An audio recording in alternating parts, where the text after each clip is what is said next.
prayer. Lord, the God of righteousness and truth, grant to our Queen and to her government, to members of the Legislative Assembly, and to all in positions of responsibility, the guidance of your Spirit. May they never lead the province wrongly through love of power, desire to please, or unworthy ideas, but laying aside all private interest and prejudice, keep in mind their responsibility to seek to improve the condition of all. Honourable members, we will now be led in the singing of our national anthem by Ms. Brooklyn Delpard. I invite you to join in the language of your choice.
Honourable members, please be seated.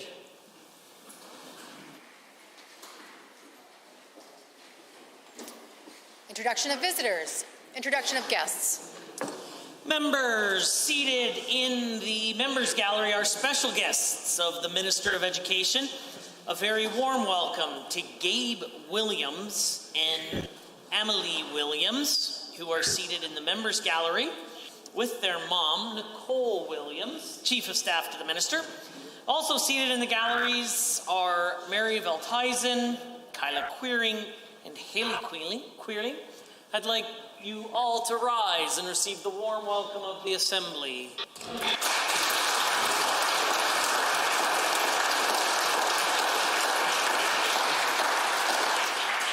Ministerial statements. Member statements.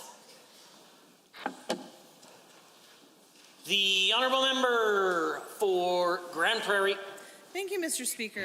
Yesterday, Alberta's government officially accepted the final report, The Reading Stone, The Survivor's Lens to Human Trafficking, from the Human Trafficking Task Force. First, I would like to praise and acknowledge the Human Trafficking Task Force for the work they've done over the last several months. Mr. Speaker, I would like to thank Paul Brandt. His profile, his experience, and his commitment to the cause made him an ideal candidate to serve as chair. Here, here. Joining Mr. Brandt on the task force was a group of individuals with decades of experience in law enforcement and social work. Heather Forsyth, the former Alberta Solicitor General and former Minister of Children's Services. Jan Fox, the Executive Director of REACH Edmonton. Dale McPhee, the Edmonton Police Services Chief of Police. Douglas Reddy, the former Senior Executive Director General of RCMP Indigenous Relations Services. Patricia Vargas, the Director of Catholic Social Services, and Tyler White, the CEO of Siksika Health Services. Their final report is the result of months and months of often difficult but ultimately productive and extremely valuable work. Mr. Speaker, the task force liaised with experts and thought leaders from around the world and listened to presentations from nearly 100 individuals and organizations who shared upsetting, often first-hand details of one of the fastest-growing crimes in Canada. Mr. Speaker, Alberta's Human Trafficking Task Force has compiled several calls to action that will make it more difficult for this horrific crime to continue. And just as importantly, will empower the survivors of human trafficking to recover from their own experiences and see justice done. One of their main recommendations, for instance, is to create an Alberta office to combat trafficking in persons. This office would be established as a partnership between government and community. It would provide support and access to services to victims and survivors of human trafficking. All told, Mr. Speaker, the report contains 19 calls to action, 18 of which our government has already accepted or has accepted in principle. It will be a challenge, but it's vital that we all rise to meet it. So once again, Mr. Speaker, I want to reiterate my gratitude to the task force and each member for their work on this important issue. Thank you, Mr. Speaker. The Honourable Member for Edmonton Millwoods and the Opposition House Leader.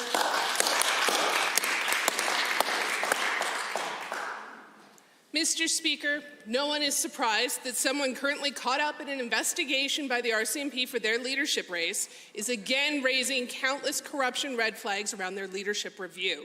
For those who don't recall, the Premier won the leadership race for the UCP over the newly elected MLA for Fort McMurray-Lac-La-Biche. But he couldn't win without becoming wrapped up in an RCMP investigation around allegations of fraud, forgery, bribery, and propping up a kamikaze candidate to help him defeat that opponent.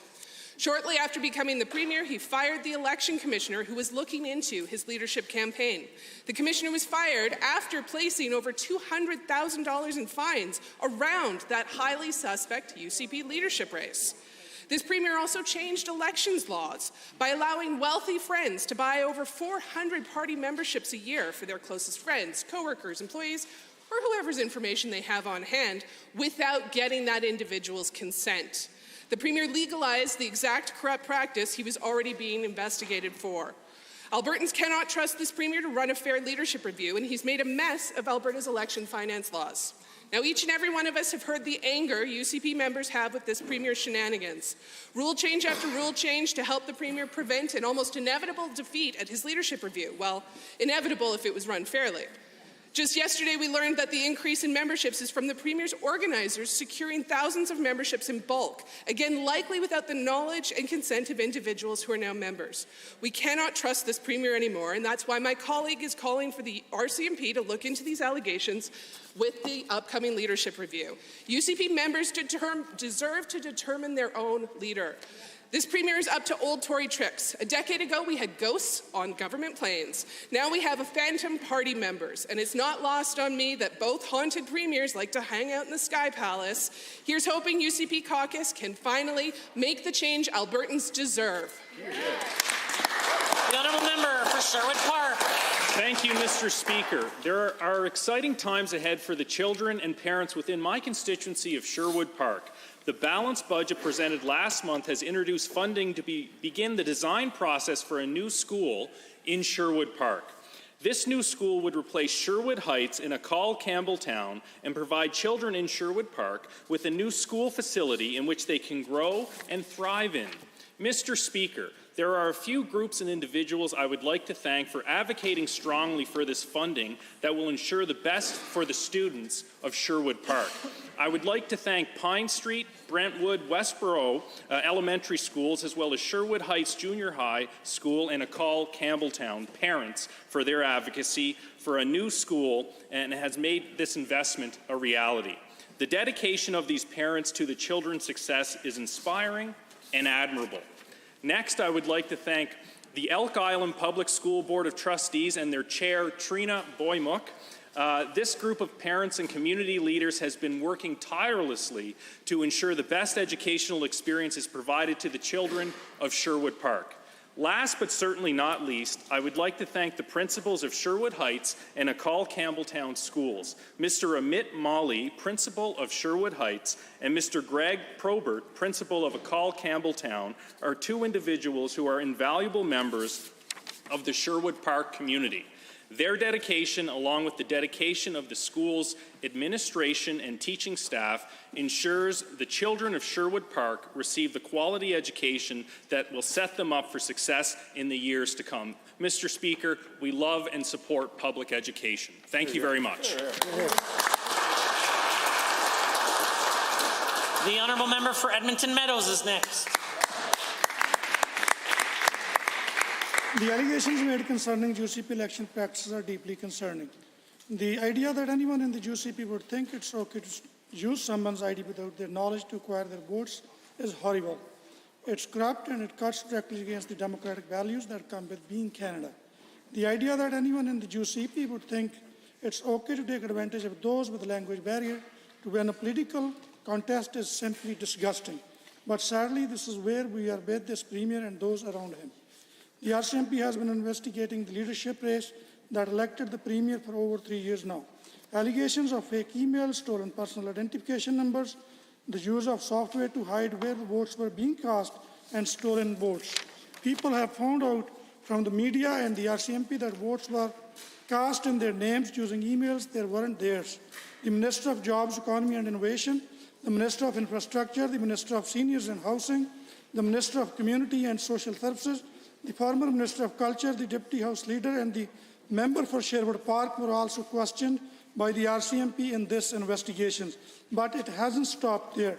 Only last week we heard a disturbing allegation that people supporting a candidate in the UCP leadership review were approaching trucking companies to get copies of identification to attach to membership forms likely to get ballots. I deeply hope that this allegation is false. This premier likes to pride himself as ally of ethnic communities. He calls himself the Minister of Curry and Hurry. Not fear, not smear. Serious allegations that have been investigated by Canadian police since this premier has been in office.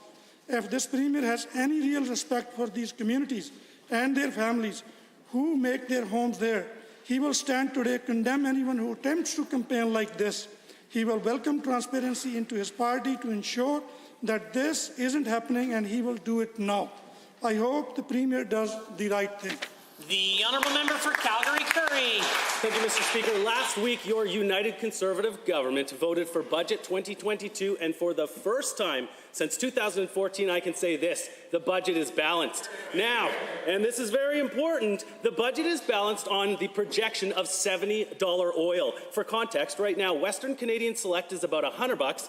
WTI is about $114. This is important because it shows that our government is not gambling with any high oil price lottery windfall to balance the budget. At $70 oil, a balanced budget is no fluke. In fact, we are spending, if we kept spending on the trajectory of the NDP budgets, today we would have a $6.5 billion deficit, meaning even more debt that would have to be paid off unfairly by future generations like my son and daughter. Don't ever forget, the NDP added over $70 billion in new debt, which still has to be paid off, still has to be financed. All they did was make a bunch of bankers rich and effectively bankrupted our province. The NDP drove away hundreds of billions of dollars of investment, all those jobs and people forced to leave the province, and I met many of these families and their hard-knock stories while door-knocking in Calgary-Curry, and possibly worst of all, under the NDP, the GDP shrank, which ironically made us more reliant on oil and gas royalties to pay for social programs, AISH, schools, and healthcare. Mr. Speaker, there is good news in our balanced budget. Revenue increased across all sectors of the economy: manufacturing, fintech, venture capital, film and television, energy, hydrogen, agriculture. All this means real economic diversification. We are also spending the most ever in history on our children's education and to support our world-class healthcare system. We did something the NDP never did, and let's be honest, they never would. We brought fiscal responsibility back to the province. We did what Albertans asked. We balanced the budget. Thank you. The honourable member for Edmonton-Rutherford. Thank you, Mr. Speaker. While the UCP are making memes celebrating interpersonal violence and ruining Alberta's international reputation in environmental, social, and corporate governance, the NDP have been working with Albertans to build excellent policies focused on Alberta's future. Over the last year, albertasfuture.ca has had over 75,000 Albertans participate in consultations focused on where the Alberta economy needs to go and building a path to get us there. Many of the policies have been announced before the government has been able to even cobble together anything. And policies such as our hydrogen policy are described by industry as more detailed, thoughtful, and realistic than UCP policies. The tech industry has celebrated our Alberta Investor Tax Credit policy that was created after extensive consultation on albertasfuture.ca. And most recently, our significant consultation process has led to a private member's bill calling for race-based data collection. Occasionally, we have seen the government borrow from our policy website, but we encourage Albertans to go directly to the source.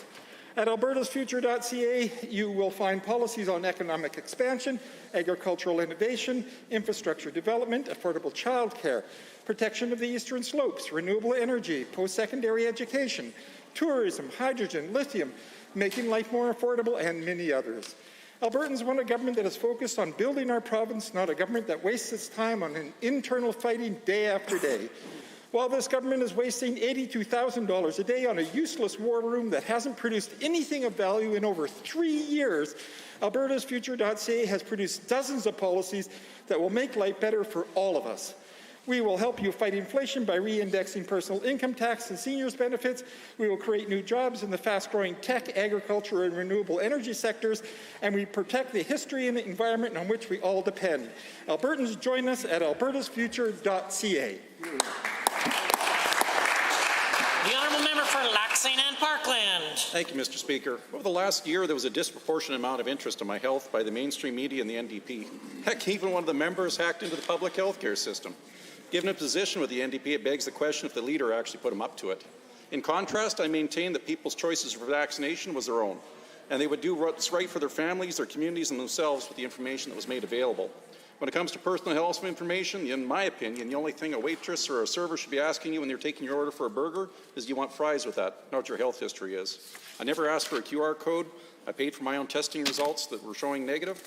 My family and I, back in January 2020, had COVID, so I had much interest in the serology test results as they became available. As a private pilot, I have to complete a medical performed every 2 years. The medical includes an ECG, all relevant blood work, vision, etc. It served as a baseline for my health post-vaccination as I passed my flight medical with no issues at all. The same day as my medical, I had my first shot of Pfizer. And though I didn't believe I needed it, because my immune system was working fine, I did it anyway for a couple of reasons. One was to be able to document my own health information, serology, and potential side effects firsthand. The second was so I didn't lose my voice in this place. The rhetoric of the mainstream media pressure of last fall was in hyperdrive, pitting Albertans against one another. And I didn't want to lose the ability to speak for those people that made their own choices. Post-injection, I was sick in bed for 2 days. Over the next 3 months, I had progressive health issues, losing function in my right shoulder, pains in my left jaw, pain in my left side, chest pains, severe aches and pains in my legs. Post-injection serology showed I posted 197 out of a possible 250. I saw my doc on the 22nd seeking help. In the examinations he saw my health declining, ordered immediate workups. He found that I had a partially collapsed lung, which was causing the pest chains, no heart damage because of the blood work. To put it in short, Mr. Speaker, there's way more than 2,000 people out there suffering. If you're having issues, people listening to you, send it to me. I'll see what I can do. The honourable member for Edmonton Beverly Clairview. A lot of times in this chamber, people stand up and talk about the things they don't like, the people they disagree with, and the topics we can't align on. But sometimes we get to come together to work on a common cause. Today is one of those days. A little while ago, something really meaningful started to take shape. 2 former members of this House dedicated to stand up for what they believe in and asked us all for some help. Former Premier Ed Stelmach and former Deputy Premier Thomas Lukaszuk put out a call to action to help Ukraine, and Albertans answered. More than 1,000 Ukrainians fleeing their ravaged homeland are set to arrive here in Edmonton today on a flight supported by donations from LOT Polish Airlines and Shell Canada, with hosts awaiting them in Alberta and Saskatchewan, proving that politicians of all stripes can work together on important things. Lukaszuk and Stelmach worked with Deputy Prime Minister Chrystia Freeland to identify those who could come to Canada on that plane entirely free of charge. Once they land, after the passengers depart, the plane will be stocked with donations organized with help from the Ukrainian-Canadian Congress and the Polish-Canadian Historical Society, as well as people from all over Alberta. Donations heading back to the war-torn region will include essential supplies, such as emergency medical equipment, items for seniors, and items such as sleeping bags and other outdoor survival equipment. As you know, Mr. Speaker, Ed Stelmach is of Ukrainian heritage. Thomas Lukaszuk lived under martial law in Poland. This is a personal effort for both the organizers and those who have donated. I want to thank all members of this chamber who collected or made donations to help the people of Ukraine.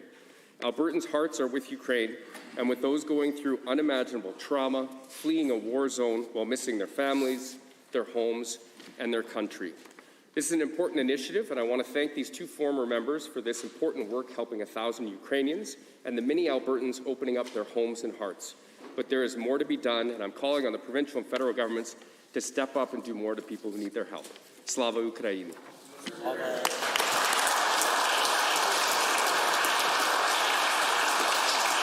Honourable members, the time is 1:50, and that makes it oral question period. And the leader of Her Majesty's Loyal Opposition has question 1.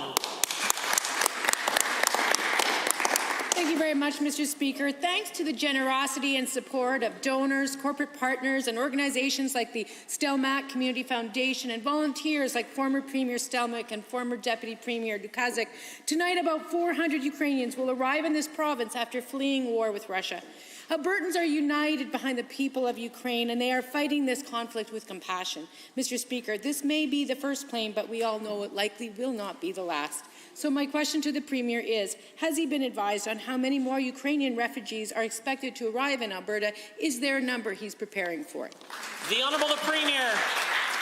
Mr. Speaker, I thank the Honourable Leader of the Opposition for the very relevant and thoughtful question, as well as the statement from her colleague. No, I have not received information from the Government of Canada on an estimate, although I have heard that approximately 30,000 temporary resident visas have been issued under the special federal program by the Minister of Immigration, Refugee and Citizenship at Canada. We can certainly expect more, and we have certainly indicated that Alberta would be delighted to receive and help settle a disproportionate number of those individuals. They will overwhelmingly be women and children, as men are not permitted to leave the country, men under the age of 65, and we will be there to do everything we can to support them. The Honourable Leader of the Opposition.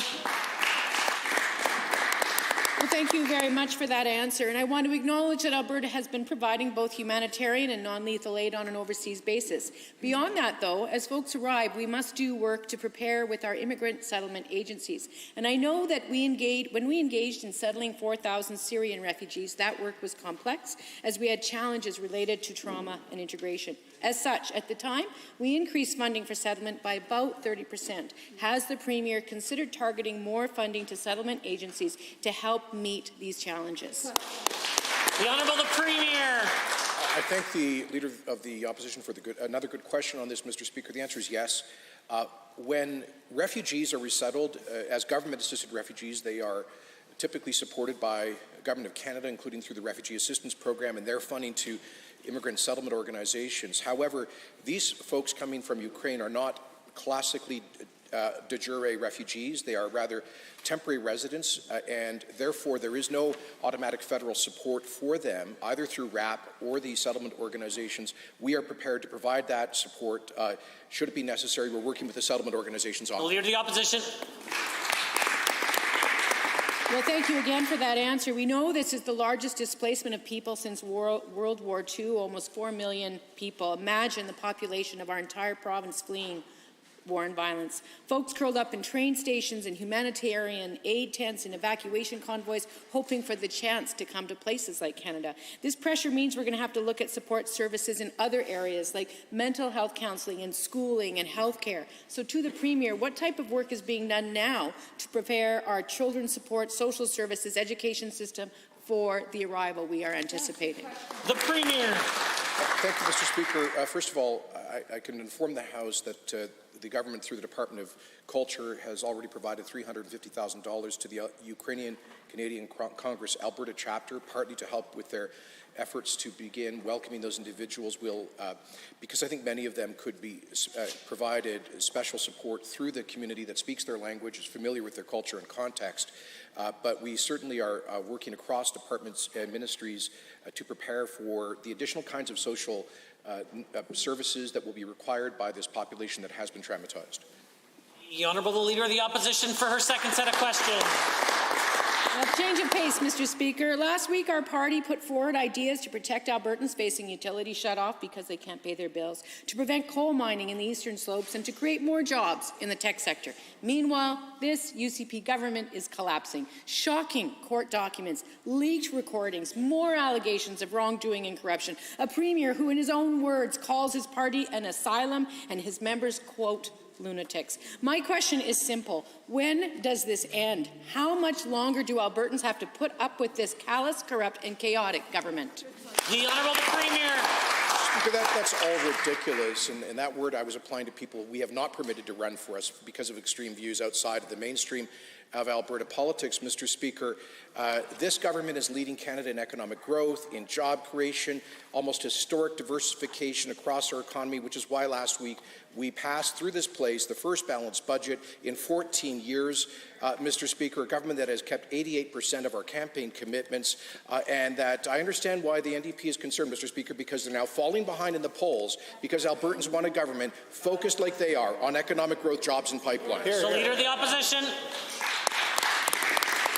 Well, Mr. Speaker, the allegations of corruption are actually coming from inside the Premier's own party. This weekend, we learned more details about the alleged fraudulent actions undertaken by the Premier's 2017 leadership campaign. You know, the one under RCMP investigation, where the Premier was apparently interviewed. These details included the wholesale acquisition of ideas to create fake members and log fake votes. Today, we wrote to the RCMP and asked them to keep an eye on the April 9th leadership vote. Does the Premier support this call? And if not, can he explain why he feels he's above the law? The Honourable the Premier. Well, Mr. Speaker, the NDP tried all the same fear and smear in the last election. And you know what it got them? The first majority government to be defeated after just one term. And this government secured 1 million votes for the first time ever in Alberta electoral history. You know, while the NDP talks about internal party democracy, maybe she can explain to us why it is that 25% of the votes in the NDP leadership elections is reserved for Gil McGowan and his union boss friends, as opposed to regular NDP members, Mr. Speaker. Is that why they call it the New Democratic Party? The Leader of the Opposition.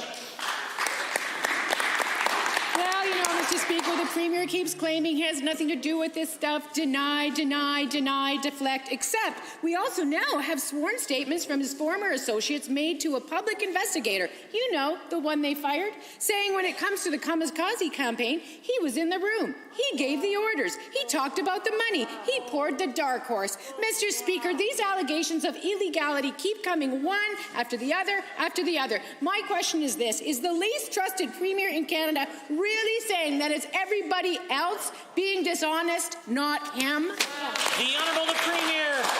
Mr. Speaker, the NDP is becoming so politically desperate, they're now resorting to citing somebody who was prohibited for running from the UCP because his campaign team physically assaulted a journalist to the point of unconsciousness.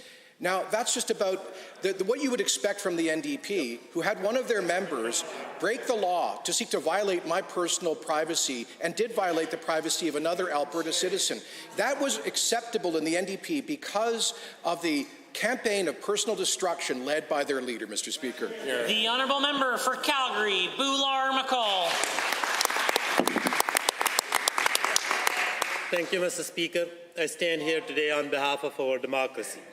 Albertans should be able to vote their conscience and do so free from intimidation and coercion. This Premier has thrown all of that into question. The allegations of what happened in the 2017 UCP leadership race and what is happening now during the current UCP leadership review undermine trust and confidence in our elections. Can the Premier assure this House here and now that no vote will be cast in the UCP leadership review without an Albertan's consent? Yeah. You know, I take a fairly wide swath of questions about government policy. I find very difficult to find that particular question had anything to do with government policy, more a internal party matter that is to take place. If the Premier would like to respond, he's welcome to. If not, we'll move on. Yeah, Mr. Speaker, every member of the United Conservative Party will get a secure mail ballot handled by an internationally recognized auditing firm with scrutineers overseeing the whole process. Unlike the NDP, when they have a leadership election, according to their constitution, 25% of the votes are reserved for big union bosses, for Gil McGowan. Maybe the leader of the NDP could tell us what deals did she make with Gil McGowan, Mr. Speaker, to secure his 25% of super votes, which they have in their twisted, non-democratic NDP system. The Honourable Member. The problem, Mr. Speaker, is that no one trusts this Premier. Yep. So many in his own party believe he won the leadership of the party using corrupt practices. And we know that the investigation into that corruption is still ongoing. And today we learned that the Premier was interviewed by the RCMP in regard to this matter. Can the Premier tell this House here and now when he was questioned by the RCMP and why he waited until today to make this public? And can he also update this House which ministers and staff have been also questioned as part of this investigation? The Honourable the Premier. Well, Mr. Speaker, the Elections Commissioner and the Office of the Electoral Officer investigated these allegations. You know who were fined? You know who were fined? The two people that they are citing as sources, Mr. Speaker. One of whose campaign team physically assaulted a journalist to the point of unconsciousness. Mr. Speaker, this is classic politics of personal destruction from the same NDP whose ethics commissioner violated the law by seeking to violate my personal privacy. Why do they do this, Mr. Speaker? The Honourable Member for Calgary, McCall-Boular. Mr. Speaker, Premier plays game instead of giving real answers. He treats these questions as if they are not legitimate. When our democracy and free and fair elections are being called into question. Today, I have written to the RCMP to urgently request that they immediately expand the scope of their investigation into the 2017 UCP leadership contest to include the current 2022 UCP leadership review. Will the Premier commit to supporting the request by also writing a letter to the RCMP and urging them to expand the scope of their investigation? The Honourable the Premier. So, Mr. Speaker, this is exactly the pattern of the politics of personal destruction that leads the NDP ethics critic to believe that it is right and justified to clearly violate the law in order to violate my personal privacy, Mr. Speaker.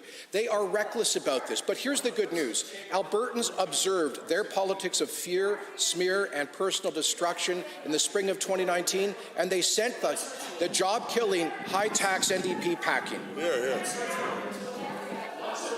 Order, order, order, order. The Honourable Member for Edmonton Millwoods. Mr. Speaker, during my time as Minister, I was proud to work with dedicated public servants who devoted their time working for Albertans. This government's approach seems different. During a time when Albertans have been hammered with the cost of living crisis by this government, the Premier is telling his staff it's more important to help him keep his job as party leader than it is to help struggling families and businesses. He's been dispatching more and more of his staff to campaign for him, even if it means the normal work of the Premier's office is sitting undone. Can the Premier confirm how many staff have stopped working for Albertans and are instead working to save his career? The Honourable the Premier. Well, Mr. Speaker, I'll tell you what, if the NDP wants a new rule where no political staff ever work on political campaigns, they should tell us. But, Mr. Speaker, I'll tell you this, on the cost of living, we are going through 30-year high inflation. Food prices are up 18% since the NDP brought in its carbon tax. And right now they are cheering on their ally Justin Trudeau to raise the carbon tax by another 25% on April Fool's Day and by 400% over the next 8 years. That would cost the average family $2,000 a year. Will the NDP vote with us to stop the April 1st carbon tax hike? The Honourable Member for Edmonton Millwoods. Mr. Speaker, I asked a straightforward question. Now, when this government promised to be laser-focused on jobs in the last campaign, we didn't know the Premier meant laser-focused on his own job. I'm hearing daily from Albertans scared about making ends meet, who are seeing utility bills skyrocket month after month with no support. Weirdly, not a single constituent has stopped me worried about this leader's campaign and his political fortunes. So can the Premier explain why keeping his leadership is more important to him than supporting Alberta families? How much of the job of Premier is going undone as he spends his time campaigning? The Honourable the Premier. You know, Mr. Speaker, this government is spending its time balancing the budget, growing the economy, creating jobs, and yes, reducing the cost of living for Albertans, which is why on April the 1st we will suspend the Alberta fuel tax, saving $1.4 billion for Albertans on an annual basis, in addition to the $150 electricity rebate, together $1.7 billion of consumer relief, while the NDP is cheering on their ally Justin Trudeau to raise the carbon tax by 25% later this week. The Honourable Member. Mr. Speaker, the Premier keeps saying that it's very normal for his staff to be staffing call centres for his leadership campaign. It is not normal. The government is not the Premier's reserve campaign team. It is not a taxpayer-funded call centre to bail him out of the situation he created. Phone calls are not being answered, emails are not being responded to, and concerned Albertans are feeling abandoned during this cost of living crisis that the UCP government has created. What do Albertans desperate for help who want to raise concerns have to do to be heard? Buy a UCP membership, or wait, someone already did that for them? The Honourable the Premier. Mr. Speaker, I distinctly recall in my by-election in December of 2017 seeing so many cars with legislature parking passes as NDP staffers drove down to Calgary Lougheed. They'd never been there. They don't spend a lot of time in the Calgary suburbs, but they did that day, Mr. Speaker, and they were probably still on the public payroll, unlike a handful of staff who've taken a leave of absence. But, Mr. Speaker, unpaid leave of absence. The NDP is standing here telling us that they are cheering on the 25% increase in the carbon tax on April the 1st. Will they stand and vote with us to tell Trudeau to scrap it? The Honourable Member for Brooks, Medicine Hat. Thank you, Mr. Speaker. The rising costs of everything from food to fuel and electricity have put pressure on individuals and families across the province. People in Brooks Medicine Hat are suffering from price hikes to essential and everyday items, and households are not able to budget like they used to. The cost of living is becoming overwhelmingly unbearable. Albertans are wondering how they can continue to make ends meet, especially with rising fuel prices. To the Premier, what measures are being implemented to reduce the price Albertans are paying at the pump? The Honourable the Premier. I thank the member from Brooks Medicine Hat for her good question, Mr. Speaker. With inflation at a 30-year high and fuel costs going up because of the carbon tax, we need to take real action, which is why this government is stepping up with by far the boldest cost relief of any government in Canada, effective April 1st, reducing the provincial fuel tax by 100%, 13% a litre, Mr. Speaker, and that will save Albertans on an annualized basis, if prices stay high, it will save Albertans $1.4 billion, Mr. Speaker. Unfortunately, some of that will be lost to the Trudeau carbon tax unless he... The Honourable Member for Brooks, Medicine Hat. Thank you, Mr. Speaker, and thank you, Premier. Given that the cost of electricity has also continued to rise in recent months, partly due to the failed policies of the previous NDP government, in which electricity hit its highest prices ever, and given that our government is taking action to provide relief for families from fuel prices, to the Premier, what measures are being implemented to help Albertans who have faced and continue to face high utility bills this year? The Honourable Premier. Thanks, Mr. Speaker. Unfortunately, Albertans are paying for the NDP's huge energy policy mistakes. That's why we've seen electricity inflation. They spent $7.5 billion on additional transmission. They wasted $1.3 billion on their power purchasing agreement fiasco. They stopped the cheapest and most reliable baseload power in our thermal coal plants, and then conspired with Justin Trudeau on their carbon tax. Well, we're taking real action to protect Albertans from the costs of all of those bad policies with a $150 rebate that will be on their electricity bills as soon as possible. That's worth $300 to $400 million of relief. The Honourable Member for Brooks, Medicine Hat. Thank you, Mr. Speaker, and thank you, Premier. Given that these relief measures are helping Albertans through a volatile period, but there is still federal legislation that affects us all, and given that the federal government has a plan to continue to increase the carbon tax on fuel on February 1st in perpetuity, and further given that this will only create more financial pain for Albertans, to the Premier, what will the Government of Alberta do to try to stop the increase of the federal carbon tax and stand up for Alberta families? The Premier. Thanks, Mr. Speaker. The member's right. The Bank of Canada itself has said that the April 1st 25% increase in the Liberal NDP carbon tax will raise inflation by another half a percentage point when inflation's already at a 30-year high.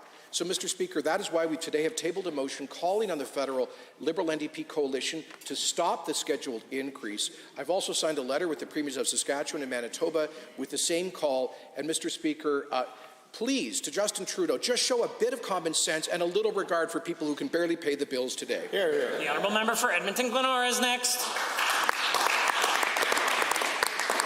Mr. Speaker, Thursday, UCP MLAs heard what the Premier really thinks about them. In a recording, the Premier describes his leadership review as, quote, the lunatics taking over the asylum, and described his opponents as bugs attracted to the Premier's bright light. Earlier that day, 5 UCP MLAs stood in front of the legislature in protest to the Premier changing the rules. So, for the sake of those watching at home, can the Premier clarify which of his MLAs are lunatics in his opinion? The MLA for Red Deer South, Airdrie Cochrane, Bonnyville, Cold Lake, St. Paul, Calgary, Fish Creek. Which is it, Premier? The Honourable the Government House Leader.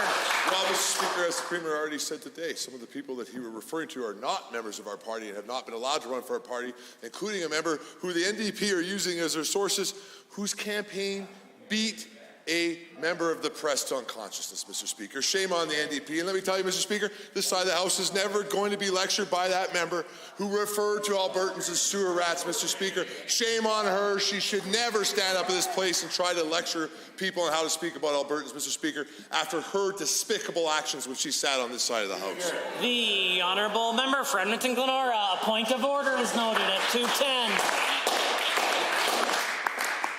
Given that Albertans are beyond exhausted with the unending drama and disrespect coming from the current government, and given that the current Premier of the divided Conservative Party is forcing government staff to campaign for him, and given that 58% of Albertans think it's time for this Premier to resign, can the Premier clarify for all Albertans who don't trust him or his leadership why he thinks we're the lunatics or bugs?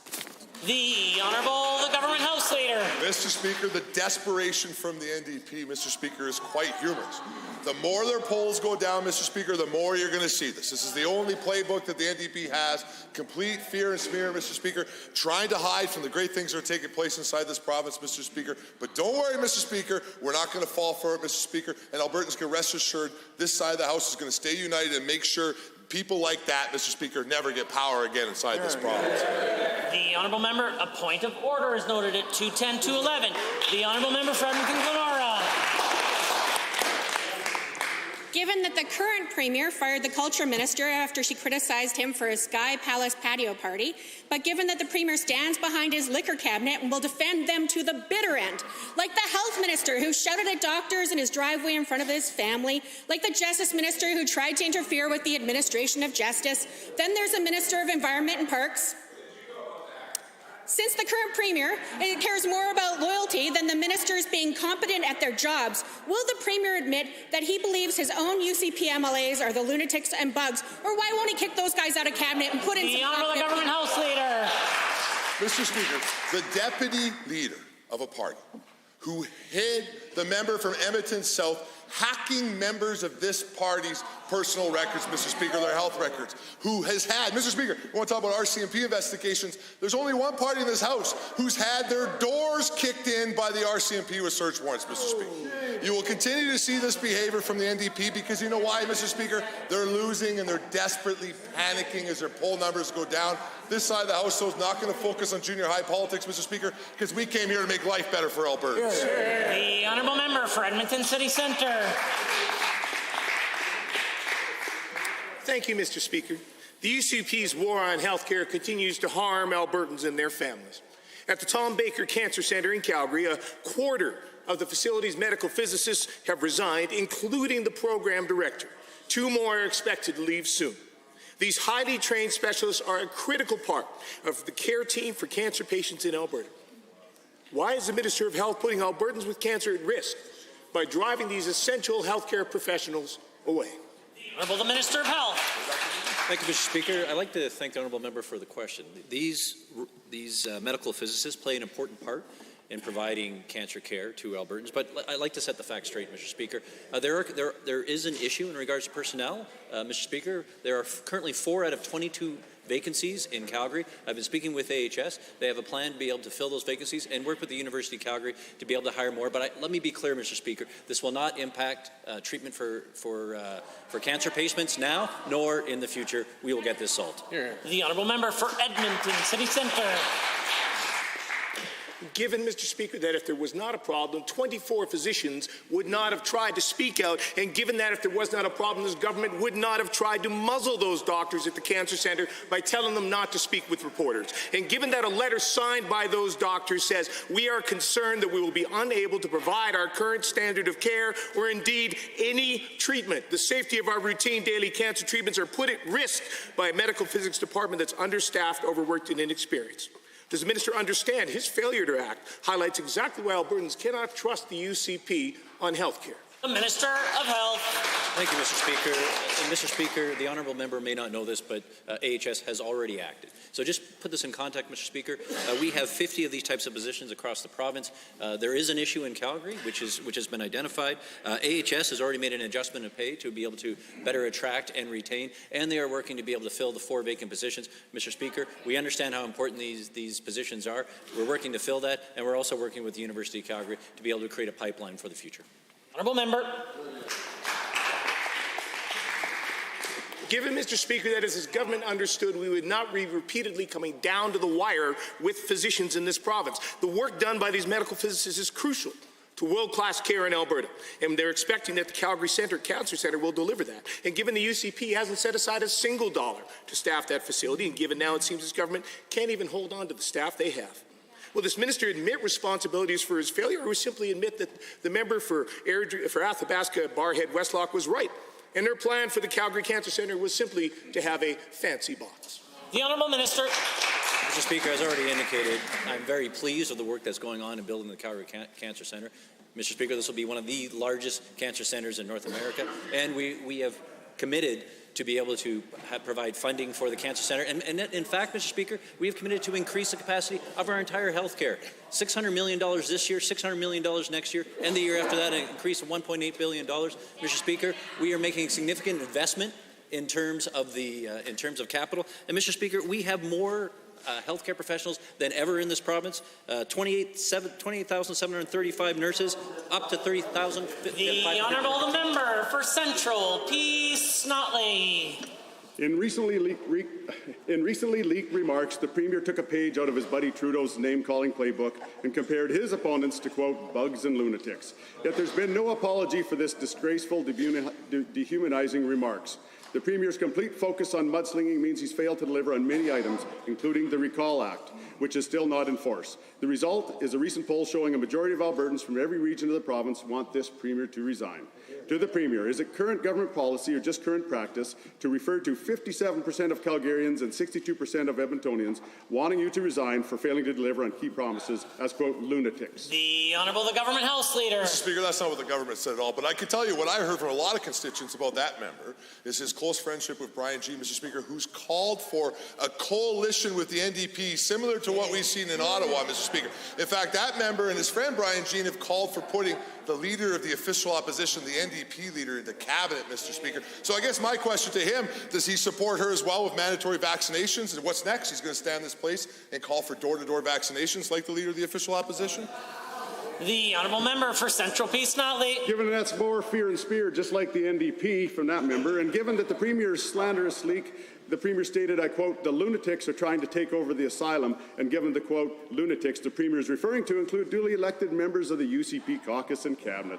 And given that managing the asylum now takes up so much of the Premier's time that he has failed to deliver on a number of platform commitments, including the Citizens Initiative Bill, which is still not in force. Can the asylum operator please rise and tell us exactly how many lunatics are currently within the UCP caucus opposing this Premier and his practice of failing to deliver on key promises? The Honourable the Government House Leader. Well, Mr. Speaker, again, the Premier was referring very clearly to people who are doing racist things and bringing forward hate, Mr. Speaker, who have no space inside our party, not to our members, Mr. Speaker, or any members of the Legislative Assembly. But again, Mr. Speaker, I can't help but notice that the Honourable Member avoided the question. Does he support the Jean NDP alliance? Yes or no? Is it part of his policy to bring in the NDP into cabinet, Mr. Speaker, and force their disastrous policies on this legislature and on the people of Alberta, Mr. Speaker? Is he even going to stand up today and vote with them as I suspect the NDP will continue to support the Justin Trudeau carbon tax?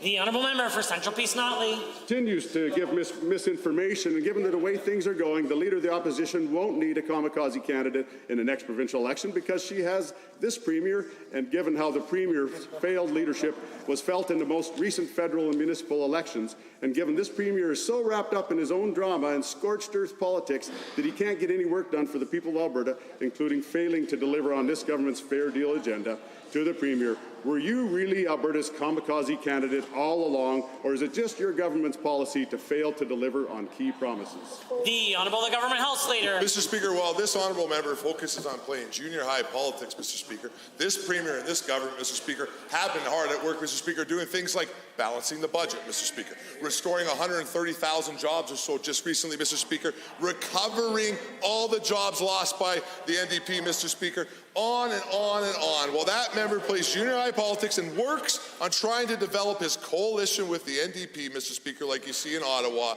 and playing games inside this legislature, this government's going to continue to go to work every day for the people of Alberta. The Honourable Member for Edmonton Beverly Clareview. Mr. Speaker, if you looked out your windows at the legislature today, you would have seen students coming forward on a day of action to fight for their own well-being. Investing in the post-secondary sector is a surefire way to grow our economy, to attract and retain brilliant people, and to build resilient and thoughtful communities. We need to equip future leaders with the tools necessary to thrive, not push them away. Students came here to demand an end to the cuts in post-secondary and to call on this government to reverse their disastrous decisions.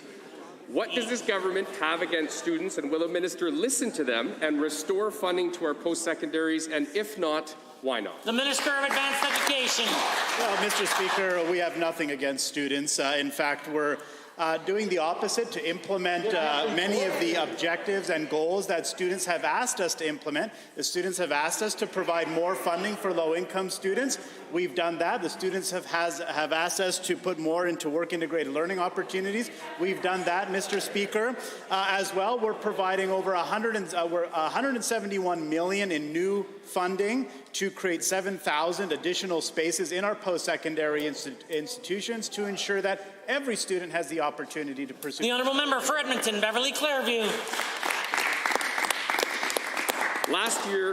Given that last year almost half the provincial cuts to post-secondary was absorbed by the U of A to avoid harming students, but there's only so much these universities can take. Given that this year millions more were cut, and given that this government's allowed tuition to increase anywhere from 17 to 105%.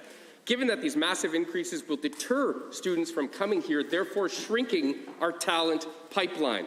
To the Minister, will he recognize his actions are hurting students, businesses, and our economy, and reverse these cuts already? Minister of Advanced Education. Mr. Speaker, as I've done, numerous times in the House, but I guess the member opposite hasn't heard that tuition in Alberta today is below the national average. I, have to repeat it many times, but I just can't get through to the members opposite. I have some fancy charts in my office as well. Be happy to share with them to help highlight that information. Mr. Speaker, as well, as I mentioned, we're providing $12 million over 3 years to support our existing scholarships, as well $15 million over 3 years to create new bursaries to assist low-income students, Mr. Speaker.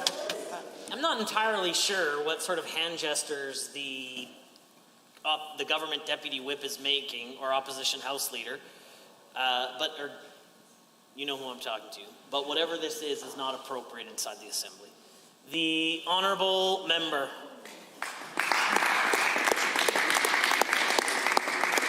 Only the UCP would celebrate being average. Given that Alberta already falls short of other provinces in offering financial aid, and given that this government isn't even getting the student aid out the door to students, and given that more young people are leaving Alberta, wanting to leave Alberta, or wanting to stay away from Alberta than in a generation, to the Minister, is this government really going to stand there and claim their policies are working when it's so clear they're driving future leaders out of the province? Minister of Advanced Education. Well, Mr. Speaker, that's not true what the member opposite is suggesting there. There's been some recent reports that I think the member is referring to from CanWest and other organizations. I encourage the member to take a close look. There are a number of recommendations in there as to what the government can do to support post-secondary education. And in fact, the government is already moving forward on many of those. It calls for greater investment into work-integrated learning. We're doing that. It calls for actually expanding apprenticeship education. We're doing that, Mr. Speaker. We're taking these steps and more to ensure that our students here in Alberta are able to find the programming that they need right here at home. The Honourable Member for Edmonton Decor.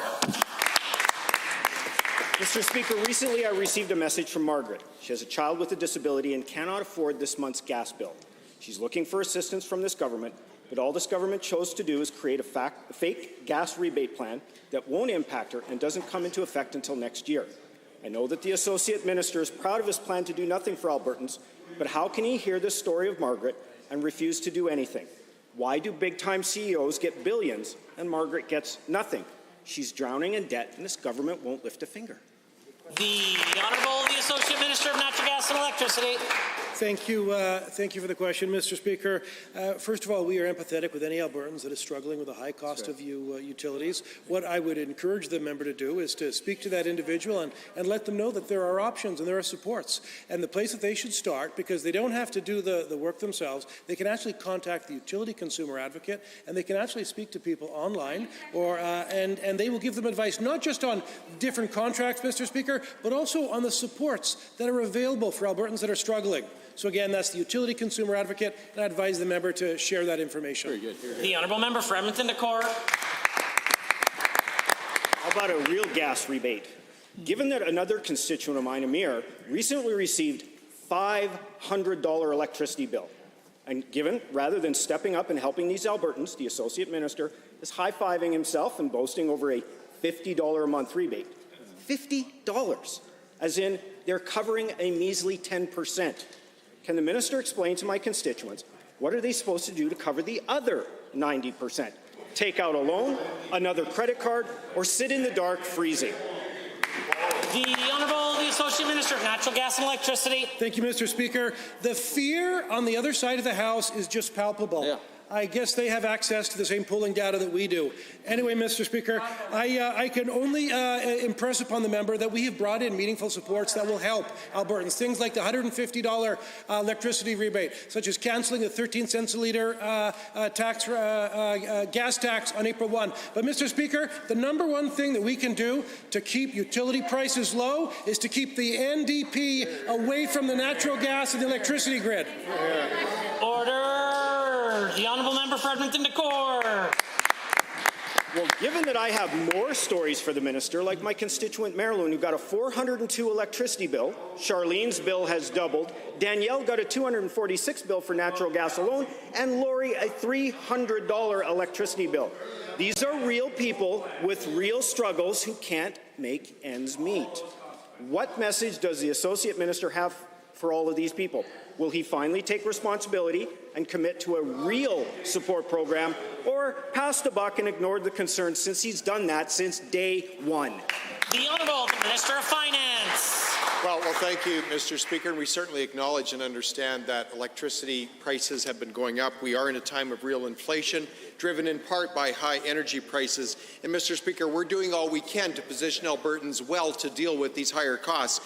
But what Albertans need to understand around electricity, Mr. Speaker, is the fact that as consumers, we're all paying exponentially more today because of the failed policies of the member across the aisle. They added $7.5 billion of unnecessary transmission costs, prematurely paid out power purchase agreements costing Albertans $1.3 billion, plus they brought in a carbon tax.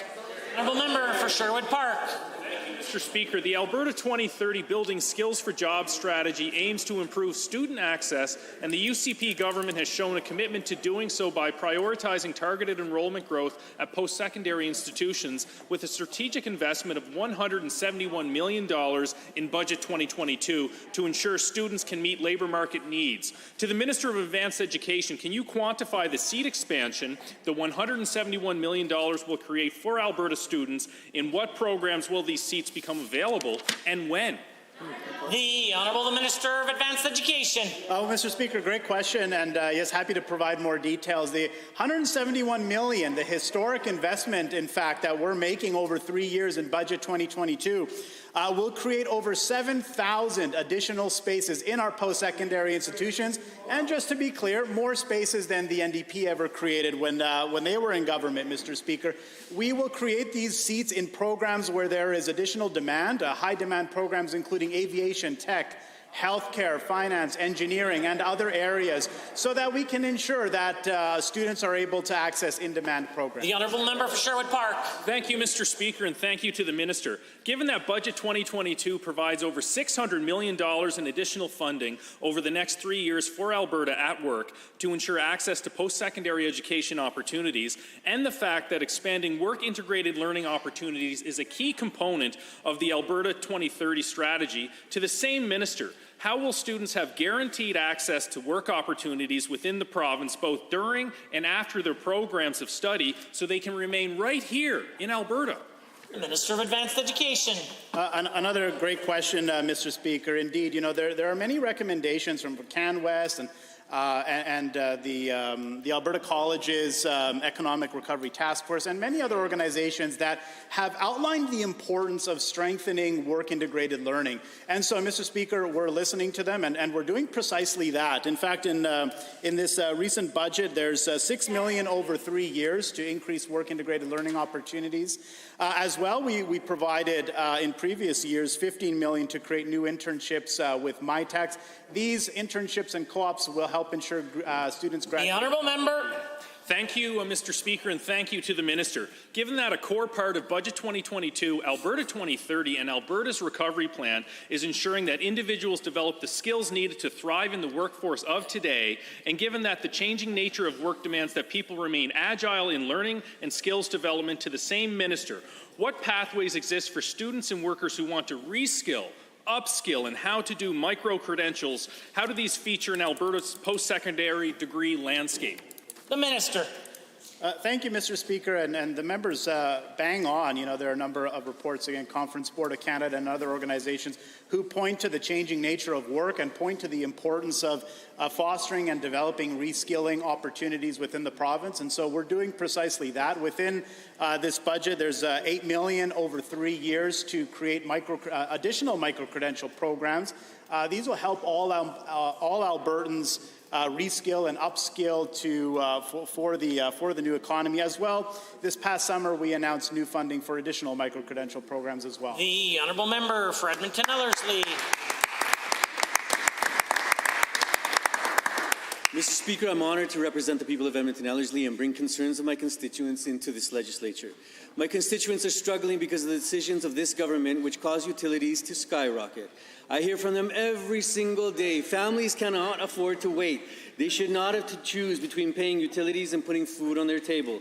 My constituent Wanda emailed me and said, quote, "Something needs to be done to stop these fees. Please explain to me how this is fair," end quote. To the Minister, how is removing price caps and allowing prices to skyrocket fair to Wanda? The Honourable the Associate Minister of Natural Gas and Electricity. Mr. Speaker, thank you for the question. And the member is absolutely right. On the fee side, costs have continued to go up. And, you know, during their time in government, they spent $7.5 billion on transmission infrastructure. And now they want to gaslight all of us and ask why your fees going up. But not only do Albertans have to pay off that $7.5 billion, Mr. Speaker, but they also have to pay the carbon tax as well that their friend Justin Trudeau will be increasing on April the 1st. The honourable member for Edmonton Ellerslie. Joy, a constituent, emailed my office and said, quote, "The increase in costs right now is ridiculous. I want to know how these increases can be justified," end quote. Given that this UCP government does not recognize that skyrocketing electricity bills hurt Albertans and their families, especially those on fixed incomes, and given they are delaying taking action, and given any of the programs they claim to have put in place are completely fake, can the Minister justify these costs increased to Albertans like Joy? The Honourable the Associate Minister.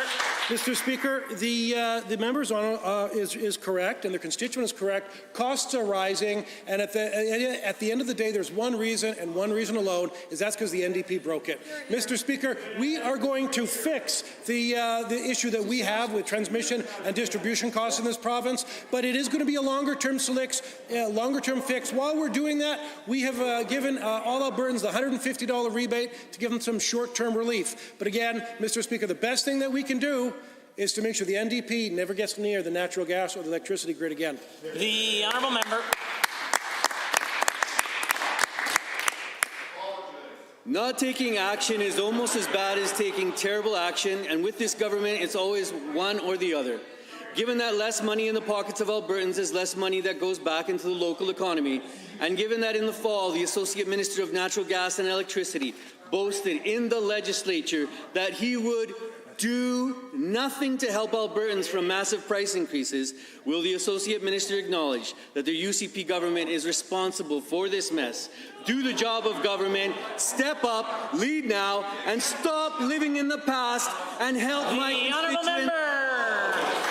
Mr. Speaker, the historical revisionist on that side of the House wants to quote me and tell me what I said. So let me say it clearly so the honourable member can write it down this time. Mr. Speaker, we were asked if we were bringing rate caps like the NDP. And of course, Mr. Speaker, we know that rate caps don't work. We're bringing in real, meaningful solutions that will address the fact that the NDP raised the cost of utilities for every Albertan. Mr. Speaker, they broke the system. We're going to fix it.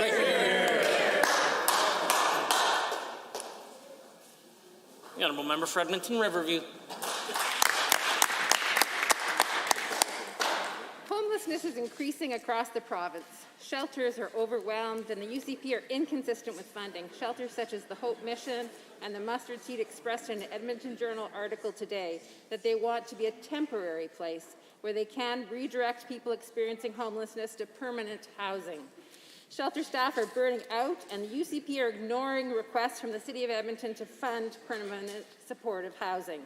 While poverty and homelessness increase, why is the Minister of Seniors and Housing ignoring calls for permanent supportive housing with mental health support? The Honourable Minister of Community and Social Services. Mr. Speaker, providing support for people who have no home and through shelter and the coordinated support for housing is important for our government. That's why in this budget we committed $49 million for shelter support services. In addition to that, Mr. Speaker, at the time when we provided more funding to the shelter services with $21.5 million, we also established a provincial task force. We're looking at a structural new way how we can provide comprehensive coordinated support services for this. The honourable member for Edmonton Riverview. Given that there is a clear solution to this ongoing crisis of poverty, one that has been researched and supported around the globe, and that is housing, particularly an investment in permanent supportive housing, and given that the province ignores calls from the cities and from organizations to fund permanent supportive housing, and given that these support systems rely on the government funding for their operations, why is the UCP ignoring experts, ignoring municipal partners, and ignoring people in this province with lived experience and leaving the most vulnerable Albertans on the streets? The Honourable Minister of Seniors and Housing. Thank you, Mr. Speaker. And Mr. Speaker, the capital plan for 2022 increased overall funding over 3 years by $42.4 million compared to capital plan 2021. This budget reflects the first year of a stronger foundations as we conduct the needs assessment in community development, innovative models, and expanding our partnership. Mr. Speaker, budget in the coming year will wrap up as the community needs and assessments and partnership are developed. The honourable member for Edmonton Riverview. Given it's not just frontline workers who are calling on the government to act, chambers of commerce and downtown business associations all know the solution to social disorder and concerns brought forward by their customers is to provide a home with wraparound support. Given that there is a human rights argument in favor of supportive housing as well as an economic one, what will it take for this government to realize that the crisis is their responsibility and to commit long-term, stable funding to support those impacted by the rising levels of homelessness? The Honourable Minister of Community and Social Services. Mr. Speaker, I thank you for the honourable member raising a very complex issue. Homelessness is a complex and difficult social issue to tackle with. Mr. Speaker, that's why we appointed a provincial task force with experts from various sectors, from shelter to home supporting housing, from social services, health, recovery-oriented continuum care. Mr. Speaker, we're taking a drastic new approach, looking at the issue from a comprehensive, coordinated approach for this. The honourable member for Drayton Valley Devon. Thank you, Mr. Speaker. At the end of World War II in 1946, many in Europe were on the verge of starvation. Their cities were bombed out ruins, people were homeless and living as displaced persons all over Europe. With the defeat of fascism in 1945, the first issue was to help feed and house the millions of displaced Europeans. To the Minister of Labour and Immigration, what can the people of Alberta and this government, who have a long and close relationship with the people of Ukraine, do to help meet the needs of those Ukrainians who find themselves displaced in Europe? The Honourable the Minister of Labour and Immigration. Thank you, Mr. Speaker, and to the member for that very important question. Mr. Speaker, you know, the people of Ukraine who helped settle our province, they helped build our province. And, Mr. Speaker, I have been inspired by the phone calls, the emails, the contact, and the meetings that we have had from ordinary Albertans across all regions of our province asking how they can help. I can assure that particular member that Alberta and Albertans have a strong bond with the people of Ukraine, and we will be there for them. The honourable member for Drayton Valley Devon. Thank you, Mr. Speaker. Given that Ukraine is one of the key nations in the world for food exportation, and given that it is likely that the war in Ukraine is going to affect world food supplies, and given that Alberta is going to be looked to by the world to help replace the food losses from the war in Ukraine, and given that fertilizer costs for farmers in Alberta have skyrocketed over the last several years, to the Minister of Agriculture, what can the Alberta government do to address the shortage of fertilizer production in this province and help farmers to grow the food that is going to be so badly needed around the world in the next few years? The Honourable the Minister of Agriculture, Forestry and Rural Economic Development. Thank you, Mr. Speaker. And great question. I know the whole agricultural community globally is watching what's happening as Russia's invaded the literal breadbasket of the world. Fertilizer prices, historic highs globally. We're fortunate here in Alberta, in talking to our fertilizer companies, we know there is enough supply in Alberta for spring plant 2022. Very, very fortunate in that regard. But the biggest thing, we need to continue our fight against things like the carbon tax. When I talk to these companies, they want to build more production in this province, and they won't. They'll do it south of the border and rail it up. Honourable member. Thank you, Mr. Speaker. Given that in post-World War II Europe, the Marshall Plan helped to rebuild European prosperity by targeting the goods and services that Europe needed to rebuild, and given that one of the major issues that Europe is going to face as a result of the war in Ukraine is energy sufficiency, and given that Alberta has the third largest reserves of natural gas, and this gas is needed by Europe to replace Russian energy, to the Minister of Energy, what actions are being taken to supply Europe with the energy it needs and the resources that we have to provide? The Honourable Government House Leader. Well, Mr. Speaker, thank you to the member for the question. As he said, we do sit on the third largest oil reserves in the world, and yet we see the United States first banning imports from Russia, and now they're looking to other dictatorial regimes like Venezuela, Iran, and Saudi Arabia to fill their supply gaps, Mr. Speaker. Importing from these regimes when there's ethically sourced, environmentally friendly oil and gas supply available right here in Alberta, ready to ship to Europe and to the U.S., if we can get the necessary infrastructure built, is senseless, Mr. Speaker. There is an answer to this problem, Mr. Speaker, and it's called Alberta. Here, here. Honourable members, that concludes the time allotted for oral question period. In 30 seconds or less, we will return to the remainder of member statements.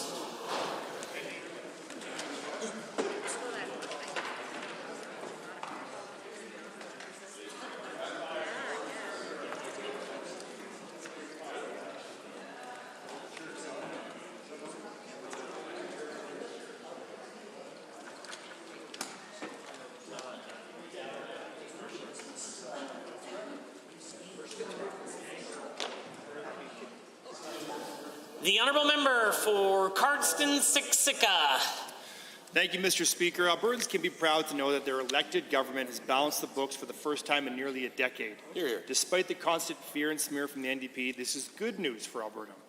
Inheriting a damaged economy from the NDP wasn't easy, but Albertans knew if anyone was going to fix it, it was our government. Mr. Speaker, the NDP showed up in pathetic numbers last week to vote down this budget. They claim it was damaging to Albertans and decreased the spending across the board, but Mr. Speaker, it's just not true. Leading up to the days of the vote, they told Albertans that it would be the day that the government would fall. It was going to be the Armageddon. However, 9 out of 23 caucus members showed up to vote, and I think that sends a loud message to their Twitter followers more than anything they could have actually tweeted. It's unfortunate to see an opposition party so deep into political theater that they would try to lead Albertans to think that this balanced budget is bad news. The UCP is proud to provide Albertans with quality health care, education, and other supports while still maintaining fiscal responsibility. Rather than heading in the direction of the $6 billion deficit of the NDP, our government was brought Alberta back on track with a $500 million surplus for this fiscal year. Mr. Speaker, it's understandable that the members opposite are upset. They were part of a caucus and a government that tried to fiscally and morally bankrupt Alberta. The NDP hates to see a government that spends money with sustainability and responsibility in mind.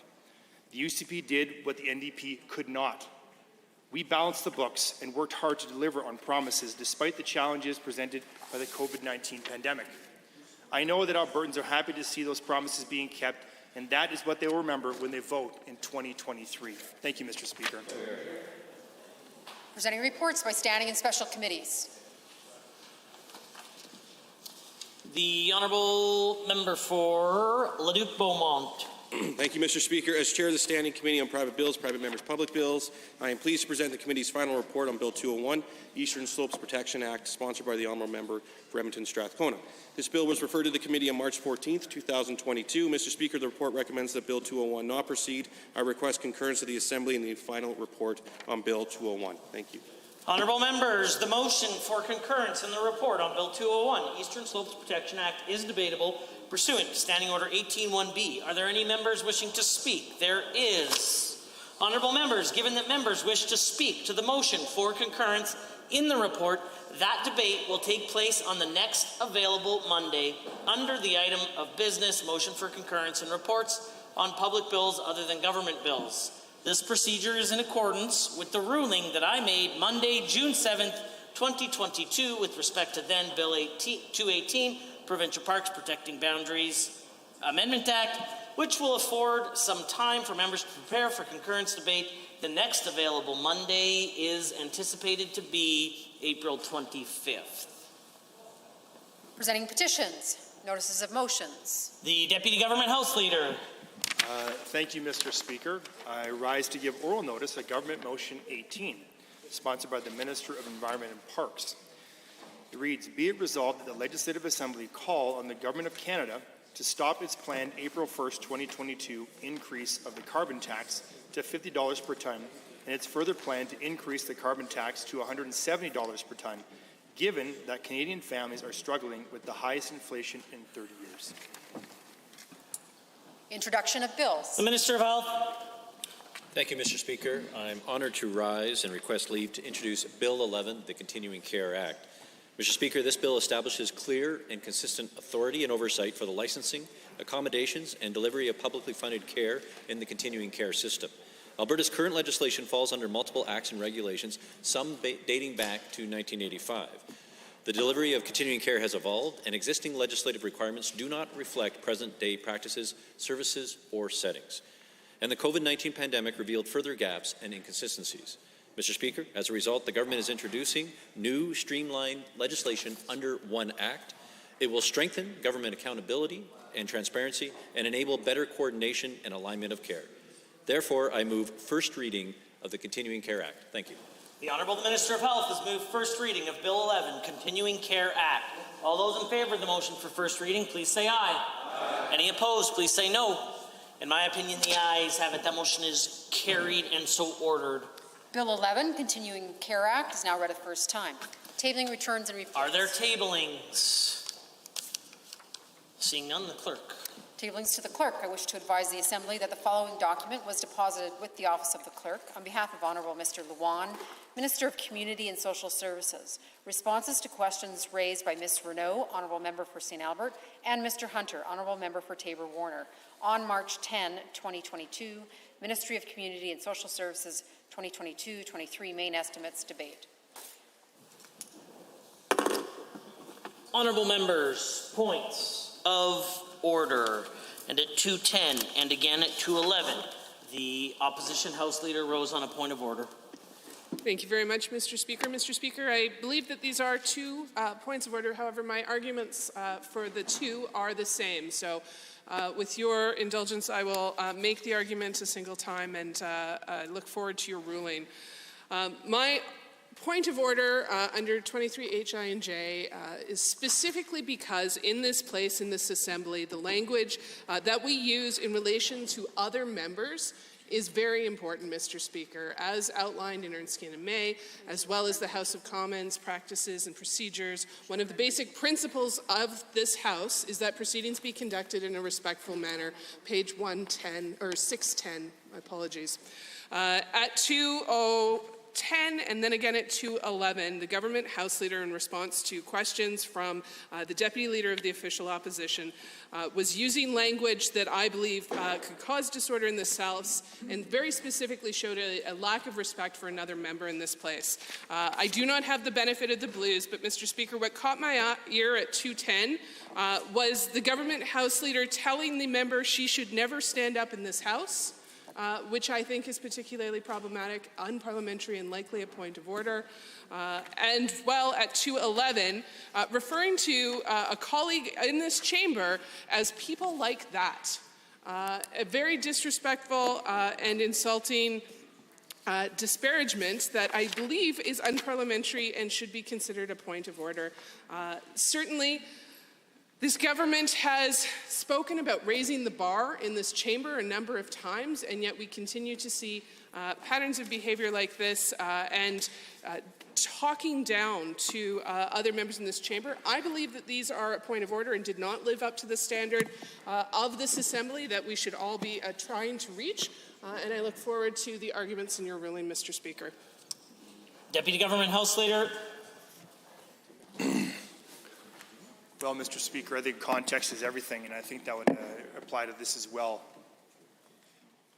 I don't have the benefit of the blues, and so I wouldn't be able to speak to what the Honourable Deputy, or rather Honourable House Leader had said. And so in respect to the comment of that member should not stand in this chamber, certainly that comment on its own would be unparliamentary. But if it was in regards to not standing in this chamber to spout off something that was not factually accurate, that would certainly lend itself well to context, and I'd say not a point of order. In terms of the comment of people like that, again, I was not aware of the context. I don't recall it, so I leave that to your ruling. So I don't, if it is in fact a point of order, I'm happy to withdraw and apologize, but I just don't have the benefit of the blues to suggest if it was or wasn't. Are there others? Honourable members, I do have the benefit of the blues. She should never stand up in this place and try to lecture people about how to talk to Albertans after her despicable actions when she sat on this side of the House. House of Commons Procedures and Practice, page 623, personal attacks and insults are not in order. I would suggest, between a combination of suggesting a member shouldn't stand up and referring specifically, not through the chair, but to her despicable actions, a point of order. This has raised to the level of a point of order, and the Deputy Government House Leader will apologize and withdraw. Most certainly, Mr. Speaker, I apologize and withdraw. I consider this matter dealt with and concluded.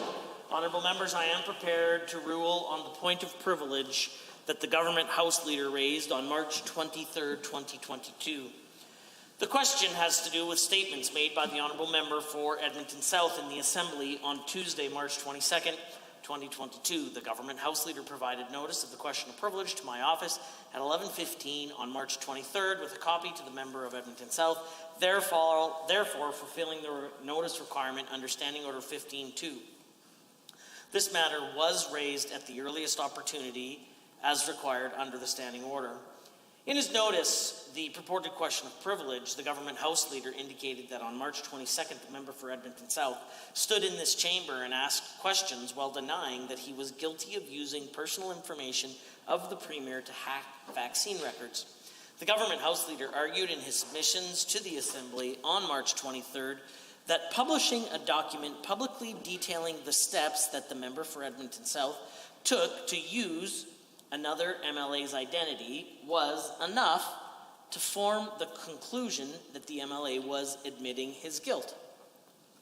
The Government House Leader contends that the member for Edmonton South made statements in the Assembly denying that he was guilty of using personal information of the Premier to gain access to the Premier's COVID-19 vaccination records and, more broadly, denied that he broke the law.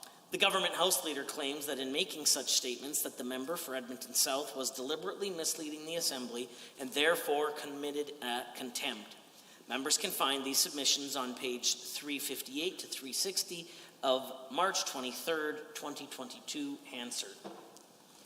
On March 24, the member for Edmonton South presented arguments on the purported question of privilege. In his submission, the member indicated that, with respect to making misleading statements, he has, quote, not admitted to committing any crimes, end quote, and that he believes that, quote, clearly any statements he has made in the House are not misleading to this effect, end quote.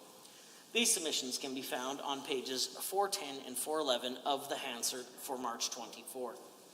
Honourable members, the Assembly has had this type of question of privilege, deliberately misleading the Assembly, before on a number of occasions during the 30th legislature.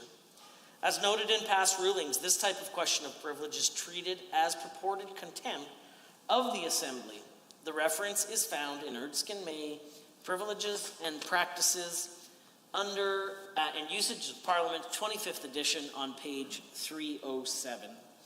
As noted in previous rulings, the test for deliberately misleading the Assembly is a very difficult test to meet, as set out in the 4th edition of Parliamentary Practice in New Zealand at page 775 to 776. The test has 3 elements. The statement must have been misleading. A member must have known that the statement was inaccurate at the time that the statement was made, and the member must have intended to mislead the Assembly. Honourable members, I have reviewed the Hansard of March 22nd, and specifically the statements made by the member for Edmonton South that day. I can find no reference by the member denying that he was guilty of using the Premier's personal information to access vaccine records. In addition, I find that he made no statements confirming or denying that he was culpable of an offence in connection with the matter at hand. As such, there is no evidence that these statements were made, as the member for Edmonton South himself has indicated. There was no possibility to mislead the Assembly. Therefore, the first part of the 3-part test has not been met. Accordingly, I find no question of privilege. I consider this matter dealt with and concluded. Orders of the day. Orders to sure. Motion for concurrence in committee report on Bill 202, Public Health, Transparency and Accountability Amendment Act, 2022. Honourable members, on March 22nd, 2022, the chair of the Standing Committee on Private Bills and Private Members' Public Bills reported the report of the Committee of 202 Public Health, Transparency and Accountability Amendment Act 2022 and requested concurrence for the Assembly in the report, which is recommended that the bill proceed. As a member, other than the mover, rose to speak on March 22nd, debate on the motion will proceed today. The motion to concur in the committee's report on Bill 202 has already been moved, and therefore I will now recognize any additional speakers that would like to speak. Are there members who wish to speak to the motion for concurrence?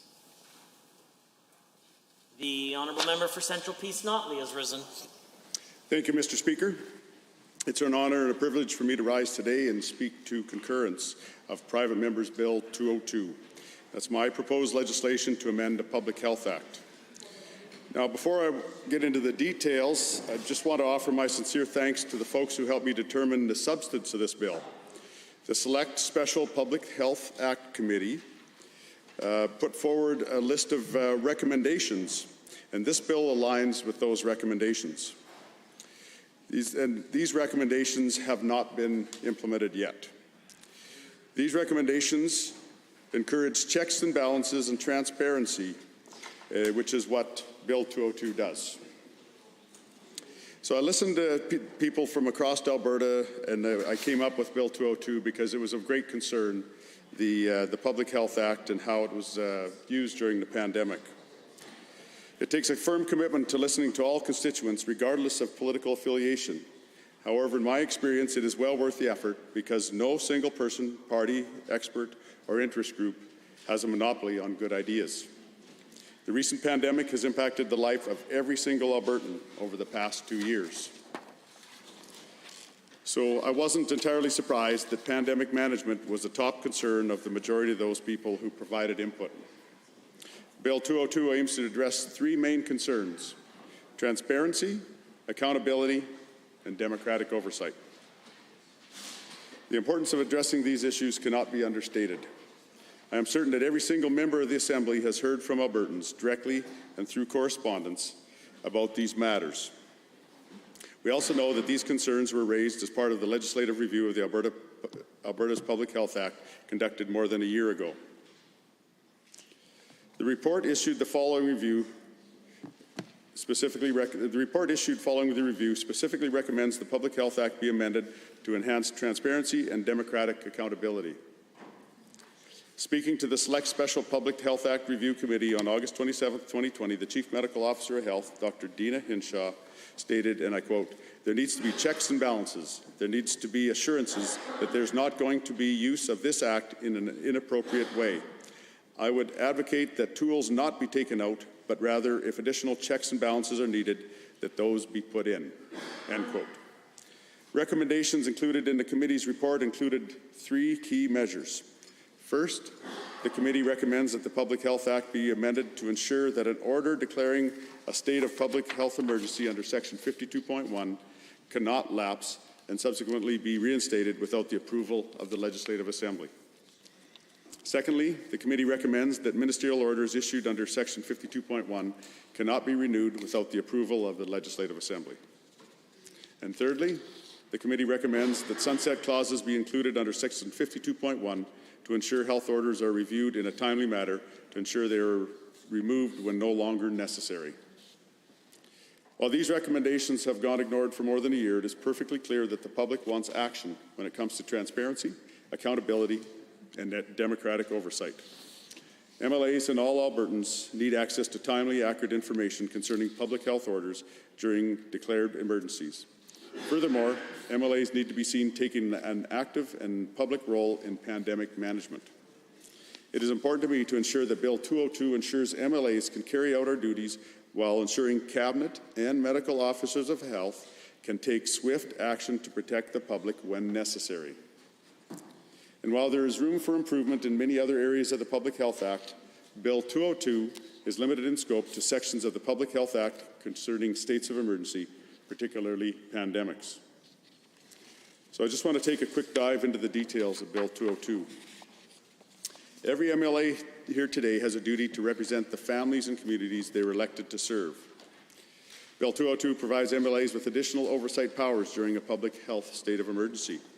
The Public Health Act currently requires that a public health state of emergency may not be extended without the approval of the Legislative Assembly. However, during the recent COVID-19 pandemic, no such vote was ever held. Under Bill 202, the Assembly's essential role in debating and voting on the extensions of the public health states of emergency will be strengthened. Future ministers of health will be prevented from circumventing the Assembly by allowing a state of emergency to elapse only to declare a new state of emergency without seeking the Assembly's approval.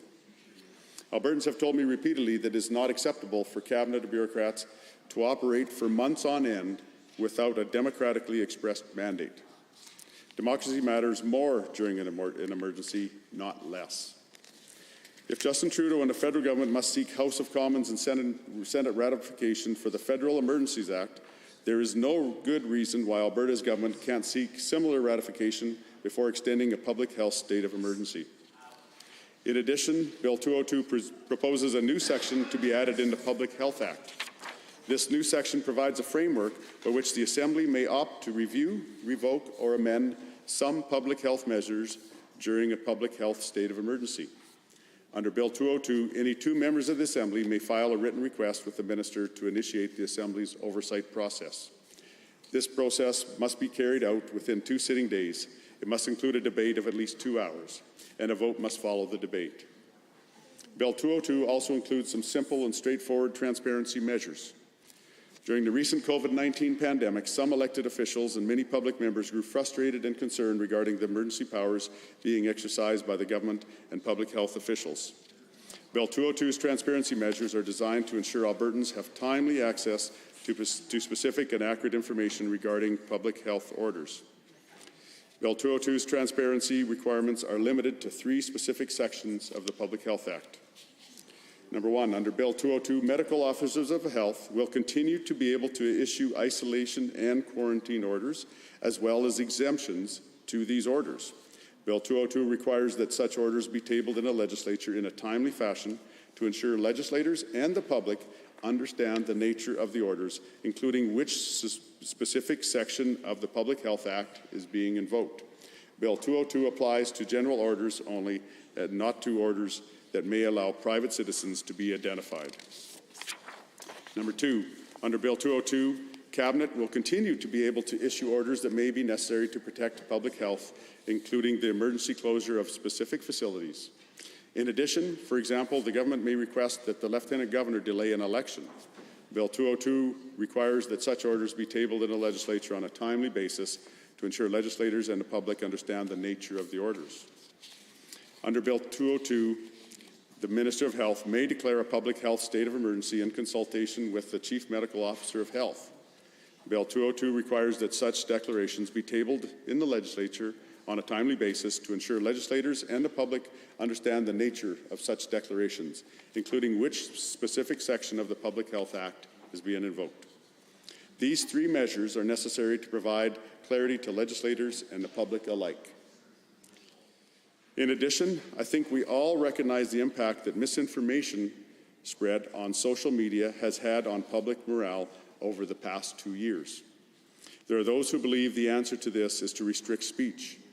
I am not one of those people. Restricting speech will only make things worse. The answer is to provide clear and accurate information in a timely manner. The more we can do to promptly address Albertans' concerns and reduce unnecessary public frustration, the better. In conclusion, let me say again that I fully understand the complexity of the current legislation, and recognizing this, I have intentionally limited Bill 202 to these changes. If any of you have questions, I'm more than willing to provide answers. At the end of the day, this bill is quite different than many of the others presently introduced during this session of the Assembly. This bill isn't about politics, rather it's about democracy and good government. It's about providing checks and balances. It's about ensuring the supremacy of the Assembly. It has been more than 2 years since the world first learned of COVID-19. Since that time, we have seen governments go from preaching, "We're all in this together," to implementing some of the most divisive policies the free world has seen in generations, without holding a single vote. Now, with the pandemic finally shifting to endemic, health restrictions and emergency mandates are slowly being lifted. I think it is safe to say that we all hope to never face another public health emergency like the recent pandemic. But if and when we do, it is important to learn from our mistakes and address the systemic issues that left so many Albertans feeling confused, frustrated, and ignored. The best place to start is by ensuring greater transparency, accountability, and democratic oversight. Until we address these issues, there is no reason for any Alberta to truly believe that we are all in this together. Thank you very much, and I would hope that we can all vote in favour of concurrence. Thank you. Any other members wishing to speak to the motion of concurrence? The honourable member for Cypress, Medicine Hat, followed by the Edmonton Glenora. Thank you, Madam Speaker. I first of all want to thank my colleague for bringing such an important bill forward. I too are absolutely in favour of this bill going forward and being passed. I too am in favour of democratizing the Public Health Act. Madam Speaker, how often during the last 2+ years did our constituents reach out to us looking for answers, looking for help with their families, looking for our ability to get their needs, their ideas, their questions on the floor? And this bill goes so far to still allow the important checks and balances that the government may have to put in, but allow the 87 of us in here to represent, through the democratic process, our constituents. Easily, in the last 2+ years, it's been the overwhelming number of calls to my office, people questioning the rationale, people wanting to understand, wanting to help, wanting to do different things, but not being able to have their voice heard, and this bill goes a long way to do it. Of course, a lot of the people across the floor are like me from the legacy Wild Rose side of the UCP merger. And 2011, 2012, when I was first elected, when I was first talking to Albertans, the concept of free votes and democratic reform was probably the biggest reason that Cypress Medicine Hatters were looking for change.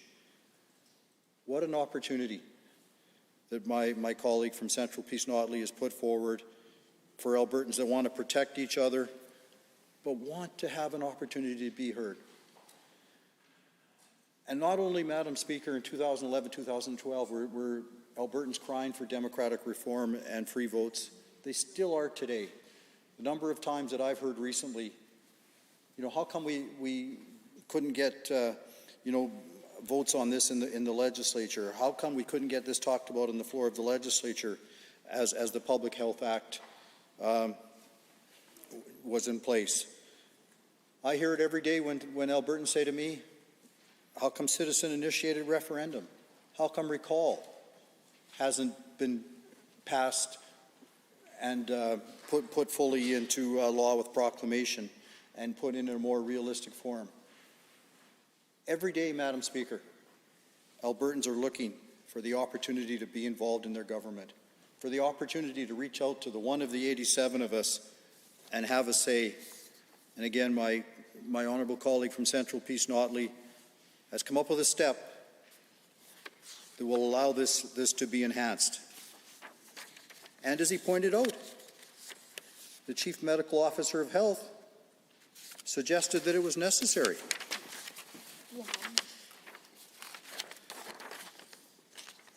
Bill 202, of course, is a direct response to a legislative review of the Public Health Act, completed more than a year ago.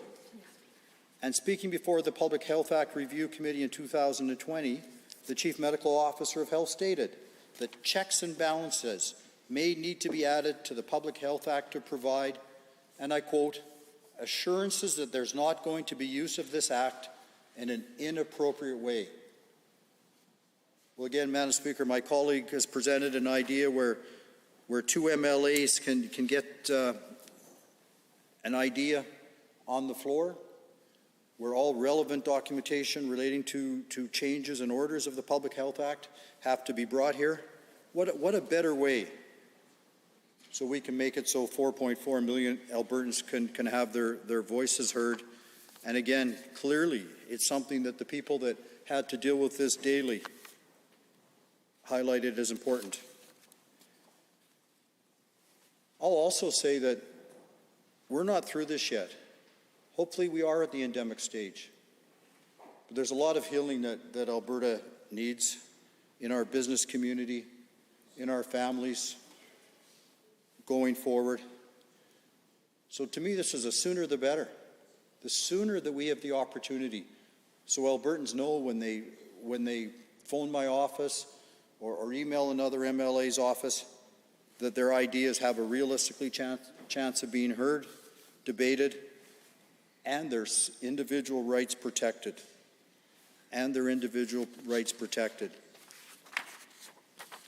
And of course, as my honourable colleague pointed out, even the Federal Emergency Act was subject to parliamentary approval and Senate reform. And of course, we all know that the Senate never got to the point of where they where they approved it or turned it down because it was revoked.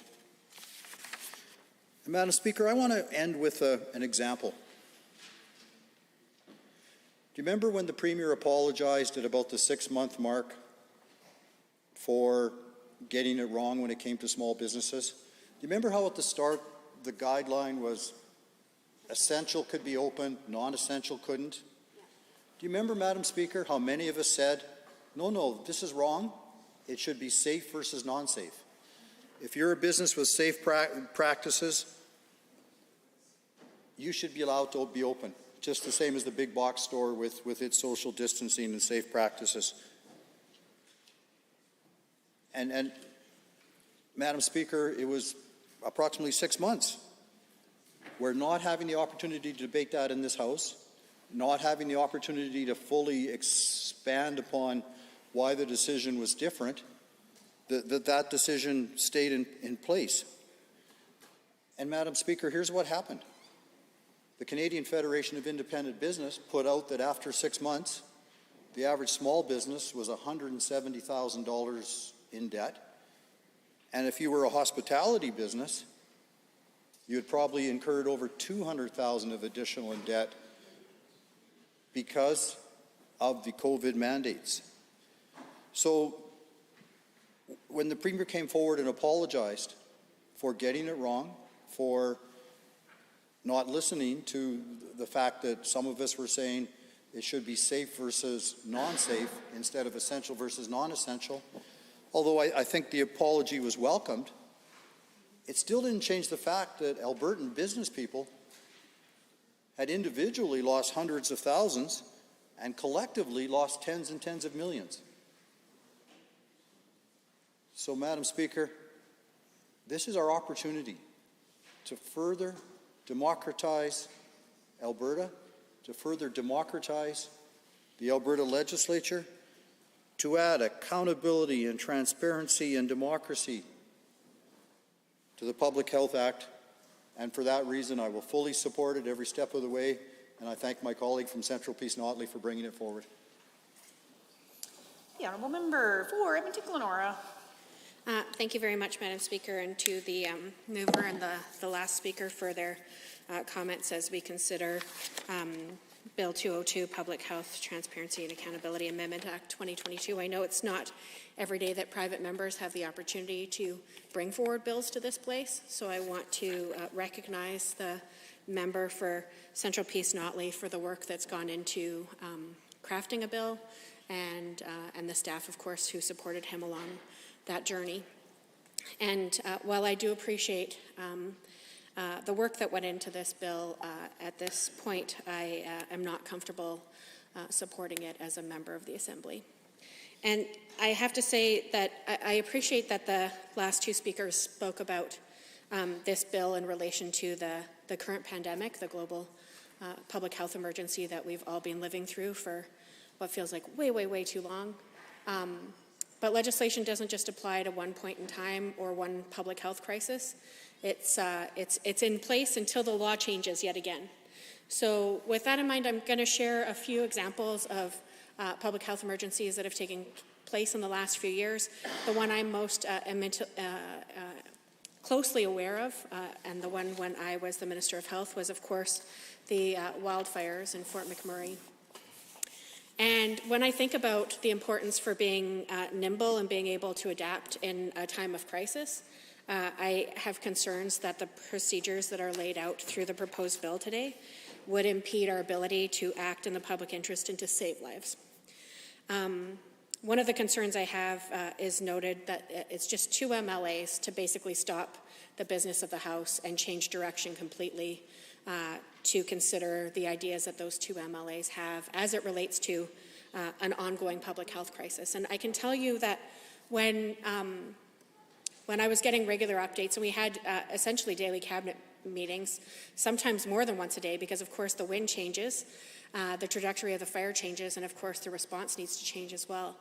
And to think that at any point, everyone who's working on evacuating, I'm thinking specifically about the hospital and the long-term care that was in the hospital, the upper floors of the hospital at the time, because of course the PCs had promised many times to build a standalone long-term care facility for Fort McMurray, but it hadn't happened. So we had seniors living and people primarily with mobility issues living on the top 2 floors of the hospital in need of evacuation immediately, in need of accommodation and a safe harbor in another healthcare facility somewhere else in the province. And we needed to make sure that we evacuated that hospital incredibly quickly and found ways to get people to a safe place to be. At the same time, the entire municipality was fleeing. And I do pause to reflect on the fact that some MLAs chose to go towards the fire instead of welcoming people when they were fleeing. And that's their choice. But that could have also been their choice to bring forward potentially a motion in this place to stop the important public health orders and to consider whether it was appropriate or not, as opposed to politicians making sure that they assess the information that's being provided by frontline firefighters, by health and welfare officers, by local emergency disaster response preparedness folks, and making sure that we put the right tools in place and the proper orders in place to make sure that people could evacuate in an expeditious fashion and get to a safe place to be while the worst of the fires were upon us. But the emergency didn't end the day the fire was extinguished. The emergency lasted because, of course, the chemicals that are used to dampen a fire and to stop its spread and to prevent it from spreading have often very serious health effects themselves. They are very effective in putting out fires, but you don't want to rush back in after everything's been dampened with these chemicals, because that could have health consequences as well. So again, it's important that you go through the checks and measures.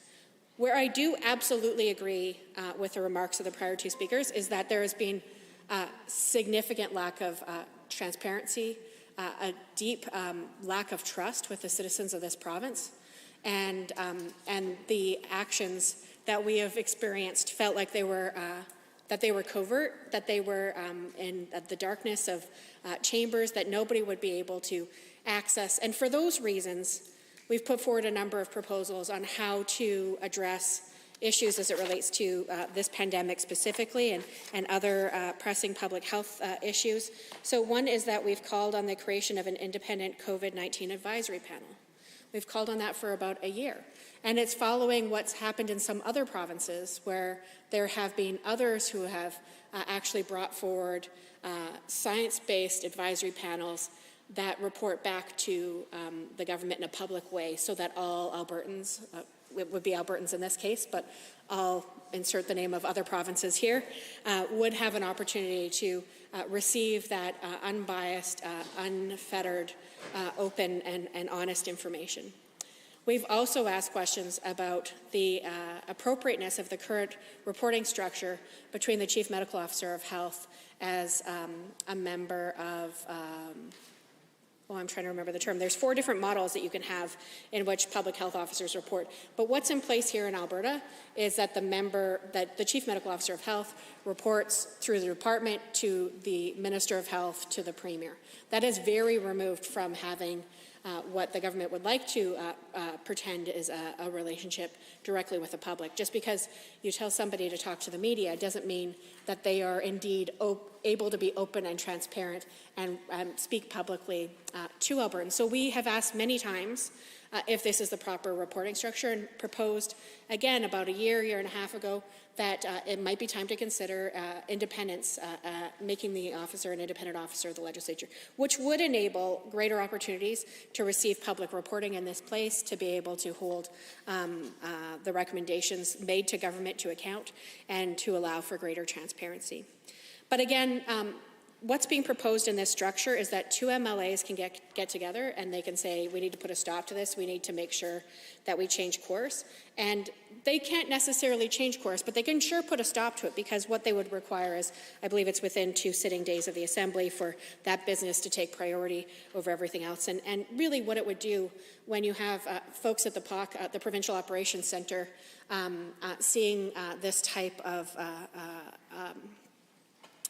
the greatest analogy I can think of is when you are in the middle of a crisis and you're driving a speedboat and you're trying to get away from the disaster, and you hear that you might be put on a different route and be sent in a different direction. That certainly isn't the most respectful way of engaging with the folks who spend their careers focused on responding to disasters. And again, I want to say that I'm trying to think about this in the context of other public health disasters and other major crises that we faced in our province. And I wish that there was only the current one to think of, but there isn't. There's always the ones that have come before, and I hate to say there will probably be more again in the future, Madam Speaker.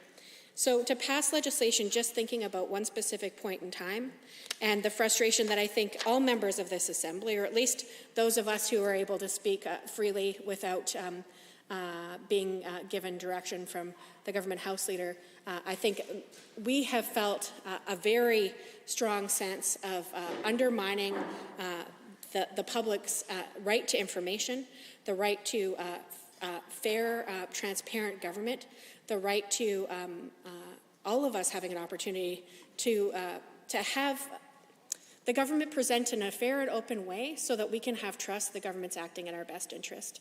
And of course, when there was the auditor, when there was a report done by an auditing firm after the first wave, and it took well into the third wave, after immense public pressure for that to be made public, I think that probably helped contribute to the lack of trust and the lack of confidence that Albertans have in this government when it comes to their management of our collective public health. So I guess one of the questions I would have to the mover is how he landed on only 2 members being the trigger to initiate a debate. It seems like an incredibly low threshold, and I think would be an outlier certainly in this place and an outlier for probably any other assembly. So if the member has done any other interjurisdictional comparisons within parliamentary democracies or specifically within Canada, are there any other times where just 2 members can trigger this type of debate on any issues, let alone a public health disaster that is an emergency? I would find that information helpful because it does seem like an incredibly low threshold. Yeah, and I will just say again that I know how difficult this has been for all of us. Oh. Any other members wishing to speak to the motion for concurrence? The Honourable Member for Edmonton City Centre. Well, thank you, Madam Speaker. I appreciate the opportunity to rise and speak to this bill. As my colleague noted, we don't often see opposition bills getting the opportunity to come and be debated in this House. That's been an unfortunate circumstance of changes that this government has made to the process in which private members' business takes place. But certainly I appreciate that we have the opportunity to consider this member's bill, and certainly I hope that my own bill that I brought forward will get the same opportunity. Unfortunately, though, I think I have to join my colleague from Edmonton-Glenora in saying that I will not be supporting this bill. Now, certainly I can appreciate the concerns that the member has brought forward and the concerns that have motivated him bringing forward this bill and proposing these changes. He has spoken about the need to seek further transparency and indeed a distinct lack of transparency from this government throughout the COVID-19 pandemic. And on that point, I certainly do agree with the member.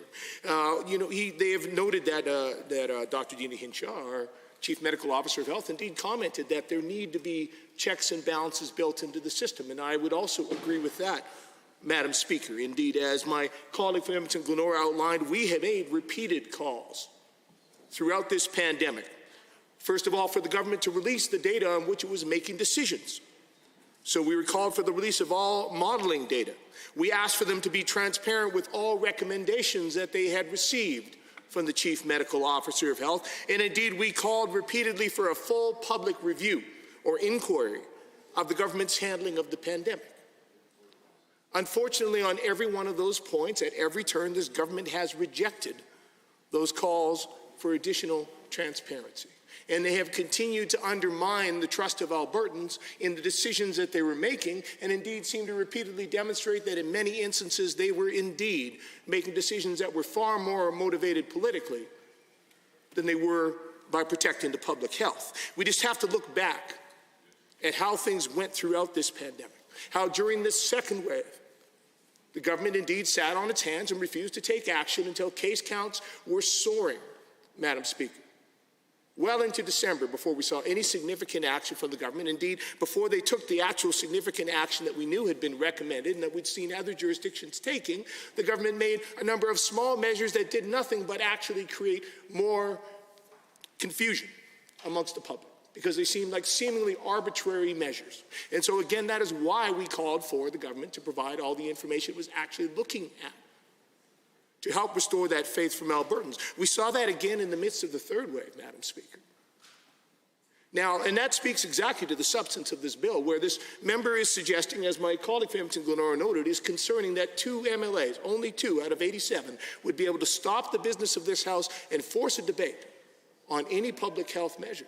And what we saw during that third wave, Madam Speaker, is 16 MLAs in this House who wrote a letter demanding that all public health restrictions be removed. All, Madam Speaker. That was as the third wave was just beginning to rise, and we saw the devastation that wave brought on Albertans. And imagine how many more lives would have been lost, how much more damage might have been done to our economy, how many more Albertans would have been left suffering with long COVID if those MLAs would have had the ability to come into this House and try to force the removal of all public health measures against the advice of the actual medical experts and the science. That is one reason why I feel I could not support this bill. But again, what we saw clearly during that wave of the pandemic, Madam Speaker, is again this government was delaying taking actions because it was concerned about its own political fortunes, more so than the public health, which is a reason why, indeed, we do need to have more transparency. That, of course, led into the best summer ever, Madam Speaker, and we're all well aware of how that played out, where we found ourselves again going into a much higher, rising case count with the Premier on vacation, not a word from this government, dead silence, while Albertans and public health experts and our doctors and our healthcare workers were crying for this government to take action and step up. And by the time we finally got there where they began to consider taking action, these guys were arguing behind closed doors amongst themselves about taking the step that proved to be the most effective public health measure in raising vaccination rates and helping lower case counts, lower hospitalizations, and indeed prevent deaths, that being a vaccine passport system. And because of this government being delayed, arguing amongst themselves, caught up in their own political turmoil, we saw that wave grow far worse. We saw our thousands more surgeries canceled, thousands more Albertans that were infected with COVID and indeed having health effects as a result. And indeed, when they only even brought in that policy, the democratization of that vote within their caucus watered down that policy from what had been recommended, as was revealed by one of the members for Grand Prairie. So that is one of my concerns, is that what we saw is within this government alone, simply their democratization within their caucus led repeatedly to steps being taken that undermined the public health, that caused more damage to our healthcare system, that made a public health emergency worse.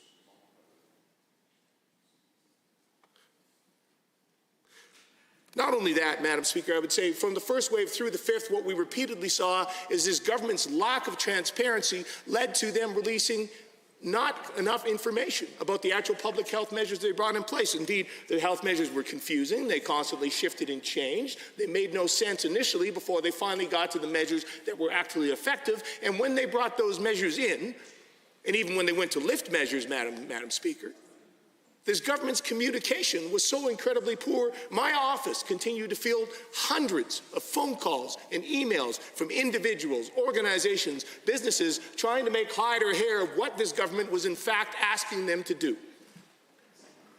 And indeed bringing out public health measures, putting them into effect before they were even publicly available and published online, repeatedly, through multiple waves of the pandemic. So I can understand why the member is bringing this forward, because certainly I share his frustration with the incompetence with which this government handled so many aspects of the pandemic and made this so much worse and indeed undermined the public trust. But therein lies the problem, Madam Speaker, is that this government undermining the public trust did not mean that the scientific and the medical experts were in fact wrong.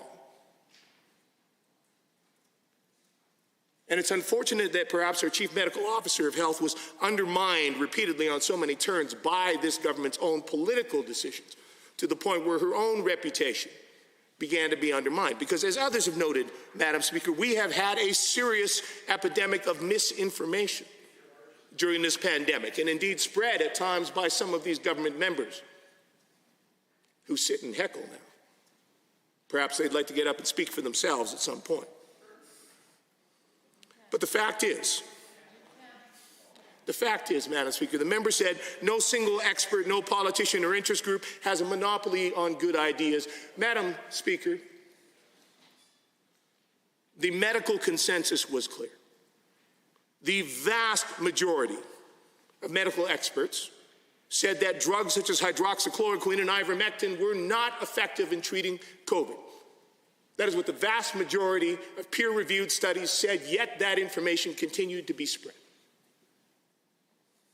The vast majority of public health experts said that, yes, in fact, masking is an effective way to help reduce the spread of COVID-19 as an aerosol virus.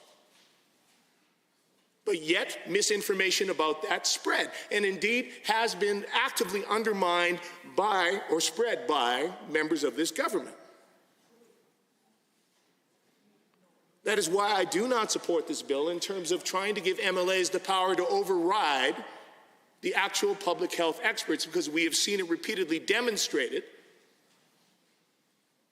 that whether because they personally believe the misinformation or whether because they are seeking some other form of political power or opportunity or advantage, members of multiple governments across Canada, including the MPP Randy Hillier, who is indeed up on charges today for his support of the convoy protesters and blockaders in Ottawa, and indeed was himself responsible for spreading an enormous amount of misinformation throughout this pandemic.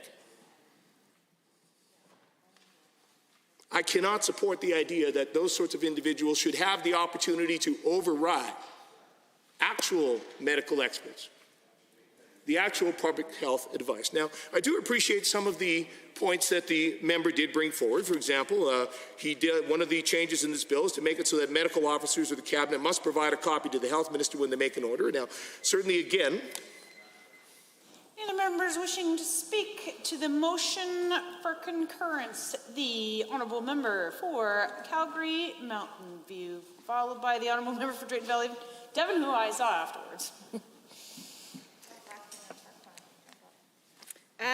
Thank you very much, Madam Speaker. I'm pleased to rise and speak to this bill. While I appreciate the intent of the bill, which is obviously a throw to transparency, I think my concern here is that it works in the opposite direction of what I would say was most needed during this pandemic. So the challenge during this pandemic was the fact that this government was leading based on politics instead of based on science and data and public health advice. That was probably the single biggest challenge we faced. Now, certainly, we saw a wild overreach with this government's Bill 10. A wild overreach which was rapidly followed by a number of government members standing up and yelling, "Fear and smear, it's nothing like that." And then, of course, members of their own party stood up and rallied against it because that was incorrect, Madam Speaker. It's not a word that I can say in this place, but certainly it came rather strongly to light that the government's defense of Bill 10 was not factually accurate. And so ultimately they chose to reverse their position on that. But I would say that our largest problem as we trucked through this pandemic, so to speak, I suppose, was the spread of misinformation, the wild spread of misinformation, and the spread of misinformation which went unchecked. It went unchecked by this government because it was in their political interest to leave it unchecked. And that, Madam Speaker, I think was the biggest concern we faced. Public health decisions ought to have been based on what was good for the people of this province, on the opinions of the people of this province, on advice from medical health experts. But that's not what we saw.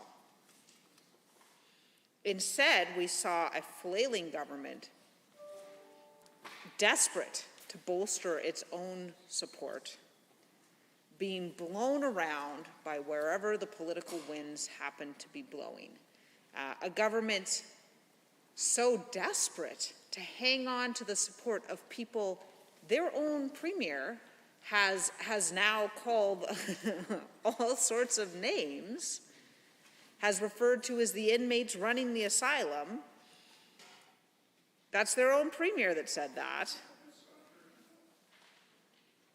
They were so desperate to appease those people over the course of the pandemic that they allowed their own members to join illegal blockades, that they allowed their own members to spread misinformation about vaccines and masks and science. Madam Speaker, it's incredibly problematic. And I actually think that as we move forward as a society with the sort of increase in access to the internet, which is in many ways an incredibly good thing, the access to information that we have in this moment of time is unprecedented throughout history. The problem, Madam Speaker, is that it cuts both ways. And it leaves us with access to unprecedented misinformation at the same time.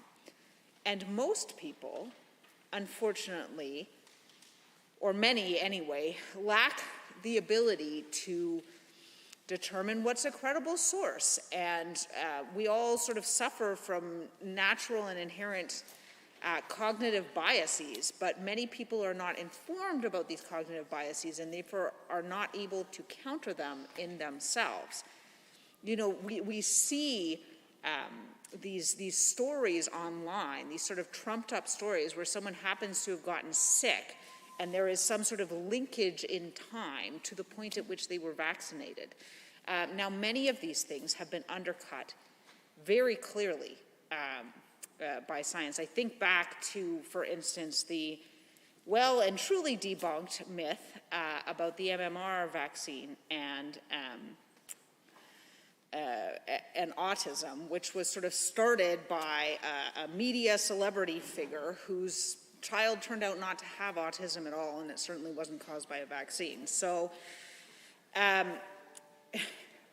that sort of problematic misinformation is often started by bad actors, but often supported by those who simply lack an understanding of their own cognitive biases, lack an understanding of the difference between correlation and causation. And in fact, many of the people who start those stories don't necessarily do it through ill intent. They're simply so badly misinformed that their own brains may tell them that this is the truth when it transparently is not. And so that's incredibly, incredibly problematic. And I think in particular, Madam Speaker, it's worth noting that when members of this House engage in that sort of disinformation, it actually doesn't matter whether they are intentionally misinforming or themselves misinformed. It ought to be beneath every member in this place. And the public ought to hold us to a higher standard than that. So my concern with this bill is that it would take us in a direction where we're seeing more politicians who are sort of being blown around in the winds of strange misinformation on the internet, interfering in decisions that should be based on reason and science. One of the things that drove me, Madam Speaker, to this House is evidence-based decisions, is ensuring that we make our decisions based on the best facts and the evidence that are presented to us. And I think this would take us backwards in terms of that. This would encourage members to sort of come forward with unfortunate and ill-informed views that are unhelpful going forward. I think as a society, we're going to have to struggle with this. And I don't know that it's necessarily, certainly government has a hand, but I don't think that government alone can do it. And certainly the UCP's backwards curriculum, their attempt to remove critical thinking skills from the curriculum is absolutely a step in the wrong direction. It's absolutely a step that will make this problem worse, that will ensure that our children do not have the capacity to evaluate the source and the reasonableness of information in the right sort of way, because on the internet, information and disinformation can look very, very similar. If you don't have the appropriate skills to figure out what's what, a person can get very quickly into trouble. And in a democracy, when enough people get into trouble, we're all in trouble in that way. And so I certainly think that this government ought to have done a better job throughout this pandemic at circulating information, at attempting to combat misinformation, at making decisions based on public health. And we can look back historically, Madam Speaker, we can look at the data and we can see that this government strategy of acting last and least, of trying to ignore the science, of like this sort of faked out, oh, we wouldn't have done it except we were forced by your lack of personal responsibility, resulted in some really bad results, and really bad results in a population in this province, Madam Speaker, who are younger than the average population in this country. A population who ought to have fared better because of our relative youth, and a population in a province that has one of the best healthcare systems in the country. So I think it has been incredibly problematic. This government's handling of this pandemic has been incredibly, incredibly problematic, but not in a way that is fixed by this bill. And that is why I won't be supporting this bill, because I think it takes us in absolutely the wrong direction. I think it takes us in a direction of rhetoric and misinformation, and the opposite of the direction we should go in, which is the direction of science and information and rational debate and rational argumentation and conclusions which flow logically from their premises. And I think there are a lot of ways that that can be achieved. Unfortunately, I don't feel that this is one of them. And I hope that this government takes this as a lesson. The honourable member for Drayton Valley Devon. Thank you, Madam Speaker. It's a privilege always to be able to get up in this House and to be able to speak to a bill, especially a private member's bill. For those that maybe aren't aware of what we're doing this afternoon, we're being presented with a motion for concurrence. That's a motion that asks us whether or not we want to pursue a particular bill in a private member's bill, and whether we want to actually have debate on that bill and move forward in the House with discussion on that bill. In this case, Bill 202, the Public Health, Transparency and Accountability Amendment Act, 2022. Madam Speaker, it's a privilege anytime we get into this House to be able to speak to a bill. And for those out in the real world that are trying to make a living, when we get into the legislature, most of the bills that we discuss and that we deal with are government bills. And they're brought forward by the executive, by the government, and they're important often, and we debate them and we discuss them and we make our arguments pro or con in this House. We try to represent our constituents, and we try to make sure that, if possible, we can bring forward amendments and make any kind of a bill, a government bill, or a private member's bill for that matter, better, and that through the process of that debate and through that process of exchanging of ideas, that at the end of the day we have a bill that's either appropriate to move forward and to work in the interests of the citizens of Alberta, or whether we believe at the end of the day that that's a bill that should be turned down and should be voted against, and in the process not be brought forward in a way that's going to affect Albertans. Now, we have today the opportunity to bring forward Bill 202 to this legislature, and private members' bills are actually really important, I believe. When you take a look at the fact that not every good idea is brought forward by the government. There are many good ideas that are brought forward to us as MLAs on a daily basis We have constituents all the time. We're all meeting on both sides of the House with constituents that bring forward ideas and suggestions for how we could better run this province and in the interests of the people of Alberta.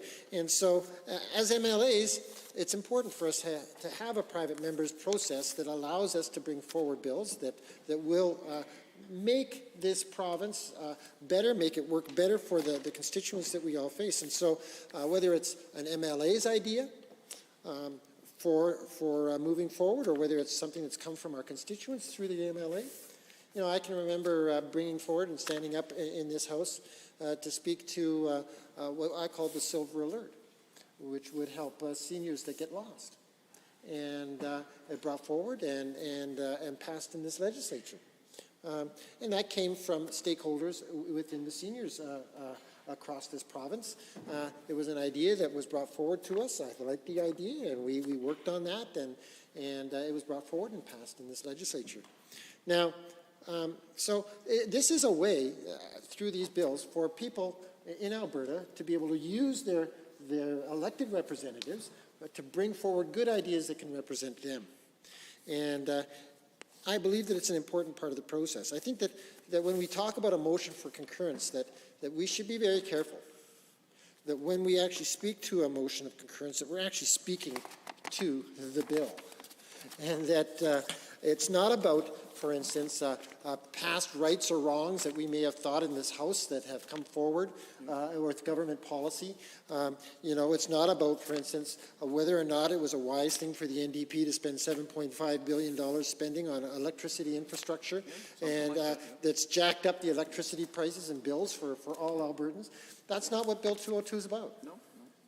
And it's not about, it's a motion of concurrence as to whether or not we in this House believe that we should move forward and debate this bill and the merits of this bill. It's not about the NDP support for a carbon tax, no, not about that either, which has jacked up all the costs for all Albertans. Yep.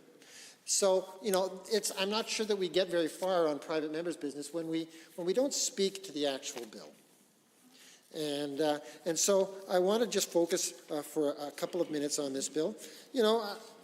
It's been brought before the House already that, this bill is going to allow us, in the title, it's a Public Health Transparency and Accountability Amendment Act. And that, if we take a look at this bill, in a state of a public health emergency, if an order or subsection 1 is made in respect to the public health emergency that exists or may exist, the Lieutenant Governor or the Council may not make a subsequent order under that subsection in respect to the public health emergency unless the Legislative Assembly passes a resolution approving the making of that subsequent order.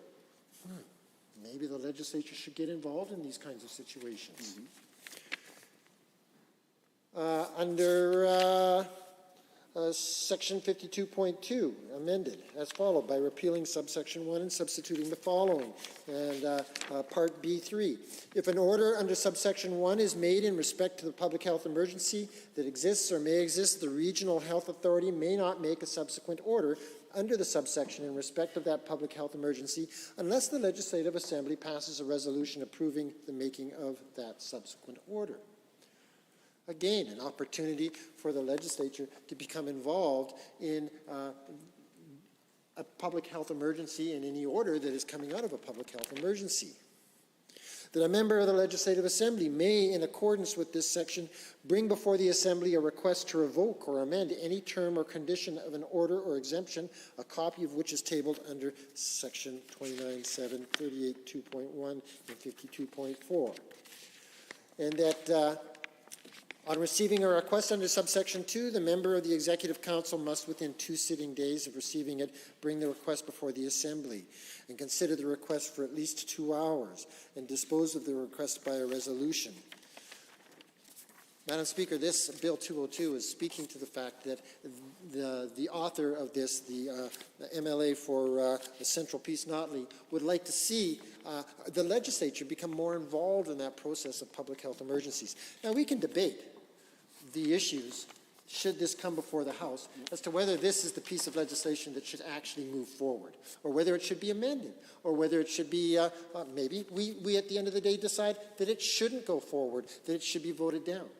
But I believe that this is a worthy piece of legislation for the consideration of this House, and so the motion of concurrence will have my support. Thank you. That was beautiful timing. My honourable member. Would the honourable member for Leduc Beaumont like to close the debate? Honourable members, the chair of the Standing Committee on Private Bills and Private Members' Public Bills has requested concurrence in the report on Bill 202, the Public Health, Transparency and Accountability Amendment Act 2022. Does the Assembly concur in this report? All those in favour, please say aye. Aye. Any opposed, please say no. No. That is carried. Members, the Assembly has concurred in the report and the bill will be placed on the order paper for second reading. Under motions other than government motions, motion other than a government motion 504, Mr. Hanson. Phil.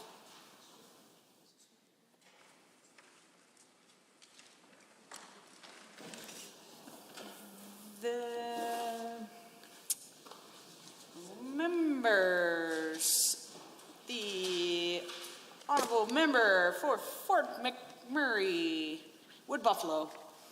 Thank you so much, Madam Speaker. It is a great honor to rise and speak before this motion to this House. First off, I wish to thank the member from Bonneville Cold Lake St. Paul for his great work on this motion.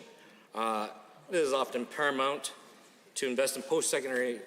I hesitate to interrupt. The mover of the motion would be very pleased to move the motion.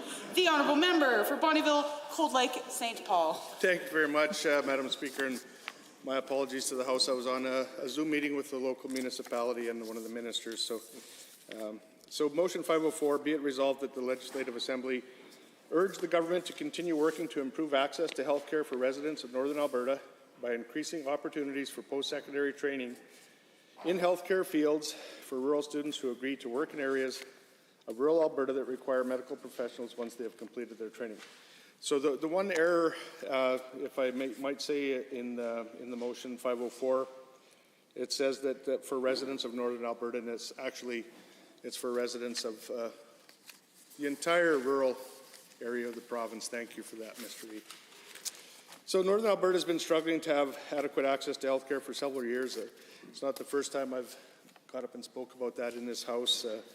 I think pretty much all of my member statements and most of my questions for the last couple of years have been on this issue. That doesn't seem to be getting any better with what we've gone through with COVID. Advocating for THS for better recruitment of medical professionals for over 6 years that I've been in the House here. So recruiting med students originally from rural communities is successful because they're more likely to commit to stay in rural communities for the long term. This is something that I've been talking about for quite a long time, as rather than trying to attract foreign doctors, and all due respect to the foreign doctors, we've relied on them for many, many years, but they tend to not stay for very long periods of time once they get into rural Alberta.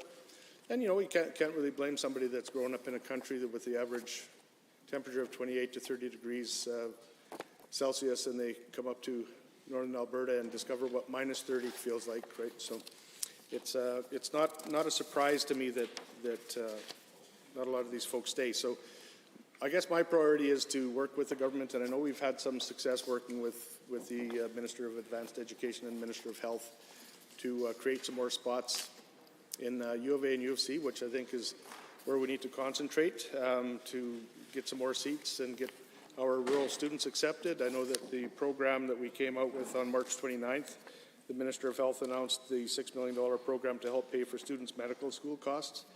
In exchange for financial support, students have to complete their residency training in rural Alberta and agree to practice in a rural Alberta community when their schooling is complete. What I'd really like to see, since we got that, and it's going to be a very successful program, I believe, is that I'd like to see it expanded, not just for doctors and surgeons, but also RNs and LPNs, lab technicians, nurse practitioners, as well as midwives. So I'd really like to see the Reside program as good as it is. I think it's a step in the right direction. I've had really good feedback from my local communities and municipalities on it. But one of the things we did hear about is increasing that to RNs, LPNs, and lab technicians, et cetera. I do understand that the University of Calgary has got a program that they're working with some of the local colleges for allowing LPNs and RNs to go to school within their own communities. I know they're talking about a program with Portage College, which I'm pretty excited to hear about as well, so that local LPNs can get their upgrading right in their own local communities and get their training there, as well as at least starting RN programs in rural Alberta and possibly finishing them up in the city. You know, the same shortage that we see for doctors is present for nurses and lab technicians, midwives, and that's why I'd like to see them added on to that. Just as an example, I think last week I talked about in the House here when I spoke or asked a question to the health minister, 44 8-hour shifts at the Cold Lake Hospital ER department. ER was closed for all of those 44 shifts in 1 month, the month of or that's coming up in the month of April, sorry, it was 35 in this month of March. I've also met with St. Paul nurses on a couple of occasions with the local mayor, as well as with the Northern Director for AHS to address some of their issues. It's just becoming, seems to be a spiral that the more stress we put on the system, the more nurses we lose. And it just keeps getting worse and worse. A big part of the complaints that the nurses had was because of the medical emergency that was called. It gives AHS kind of special powers to redeploy, and a lot of the nurses are concerned that they may have been working in home care for 10, 15 years and haven't actually worked in the hospital in their entire career, and suddenly AHS can have the power to redeploy them to an ER situation or an obstetric situation that they haven't been trained or orientated to. So there's a number of things that we can work at to improve. But like I say, it isn't just the doctor situation, it's the entire medical situation out in rural Alberta. So attracting doctors during their medical degree does work. We have some stats here that 72% of rural family medicine program graduates from the U of A and 66 from the University of Calgary are practicing in rural and regional communities. 57% of rural integrated community clerkship program graduates from the U of A and 66 from the University of Calgary are practicing in rural and remote regional communities. So we do have some practices that are working, but we need to, I think, increase those number of students in those rural programs so that we, if we can maintain that percentage of those students coming back to the communities, the more seats, the better. So I've actually been pushing for dedicated seats at U of A and U of C in the doctor program, but we should also be doing that with all of our healthcare professionals. Madam Speaker, according to enrollment data at U of A, this is from 2020, 138 rural applicants for their medical school in 2020. Of those 138, 111 were deemed to have met all the academic requirements, but only 25 of them were offered admission. So that's a kind of a step back. We recognize that there's a problem in rural Alberta. Our post-secondary institutions need to recognize that. The amount of funding that we put in as a provincial government, we should have a little bit more say in addressing the problems. And as I've said in the House many, many times, I'm not looking at a permanent change to post-secondary education, but what we need to do is highlight the issues that we have in the province and direct our efforts toward those. So basically, yeah, again, only 22.5% of qualified rural students actually received an offer from that school. On the same day, I talked about University of Calgary, and we had 127 applications to med school. 119 were deemed to be qualified, and out of those 119 qualified applicants, only 11 rural students received an offer of admission. So this is where we're having the problem. I don't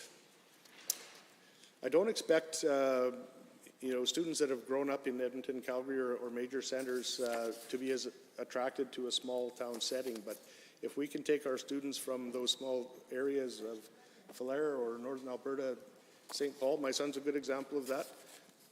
Was accepted, took him 3 years to get accepted into med school because he couldn't answer all the questions at the interview process properly, and they score heavily against you because you don't have access to the research facilities and to be able to work in a hospital setting, which is something that they like to prioritize.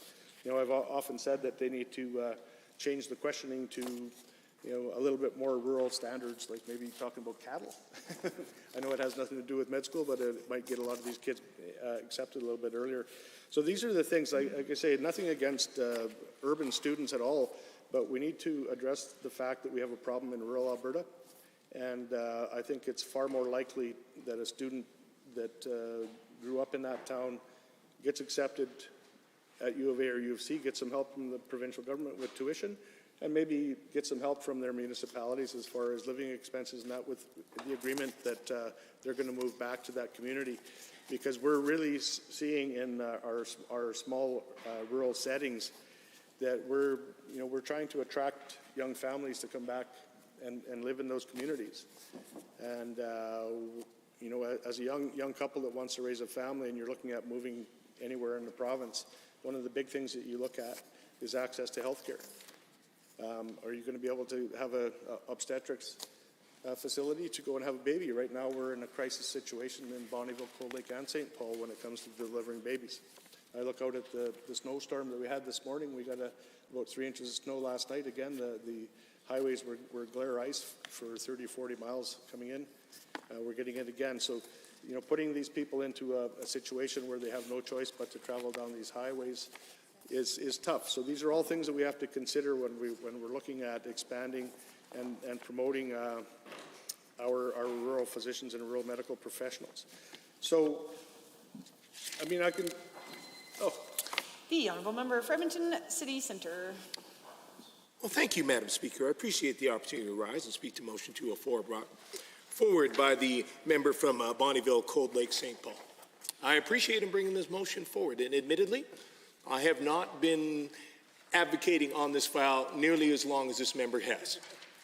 Admittedly, as a resident of downtown Edmonton, I did not know a lot about rural health care in the province of Alberta at the time that I had the honor of being appointed as the opposition critic for health. However, in my first year in the role, I very quickly got a crash course. And that was because, Madam Speaker, unfortunately, because of the chaos and disruption that was caused certainly for physicians, and then later on throughout the pandemic for many rural health care professionals, unfortunately due to decisions by this government. And indeed, when the former Minister of Health moved forward with a number of changes that he was demanding after this government tore up the contract that existed between doctors in the province of Alberta, it was rural health professionals, rural doctors, that reached out to my office the most. And we have a short time for debate, so I'm not going to go into all the details, Madam Speaker, of what happened during that period, the concerns that were raised, but I will simply note that rural doctors were among the most that expressed the biggest concerns about the impact that this government's short-sighted decisions would make on their ability to continue to practice and provide services in their areas. Rural physicians, of course, tend to work a lot of them like to have their own family clinic, and then they also work in the rural hospital. They are multidisciplinary. They enjoy the challenge of taking on a number of different roles and providing full service in their communities. The decisions made by this government directly undermine their ability to do that, and it took weeks for this government to sit up and listen and to begin to make some changes. And in that time, unfortunately, we did see some very good rural physicians, like the folks at the Moose and Squirrel and Sundry, that withdrew from the local hospital and have not yet returned. We saw the loss of doctors from the province of Alberta, and we've seen that continue since. 3 times as many doctors left this province in 2021 than in 2019, 140. And sadly, that impact is being felt far more deeply in rural communities.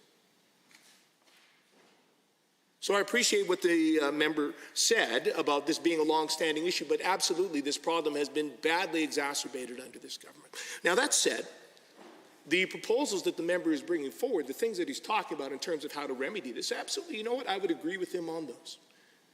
Again, I've had the chance to speak with doctors from all corners of the province, and indeed a number in rural areas, and indeed a number who worked at some of the clinics that were most respected for training rural doctors, the folks down in Pincher Creek, the folks in Sundre, and others who have been training up young doctors in the province and have been responsible for helping us get so many of the excellent rural physicians that we have been able to get. And they agree with the member, as does the College of Physicians and Surgeons of Alberta and others, that the best way to recruit more doctors, and I agree, probably other rural health professionals as well, is first of all, is to offer more training where they are. Because if we recruit more people from rural areas, give them the opportunity to learn in their community, to get experience in their community, they're more likely to stay and to work in that community.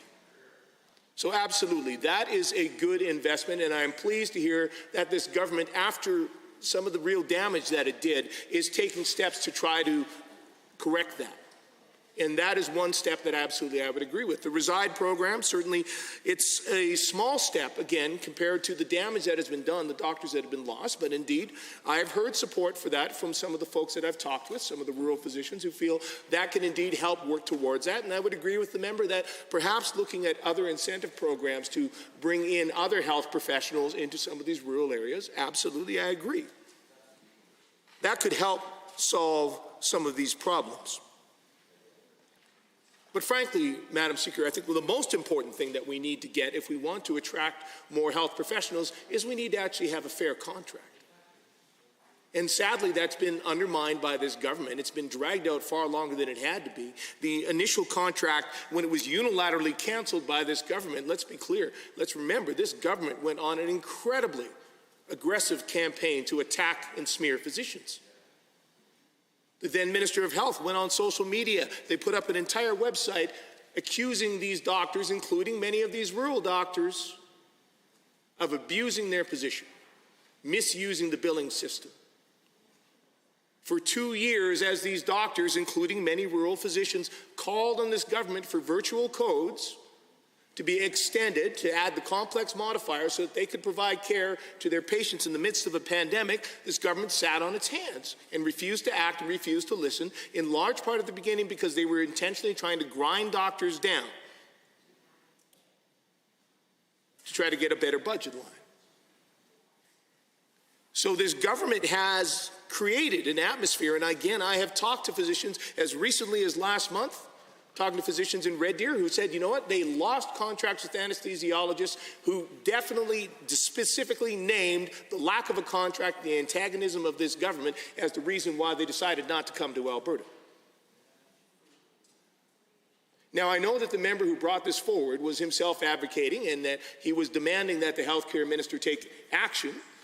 And indeed, I imagine that, I believe that is in part why that health minister finally did backtrack on a portion of the changes he was trying to force through. And I respect that the member brought forward that advocacy on behalf of his constituents. But there is still a lot of damage that needs to be undone. And all the programs in the world, all the incentives are not going to undo the fact that we still have a lot of uncertainty. And I recognize that the current Minister of Health certainly presents a much better face for this government in those negotiations. And we are seemingly seeing some progress made, but this government still continues on many levels to push things to the very last minute. I know there's a situation right now with hospitalists in the province of Alberta. We have the situation with medical physicists in the province of Alberta, where this government is indeed grinding right up to the very last minute, within days of contracts ending. That still creates further chaos in the system that is going to make it more difficult to recruit healthcare professionals, indeed, and specifically to rural areas too. The member mentioned, speaking with nurses and others who were talking about the concerns they had about being redeployed during the pandemic and the stresses that were created. And again, Madam Speaker, those were decisions by this government in how it handled its COVID-19 policy.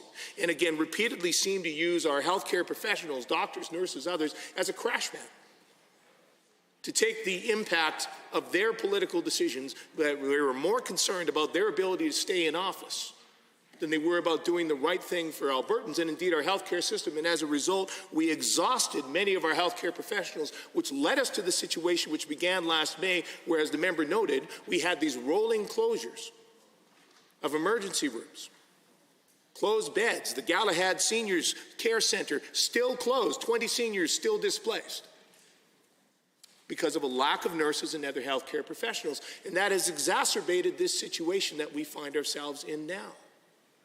And let's not forget, as we went into the fall then and into that fourth wave, as case counts were rises, this government was demanding 5% wage cuts from those same nurses. Now, certainly they arrived in the end at a better place, but let's not forget that was the message this government sent to nurses in the midst of the fourth wave.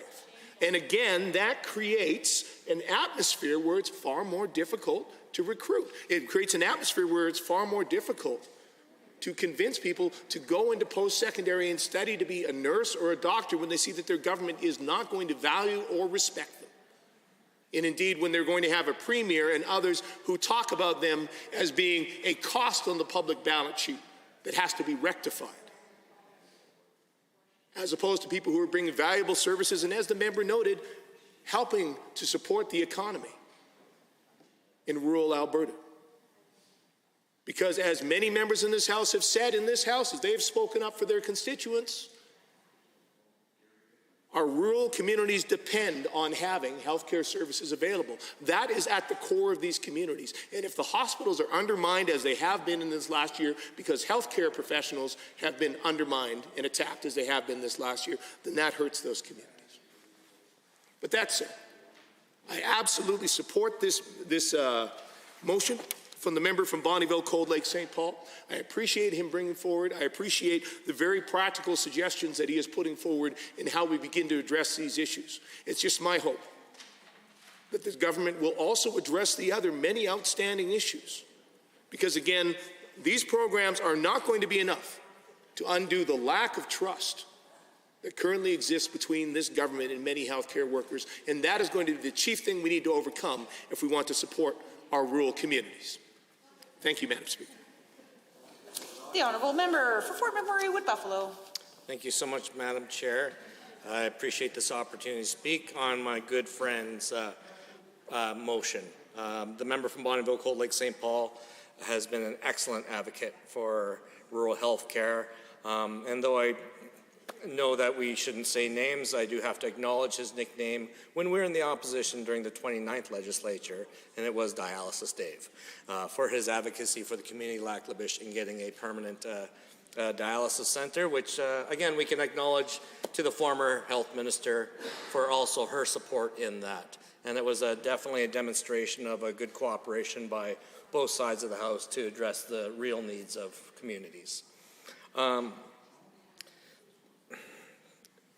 The system that we currently have, with the educational systems being focused in the largest centers, which is natural and is a world, is a model that is throughout the world in every nation, let the big schools be in the large centers.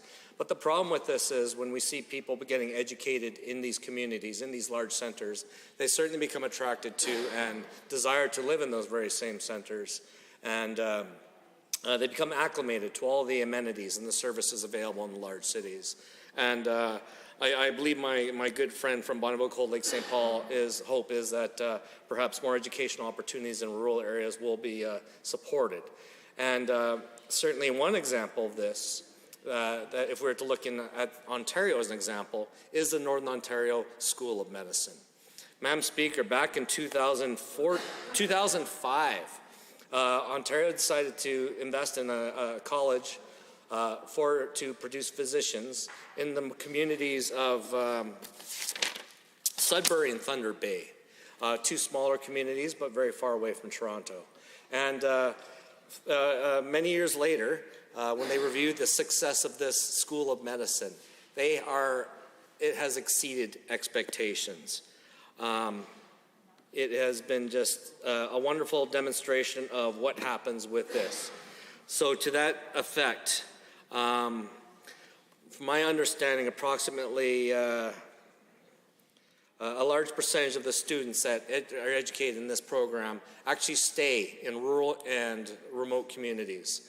Not necessarily in Thunder Bay or Sudbury, but certainly in some other small communities around there, and to great success. Keeping physicians in rural areas where we really need to attract these people.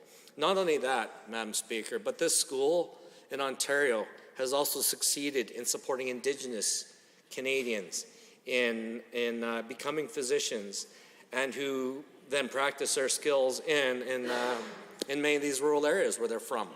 And this is a fantastic thing, and something certainly that I hope we consider mimicking here in Alberta, perhaps the Northern Alberta School of Medicine with locales in Grand Prairie and Fort McMurray as an example.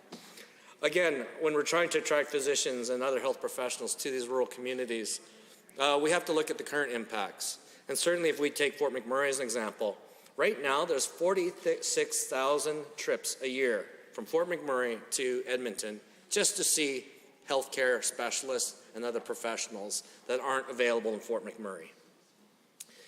And despite a very rich community with an average household income of almost $200,000, despite the fact that the industry there creates, according to our last budget, $10.3 billion in revenues for this government, we have a hard time attracting people to this community to work as health professionals.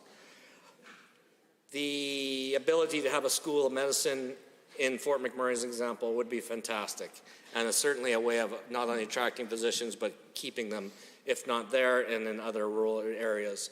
Again, we continue to struggle in maintaining a lot of physicians in these rural areas, as well as other health professionals, lab technicians, diagnostic imaging, like people with nuclear medicine abilities so that they could run the CT scans and whatnot, are so valued and so important. Paramedics are another area that we need more of, and certainly Fort McMurray, we are blessed to have a paramedic program at our local college, but a program like that needs to be expanded in other areas. Certainly northeastern Alberta in particular could definitely use some ability to attract people to this field. Now, don't get me wrong, our government has done a lot to try to help in these areas. Our government committed $90 million towards the recruitment and retention of physicians to rural areas. And our government was also providing $57 million towards programs like the Rural and Remote Northern Program, and other programs similar to like that, like the Rural Education Supplement Integrated Doctor Experience, or RESIDE.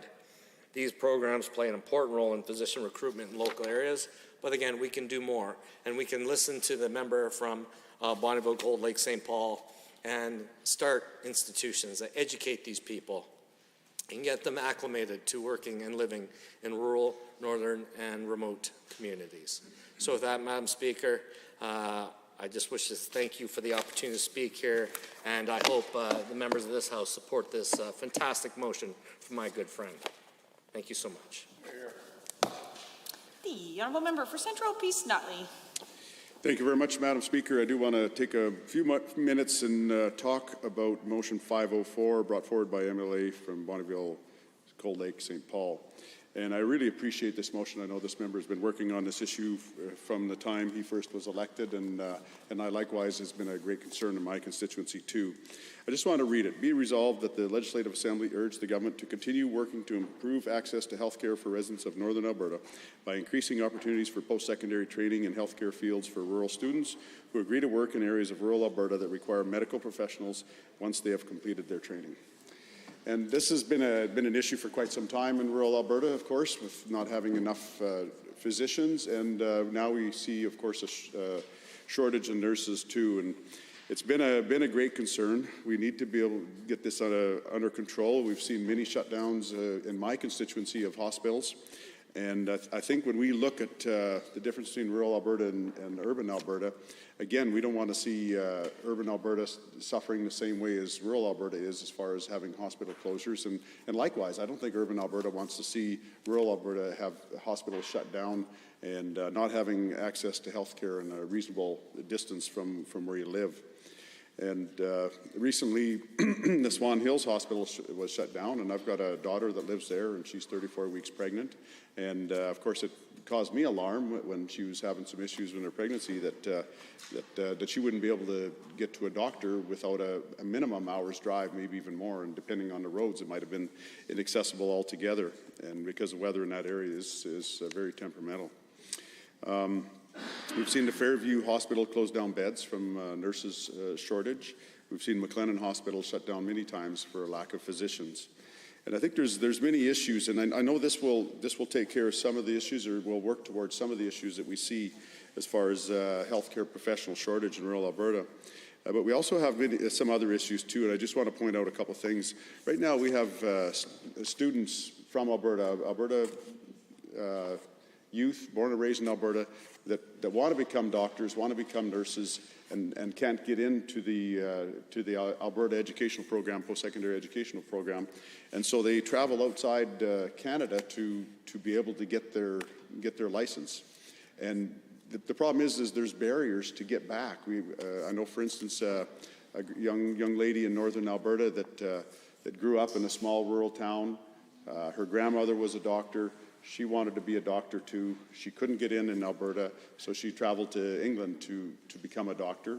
And now it's been, I think she's been licensed there for over a year and a half, and she's trying to come back to Alberta, but she can't because of the process takes too much time. She could go almost anywhere else in the world, but for some reason we can't get her back here. And she wants to come back and she wants to practice in northern rural Alberta in a small community. So the exact people that we want are not able to come back and do what we want them to do. And so we need to be able to take away those barriers for bringing people in. I know we need doctors where we need doctors, not just doctors coming into Alberta, but we need them specifically where we're short doctors. And we see that need all across northern Alberta and all across rural Alberta. And it mentions that in this motion that it's we need these doctors in rural Alberta. It starts off talking about health care for residents in northern Alberta, but I know it mentions in here too, it talks about all of rural Alberta. And and I know another problem we had a female doctor that wanted to come into McLennan, and the process and the testing, I think originally they were doing tests, I think, twice a year to allow the doctors to be certified to come in and practice. Well, then with COVID, they shut it down to just once a year. So this doctor came in, I think, a month or so after the test, which means she had to wait 10 or 11 months before the next test to be able to come in. And so there's processes like that need to be changed so that we can remove these barriers to get doctors and health professionals to rural Alberta. But I think one of the things we can be working on immediately right here is what this motion addresses is our post-secondary institutions right here in Alberta, where we can bring our Alberta students that want to practice in Alberta, and particularly rural Alberta, and make sure we have places for them so that they don't have to travel outside the country to get their education and then go through this long drawn-out process to get back. So I really do support this motion. I think it's fantastic, and I want to thank the member from Bonnyville, Cold Lake, St. Paul for bringing this forward. It is very important. It's very timely, and there's never a bad time to be talking about the importance of rural health care and making sure that we have the services in rural Alberta that the people in urban Alberta have. Again, we don't want to see people in urban Alberta suffering, and they don't want to see us suffering in rural Alberta either. So I think I think it's something that's could be supported all around in this House, and I'm going to support this. And again, I appreciate the member bringing it forward. Thank you. Any other members wishing to speak to the motion? The honourable member for West Yellowhead. Thank you, Madam Speaker. First and foremost, I want to thank the member from Bonnyville, Cold Lake, St. Paul for introducing this important motion in the House. Madam Speaker, as a member and a resident of a rural area, I've experienced the healthcare shortage issues present in our community firsthand. On March 15th, Alberta Health Services sent out an email to many of my constituents in Whitecourt informing them of a temporary interruption of C-section services at the Whitecourt Healthcare Centre. Many people might hear this news and wonder what the big issue is and why they can't go to another clinic. Unfortunately, Madam Speaker, they can't. The next closest healthcare centre is Edson, over 95 kilometres away. Under perfect conditions, that trip takes over an hour. So can you imagine going through all the stress of pregnancy and then being told you may not be able to receive life-saving C-section that you may need? It's not a feeling any expecting parent should go through. In a country like Canada, no pregnant woman should worry about whether or not she and her baby will make it through labor and delivery, especially not in Alberta, the province with the third highest GDP in the country. I must admit that now seems like the perfect time for this motion to be brought forward, considering it will benefit everyone. The residents of rural areas, the students, young professionals starting their careers, and current healthcare workers experiencing significant strain. Earlier this year, our government announced a $6 million investment to increase Albertans' access to the care they need, and those funds will be used over 3 years to help students pay for medical school costs. In exchange, students will complete residency training in rural Alberta and agree to practice in a rural Alberta community when their schooling is complete. That is excellent news. However, physicians are not the only healthcare workers who are scarce in rural areas. All healthcare professionals are. This includes nurses, mental health professionals, social workers, physician assistants, respiratory therapists, dentists, pharmacists, speech-language pathologists, physical therapists, occupational therapists, physical and behavior therapists, medical laboratory scientists, dietitians, and many, many more. Therefore, it is essential to have a plan in place to attract allied healthcare professionals to rural communities. It's also important to remember that working in rural areas requires knowledge about those specific communities. Madam Speaker, that is why this motion is so important. Having a chance to gain experience and training from rural areas will allow students to understand rural upbringing, available resources, common health concerns, and societal needs. Madam Speaker, studies have been conducted in Canada and the U.S. regarding the success of retaining healthcare professionals in rural areas, and they have all concluded that a positive undergraduate rural exposure and targeted postgraduate exposure outside urban areas are consistently associated with a greater probability of physicians choosing to practice in rural communities in the long run. I would like to point out how this motion is beneficial to students in different healthcare fields of study. This program will grant them hands-on experience, including the scope of practice required of a primary care physician. In many cases, because the community is so small, students are able to work closely with the same attending physician all year. This is particularly valuable because it allows them to build on their experiences, have a more in-depth knowledge of their area of study, and grow as part of a team that can identify their strengths and weaknesses and provide tailored mentoring. Madam Speaker, many of the leaders in different healthcare fields are of the opinion that rural rotation should be a part of every healthcare-related curriculum. They're correct, because a rural rotation would introduce students to a career path that some may never have considered.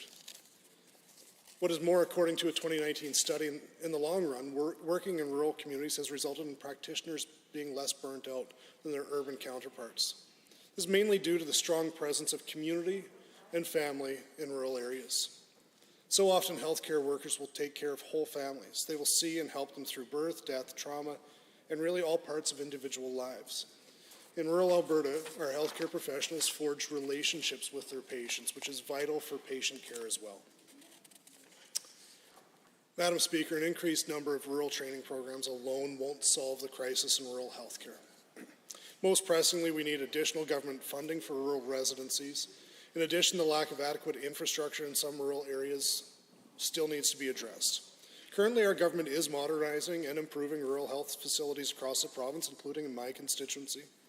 And I look forward to watching this process continue, as rural health concerns are heavily dependent on having appropriate facilities. I don't want to turn the focus to doctors only because Alberta is currently facing a healthcare worker crisis in many fields. However, most of the research available has been focused on doctors. Many people might not realize this, but the number of physicians that left Alberta last year nearly tripled compared to pre-pandemic years. A total of 568 physicians who left the profession in 2021. 140 left the province to simply practice elsewhere, by comparison of 87 in 2020 and 54 in 2019. While it may not be the cause in all cases, more often than not, individuals in the healthcare field decide to leave due to burnout. This is particularly strong in rural areas where healthcare workers continue to feel a growing strain and increased workload as there are staff shortages all around. Madam Speaker, Budget 2022 has assigned specific funding for post-secondary institutions to target seat expansions to support Alberta's recovery plan. Now more than ever before, we need to address the disproportionate shortage in rural communities and help stop the brain drain that Alberta health industry is experiencing. The current partnership with the Rural Health Professions Action Plan has an initiative dedicated to offering educational resources and school outreach to encourage students to pursue careers in rural healthcare, providing enrichment and training programs to rural health practitioners to maintain and upgrade their skills. Madam Speaker, advocacy is another important part of improving rural health concerns, which is why the Rural Health Professions Action Plan supports communities to attract and retain health professionals, brings a stronger voice to rural health workforce issues and accomplishments, and conducts research and analysis to develop innovative programs and policy towards improved rural health services. I support these investments and the focus on expansion, and I do want to thank the government and Minister of Health and Minister of Advanced Education for their devotion to addressing Alberta's healthcare crisis. But I really want to once again focus on thanking my honourable colleague from Bonnyville, Cold Lake, St. Paul, who, like many rural colleagues, have truly been advocating at length for improving access to health care across every profession in rural health. So thank you, honourable member, and I would encourage all members of the House, like me, to vote in support of this motion. Thank you, Madam Speaker. The honourable member for Cypress Medicine Hat. Well, thank you, Madam Speaker. I appreciate that, and I so appreciate what all my colleagues before me have said, and especially the honourable member from Bonnyville, Cold Lake, St. Paul, for putting this motion forward. I'd just like to start by reading it. Be it resolved that the Legislative Assembly urge the government to continue working to improve access to health care for residents of Alberta by increasing opportunities for post-secondary training in healthcare fields for rural students who agree to work in areas of rural Alberta that require medical professionals once they have completed their training. Madam Speaker, I want to start by talking about rural Alberta. I've lived in Medicine Hat in rural Alberta since 1974, and I absolutely know there is no better place in the whole world to live. The people are so friendly. I could spend all 10 minutes here telling you about my neighbors, all they do for me. I just have to open up my garage and they come running to help me. It's amazing. And people are like that everywhere, you know. Throughout rural Alberta, they are so willing to be friendly, to lend a hand. And we all know about the economic opportunities in agriculture, forestry, oil and gas, and with some expansion of irrigation, and that is wonderful. Of course, Medicine Hat and Cypress County have the added benefit of the best weather in all of Alberta, so let's not forget that. But Madam Speaker, rural Alberta is so extraordinary place to live, but this is our biggest challenge.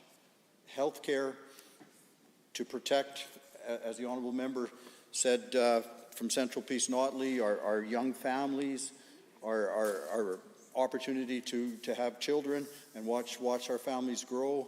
I'll just tell you about 3 stories that are on my mind. I heard about a young hockey player who broke his leg in small town rural Alberta on the ice, and they had problems getting him to the hospital because there was only one person in the community with the level of EMT that it took to drive the ambulance, and like everybody else, he was on a holiday. He needed a holiday. So they had to come up with another system to get him there, and fortunately it worked out.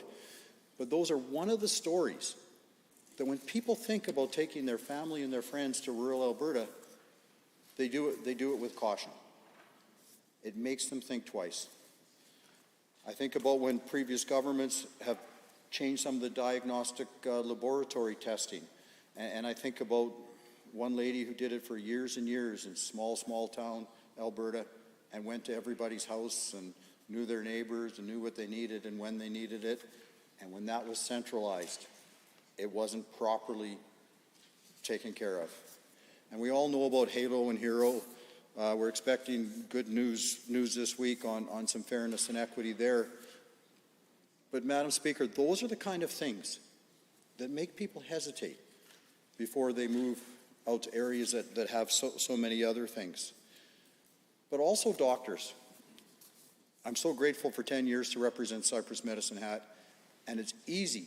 3 young Albertans a year that come to my office with perfect university scores. 4.0s out of Calgary or 9s out of Edmonton.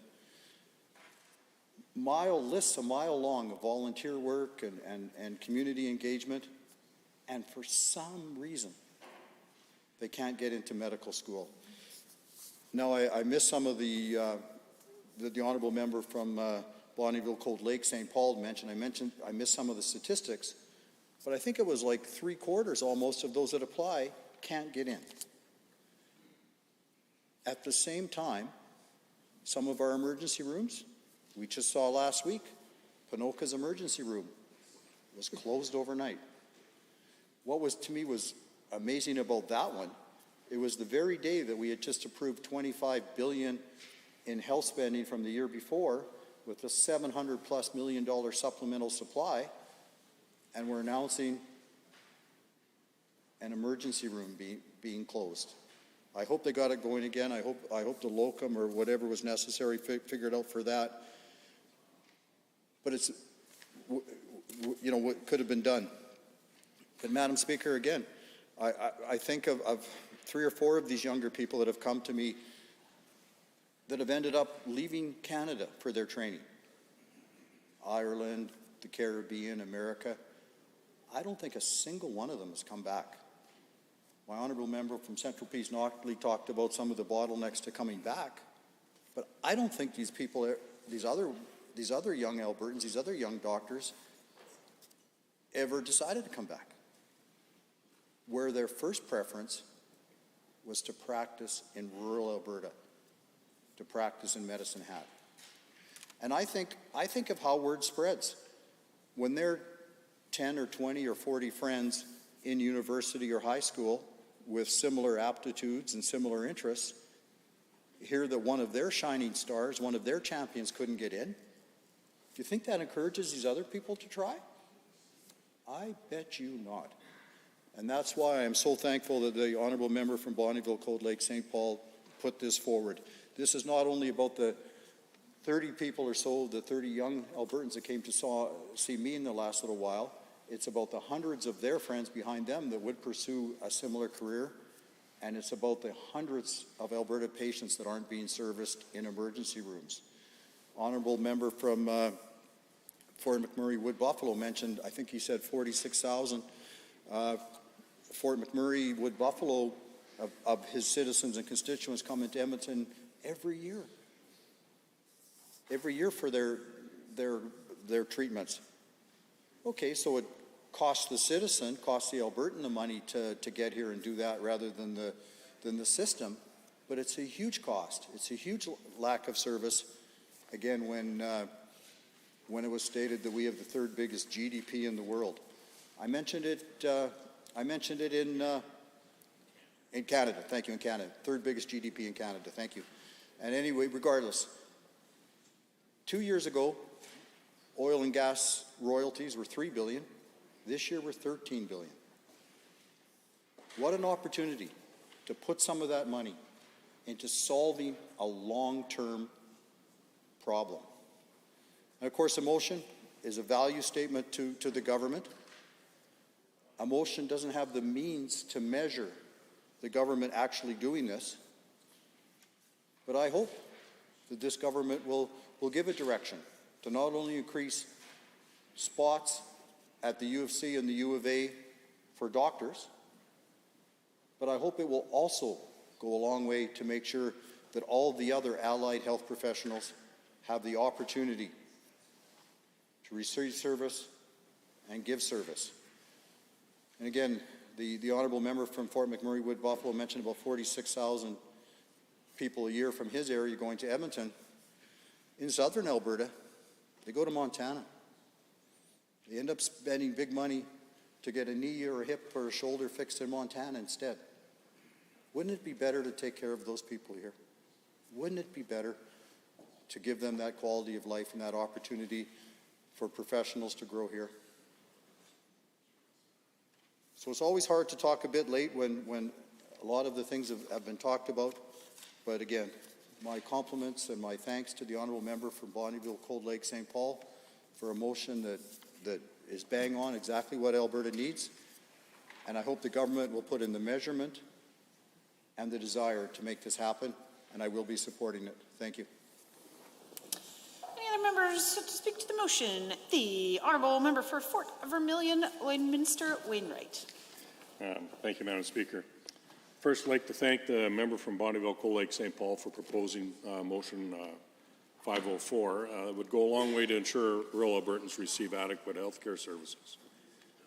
Rural communities represent a significant part of Alberta's population, and they're key to our province's economic growth and overall success.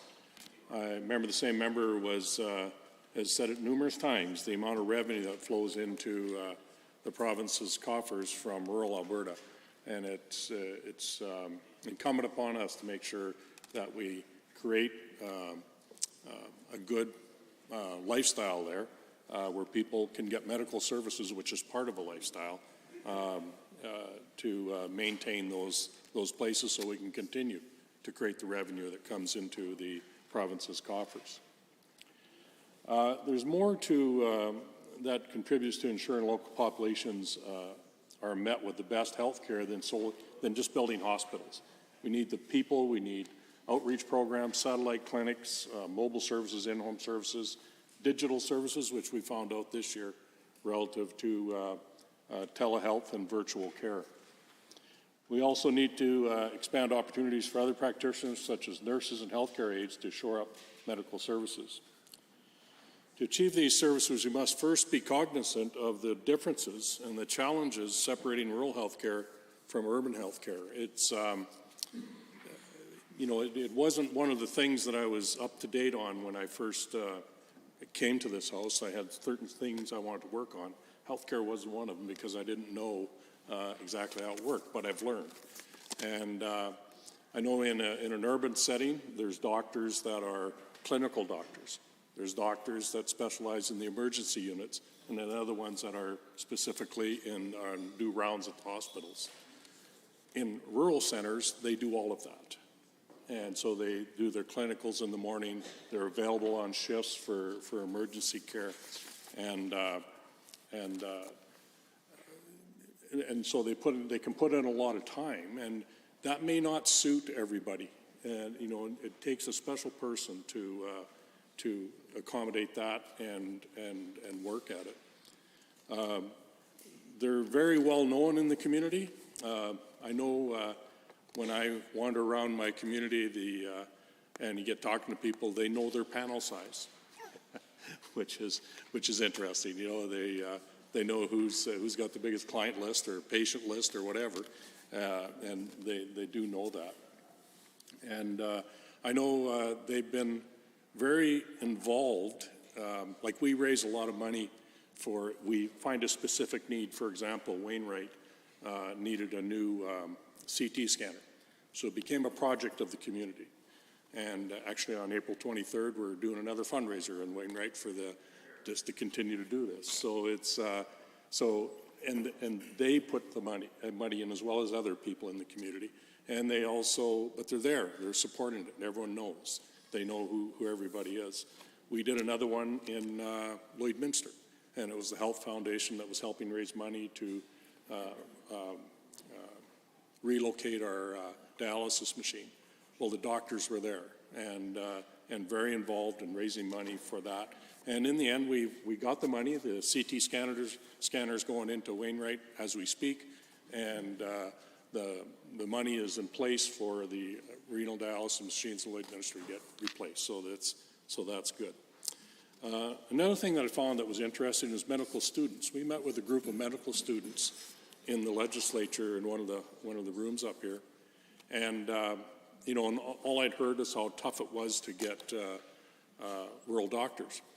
And when we sat down and met with this group of people, they said, "We love coming to rural Alberta to do our residency." And that kind of took me back. I said, "Well, what do you mean? All I hear is you guys don't want to come out to rural Alberta."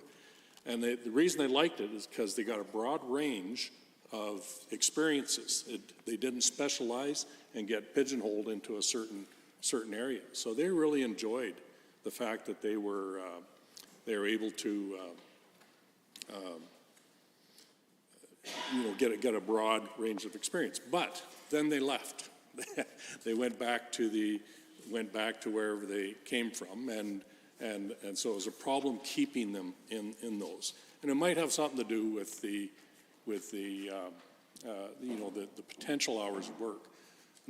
Another problem that happens is when we're trying to get a lot of doctors, when they're trying to recruit another one, they're looking for specific talents as well to fill in the complement of skills that are available in the community. And the doctors got very involved in that with health councils and trying to get people to come in for that. So those are, and that's the doctor's component of it. There's the other one is like we do have the Reside program, and that is specifically for doctors, where we're going to, I'm just going to check my notes here to make sure I get it right.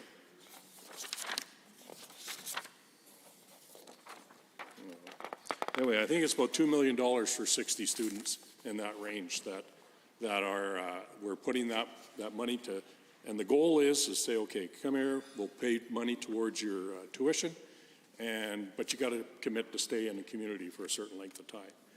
And the goal is that, nope. Okay. Under Standing Order 8 sub 3, which provides for up to 5 minutes of the sponsor of the motion, other than a government motion, to close debate. I would now invite the honourable member for Bonnyville, Cold Lake, St. Paul to close debate of motion 504. Thank you very much, Madam Speaker, and thank you to all the members that spoke in support of my motion 504. And this is really nothing new, folks. Decades-old issue. It's been going around for a long time. As a matter of fact, I have a 72-page report, the Rural Health Services Review, that was initiated in 2014 by Premier Prentice and then Minister Mandel, under the supervision of Dr. Richard Starkey, the MLA for Vermilion Lloydminster. And the issues, I've read through the whole thing. It's 72 pages long. Nothing's changed, right? So the good thing about it is we don't have to do another review because it's already been done. So we need to take some action. Just like to point out to the member from Cypress Medicine Hat that it's actually worse than you stated, sir, because only 9.2% of rural applicants were accepted at U of C in 2021. 9%. So we have a problem in rural Alberta. We need to recognize that as a government. We need to recognize that at the post-secondary school level as well. We need to work together with all levels of government, federal, municipal, and provincial, as well as with our post-secondaries to fix this problem. We need to encourage rural students.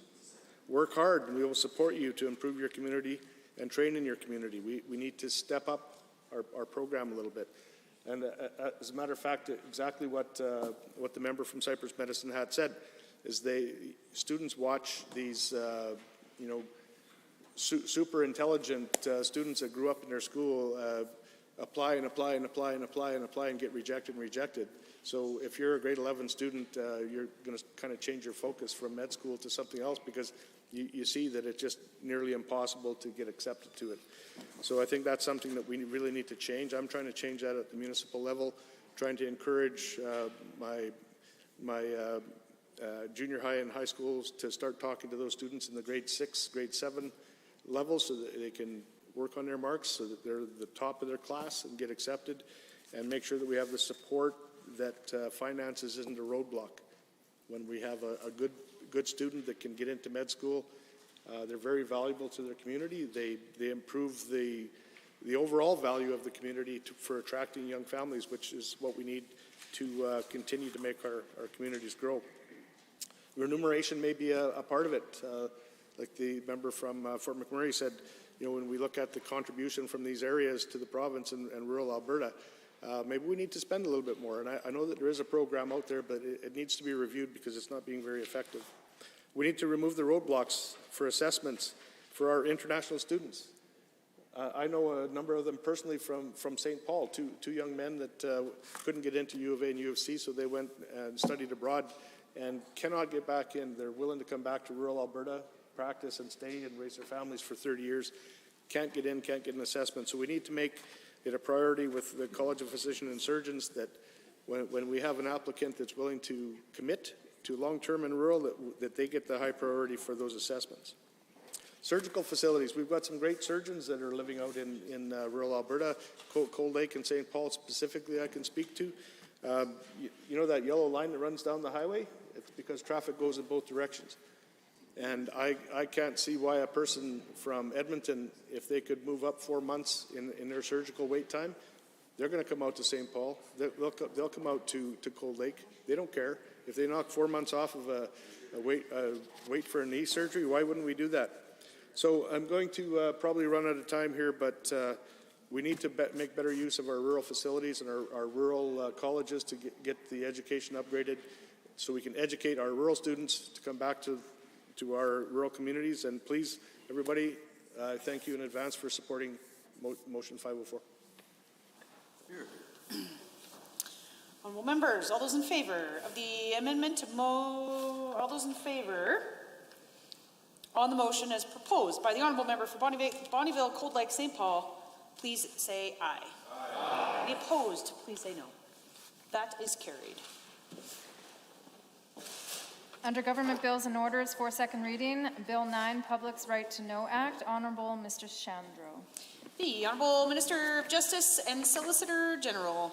Well, thank you, Madam Speaker, and I'm pleased to be here today to move second reading of Bill 9, and this is the Public's Right to Know Act, which will make it easier for Albertans to find information about crime in communities throughout the province.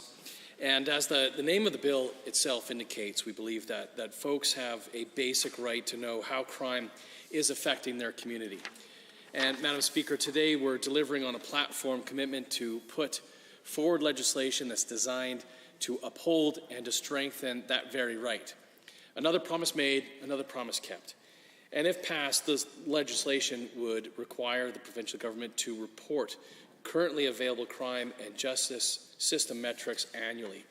And this would involve publishing information like police-based crime data on the Government of Alberta website and by tabling the information in a report to this House every year. This annual reporting requirement would enhance transparency by creating an expectation among the public that the government will provide Albertans with this information at regular intervals and ensure that it's easy to find and easy to understand. Now, we know from talking to folks that there's a strong appetite for this kind of information, as well as valid reasons for wanting it. During a tour of the province in 2019, the former Minister of Justice and Solicitor General heard from many rural Albertans who were concerned about crime, and they also told him that they wanted more information about what was happening in their communities. Transparency is certainly a principle that's worth upholding, but increased openness isn't the only benefit of legislation like this. There's a saying that goes back centuries, knowledge is power. Well, there's a reason that expressions like that have become so popular. It's because they're true. And information empowers people to make better decisions. Improving access to crime data could help decision makers at many different levels develop policies and take actions that are based on evidence. A troubling crime trend could expose gaps in services and lead to the development of new initiatives or the development of new enforcement strategies.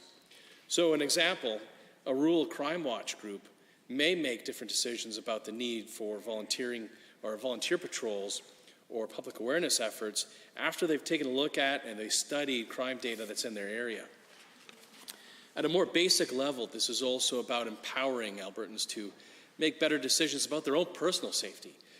Knowing property crime statistics may prompt someone to lock up their car instead of idling it with the key in the ignition, or a business owner may decide to invest in surveillance cameras or an alarm system. What these examples have in common is that in both cases, having access to reliable information can bring about better outcomes.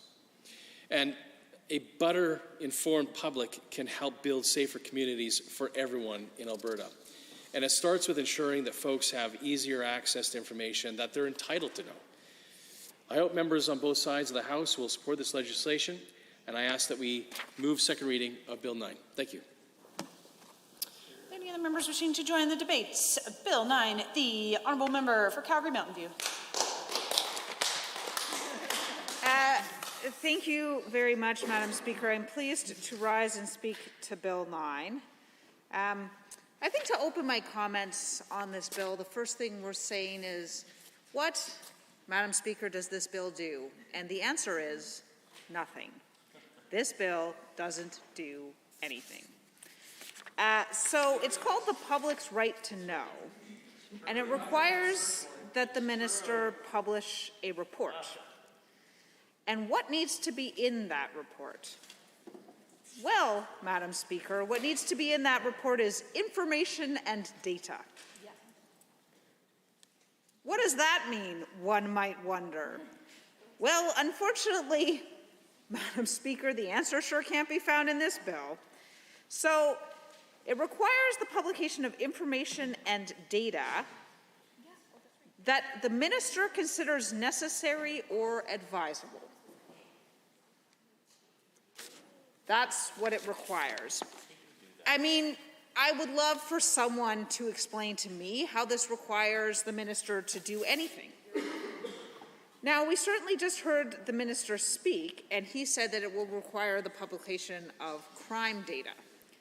Well, he may choose to publish crime data, but it's sure not required in this bill.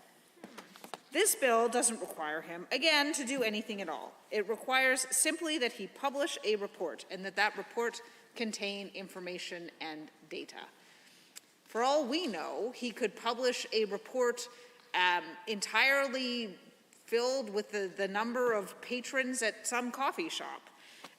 This bill doesn't require anything. Now, the Lieutenant Governor and Council, that's Cabinet, can in fact make regulations about this, but we don't know what those regulations are going to be. They're not made at this time. They can't be, that's the normal course. But my issue with this bill is that it is entirely void of substance, leaving literally everything to be defined in regulation, leaving literally everything up to the discretion of the minister isn't really legislation. The point of legislation is to bind government officials. The point of having to come forward to this House and put forward a bill is to have something that is before this House, that the members of the legislature get to decide on the substance of, to require the government to do things. This bill doesn't require the government to do anything except to publish a report which may contain information we know not what. So I think this bill is incredibly problematic, and it's incredibly problematic because it's being sold as something that's going to increase transparency, but the bill itself lacks anything resembling transparency. If the minister had come forward to this House with a bill that required him to publish reports and then listed the type of information and data that was required, I would be supportive of that. But this, I mean, essentially says that he can publish a report and it can include things. Well, I mean, I think the minister probably could have published a report and it could have included things without this bill. This wasn't something that needed to come to the legislature. He could have just published a report if he was feeling so inclined. So I think it's worth talking about what ought to be in this bill. So, I mean, one of the things that could be included in this bill that's definitely worth reporting on is information about cases at risk from Jordan. So the Jordan case, as members of this House will be very aware, myself in particular, because I was the minister when it came down, the Jordan case significantly altered timelines before criminal courts. It was a big change in the law when it came down, and it required governments, particularly provincial governments, to move very quickly. And in fact, the federal government made multiple changes to the criminal code arising from Jordan to try and tighten up the timeline procedures. Now, that's not to say that cases didn't get tossed out for unreasonable delay before Jordan, but but it certainly became a much bigger issue after Jordan. Now this minister, the minister who gets to decide what statistics are relevant to be published, went out in the media and declared that no cases were beyond the Jordan timeline, that nothing was at risk. It's difficult to describe that using language that I am allowed to use in this place, but it was factually inaccurate in the most large sense of the word. There are, in fact, many cases, and in fact, the Crown Prosecutors Association came out and contradicted the minister because it was just completely inaccurate. It just absolutely isn't the case. And this is the minister who gets to decide what's published in the report. The minister who doesn't think any cases are at risk for Jordan. How about information on how many sexual assault victims have been denied funding as a result of this government's changes to the Victims of Crime Act? Changes that were rejected by the community, changes that were rejected by Victims Advocate, and which this government trotted out and did consultations on fixing. What happened to those consultations? Well, Mr. Speaker, who knows what happened to those consultations? We never heard back from them. This government went out, they consulted on how to fix the mess they had made of the Victims of Crime Act, how to fix the fact that they had cut victims of sexual and domestic violence off from what little supports they were entitled to. Nothing ever came of it. It's still like that. This same minister actually proudly walked into estimates and told us how much money is being taken from the Victims of Crime Fund, money that was intended for victims, and being used in other priorities that this minister has. So he's the one who gets to decide whether that's relevant data or not. And how about race-based data? I mean, I'd say there could be very little more relevant to the criminal justice system, but that's certainly not mentioned in this bill. We have, Mr. Speaker, a problem and have done for a long, long time. And anyone who denies the existence of systemic racism, quite apart from being wrong, is saying something quite problematic about the data, because the data is quite clear in terms of incarcerations, that, you know, Indigenous Albertans, Black Albertans, many Albertans of different races are far more likely to come into contact with the justice system. They are far more likely to be incarcerated. And so, if we take seriously the idea that every person is equally likely to be capable of committing a crime, then it has to be something in the system that is responsible for those results, because the results are clear. And that is incredibly troubling. It should be incredibly troubling to us all. And so what we need is information, because there are, unfortunately, many people out there who still believe that systemic racism is not a thing that exists. And so let us test that hypothesis. Let us publish the data, and then we will know. Because as a justice system, we absolutely must take accountability for the impacts of decisions and for the impacts of the system that we have created. And to suggest that in a system where, you know, close to 40%, at least at last look, of the people incarcerated at any given point of time are Indigenous, when they represent closer to 6% of the population, to suggest that there's nothing wrong in the system that's causing that problem is to suggest something incredibly troubling. So I think we need to take this seriously, and I certainly think that that is the sort of data that should be in this bill, but isn't. And it's certainly possible to do, because my colleague, the member for Edmonton City Centre, has brought forward a bill on precisely that.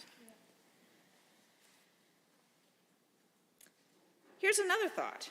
How about data on how many police resources are being used to deal with the lack of affordable housing? This is a huge system-wide problem. We use the wrong systems to deal with the wrong problems. We use the most expensive and the least humane solution we can think of in many cases to deal with people who aren't housed. This government has embarked on a mission of cutting affordable housing. They brought forward a bill that they claimed would increase it and didn't. I won't go down the rabbit hole of that bill because it was incredibly troubling to say something's doing the opposite of what it's actually doing. But definitely the amount of affordable supportive housing being built under this government has been significantly lower. Municipalities have been begging for help to build affordable housing, to build permanent supportive housing. People from throughout the sector have been begging for help to find better solutions than people staying in shelter for the length of time that they stay in shelter. And this government has turned a blind eye and a deaf ear and everything they can think of. This government has ignored them. And that's incredibly problematic because this is extremely costly. So how about data on the number of people who wind up in the justice system, in police custody, in our jails, going through the court system, and the cost of that relative to the cost of housing those people? I think that is information that would be extremely informative to Albertans. I think if Albertans saw that information, if they saw the true cost of cutting affordable housing, they would be incredibly supportive of investing. How about data on how much social disorder and how much crime is due to underfunded social programs? That would be important data.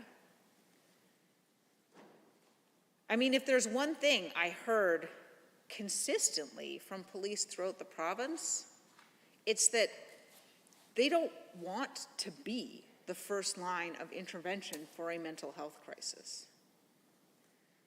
When we talk about police funding versus funding in other areas, it is often the case that people misapprehend and they think that the police want to be the people who are responding. They don't. But you have to answer 911. There's actually case law on this. When someone phones 911, there is a duty to respond. And so when every other system fails, when someone falls through every other crack, that's what's left, 911. They have to come.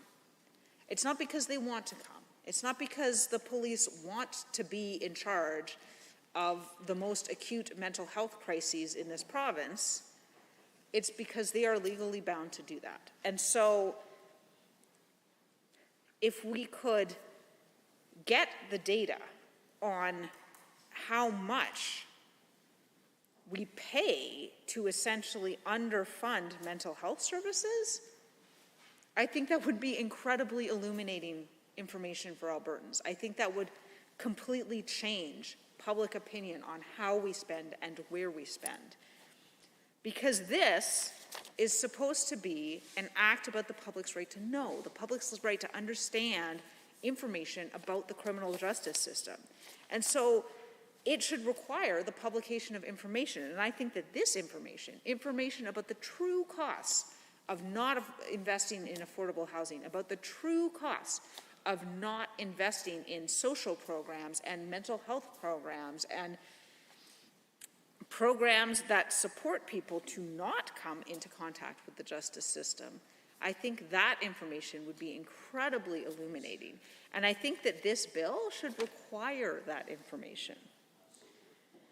And how about progress on Indigenous overrepresentation in our correctional centers? That would be incredibly important information.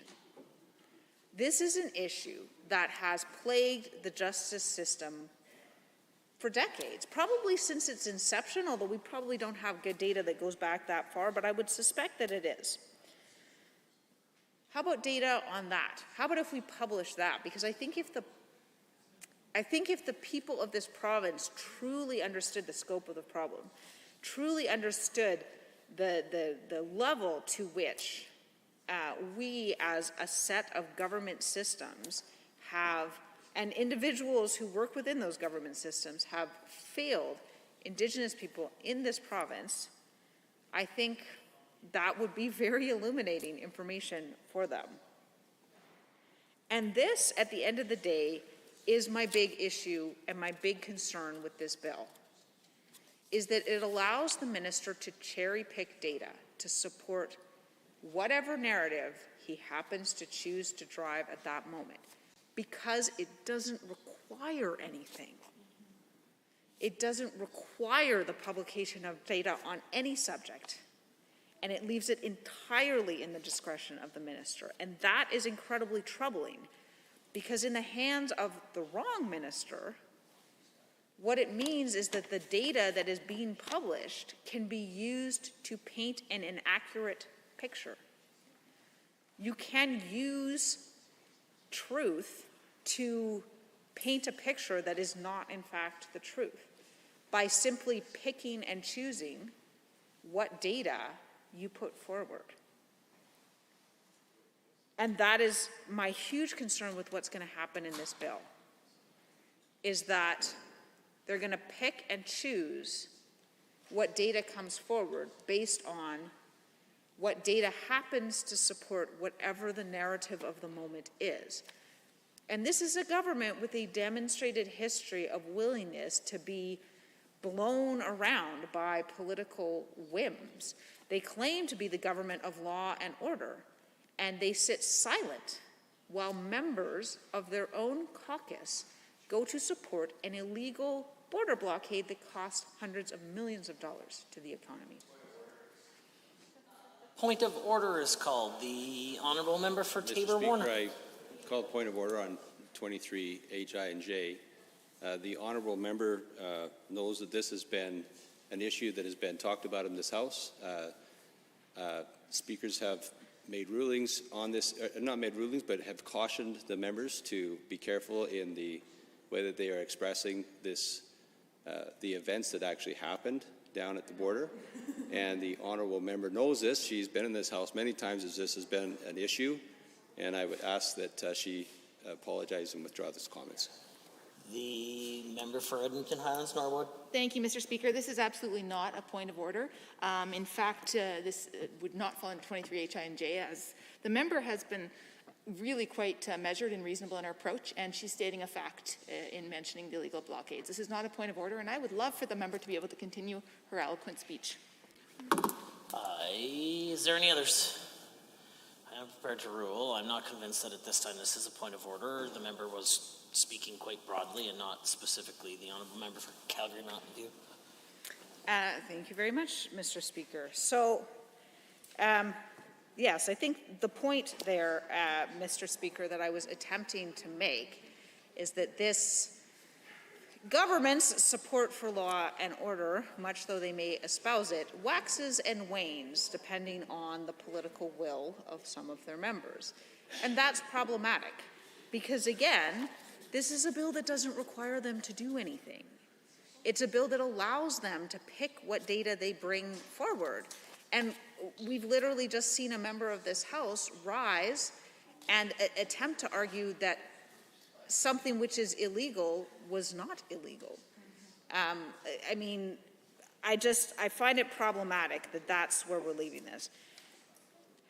Meanwhile, as we have this bill that doesn't require the minister to do anything, this government is in a position to move on a myriad of issues. They could move on the Victims of Crime Fund. They've certainly done the consultation. They could put back the supports for victims of sexual assaults, for victims of domestic violence, for victims of any sort of crime at all, because this government has massively cut the supports they give to victims. They've shortened the timelines and they've disallowed a series of lines of benefits in a way that suggests they just don't understand trauma at all or what the costs of trauma are.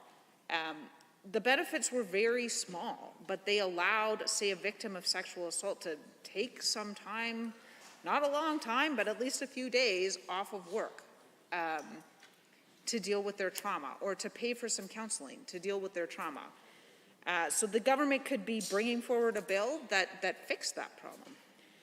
The government could be moving forward with ensuring that we continue forward with the RCMP contract. I mean, this is a huge concern to many Albertans. So there's lots of things that could be in this bill, but instead it has nothing. Honourable members, are there others wishing to join in the debate this evening? The member for Edmonton-Glenora has risen. Thank you very much, Mr. Speaker, and to my colleague from Calgary Mountain View for framing what are arguably some of the greatest flaws in this legislation. And I am, of course, pleased to speak to Bill 9, which is titled the Public's Right to Know Act. It's a 3-page bill, but certainly it doesn't really insist on the right to know what, because most of the sections begin with may, and we all know that may is just about saying that the government can choose to do something or may choose to do it, but there's nothing actually compelling them to do it. And the section that says shall, it's the only section really that has a shall in it, is section 3 sub 1. The minister shall prepare a report respecting data and information relating to the criminal justice system in Alberta, including data and information in respect to the year immediately preceding the year in which the report is prepared, that the minister considers necessary or available to carry out the purposes of this act. Now, I want to say that when I think about reporting annually, we have an excellent process in place in this legislature. It's actually annual reports that relate to each and every ministry, and within them, they should be related to the actual business plan objectives as outlined in the government's budget, a budget which we have just finished considering in this assembly, the Ministry Business Plan for Justice and Solicitor General for 2022 through 25. The government has chosen to only have 3 outcomes that they're going to be measuring their success of their delivery of the business of the Ministry of Justice. One of the reasons why I highlight this is because we used to have much more extensive publication of what our goals and objectives were for each of the respective ministries. But this government has significantly pared it down over the last 2 years to only 3 actual performance measurable objectives. And then even within that, the performance metrics that they tie to them don't necessarily make sense to the actual objectives. So, for example, performance metric 2A, performance measure Provincial Court of Alberta lead time for trial for serious and violent matters. There are some targets mentioned. There's no reference to prior years. So you would have to go back. Oh, and the target is 24 weeks, so half a year. Half a year for lead time for a trial on serious and violent matters. And that's a flat target. They don't plan on reducing that at all for the next 3 years that their business plan is up. If the government actually wanted to take the matter of serious and violent matters seriously, they would adjust the way that they present and the way that they plan through their actual business plan. Just like any private organization has objectives that they outline for their shareholders, Albertans are the shareholders of justice in the province of Alberta, and we deserve to have a government that takes their role seriously in actually addressing serious matters of justice being delayed and therefore denied. So if the government wanted to take this matter seriously, I would strongly encourage them to amend the way that they're conducting themselves through their business plans in the province of Alberta, specifically as it relates here today to the Ministry of Justice. Because what happens with a business plan, and then in turn an annual report, is then the Auditor General can actually provide some of that auditing function on behalf of the people of Alberta as an independent officer of this legislature to actually say the government set this as their key objectives, this is how they governed themselves, did they achieve those objectives, and then that information comes back to an all-party committee of the legislature, of course public accounts, and we have an opportunity to actually probe more deeply into did the government indeed work to achieve the objectives it said it set out to achieve, and what are the measures of success or failure as it relates back to that. However, Mr. Speaker, instead what we get is a 3-page bill full of mays, that the minister may enter into an agreement with any of the following bodies for the provision of data, that the minister may collect and use data for the information, including personal information subject to regulations. The minister shall lay a copy of the report before the legislature. But again, what value is the report when it's predicated on may? So giving the minister already, and I will say, Mr. Speaker, the minister absolutely has the ability to already do these types of things if he or she so chooses. The City of Edmonton, for example, I just went to pull it up, but they're doing some work on their website, has an interactive heat map with the city where you can actually look at the different types of calls that happened and what's going on in a variety of neighborhoods. You can do that throughout the entire city. There's nothing limiting that sharing of data in real time, and it's all data. It's not the data that the minister so chooses at that point in time as the minister for Calgary, the member for Calgary Mountain View, so rightfully pointed out. That there are ways for us to have consistent, transparent, and available to the Auditor General opportunities for accounting and holding the government to account on actually delivering its mandate, if that was what the government actually wanted to do. Instead, what it appears to be the case is that the government wanted a communications exercise to be able to say that they're doing something when it's really that they're doing nothing, that they're giving themselves the right, if they so choose, to report on things that they may or may not want to choose to report on. You know, it is such an exercise in a government that once claimed to care about law and order, but clearly there are multiple RCMP investigations, as the Premier just reminded everyone of today, one including his own leadership campaign from the last time, and as being highlighted, the well-documented participation in matters that significantly harmed the economic well-being, particularly of Southern Alberta, through most recent blockade measures that members have participated in. So again, if the government wanted to be more open and transparent and actually wanted the public to have a right to know, I would ask— Point of order is noted. The honourable member for Leduc Beaumont. Thank you, Mr. Speaker. Under 23H, I and J, I just caught that. I think the member saying from Edmonton Glenora that in referring to our side, participating in blockades. And I think members have been clear about when they spoke to constituents, when they went down to Coots, what they did, what had happened at the time when they went. To continue the narrative that they participated in a blockade is a false accusation, Mr. Speaker.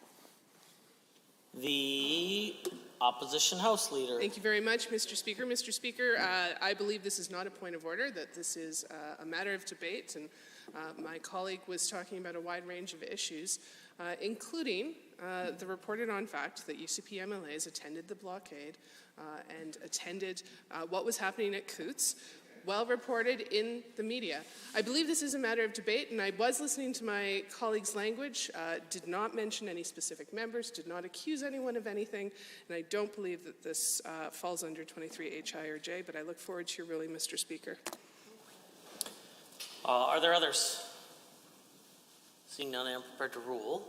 I know that members inside the Assembly will quite often make accusations about a wide variety of protests that members of the Assembly may or may not have attended, with a variety of facts of their attendance at any of those events.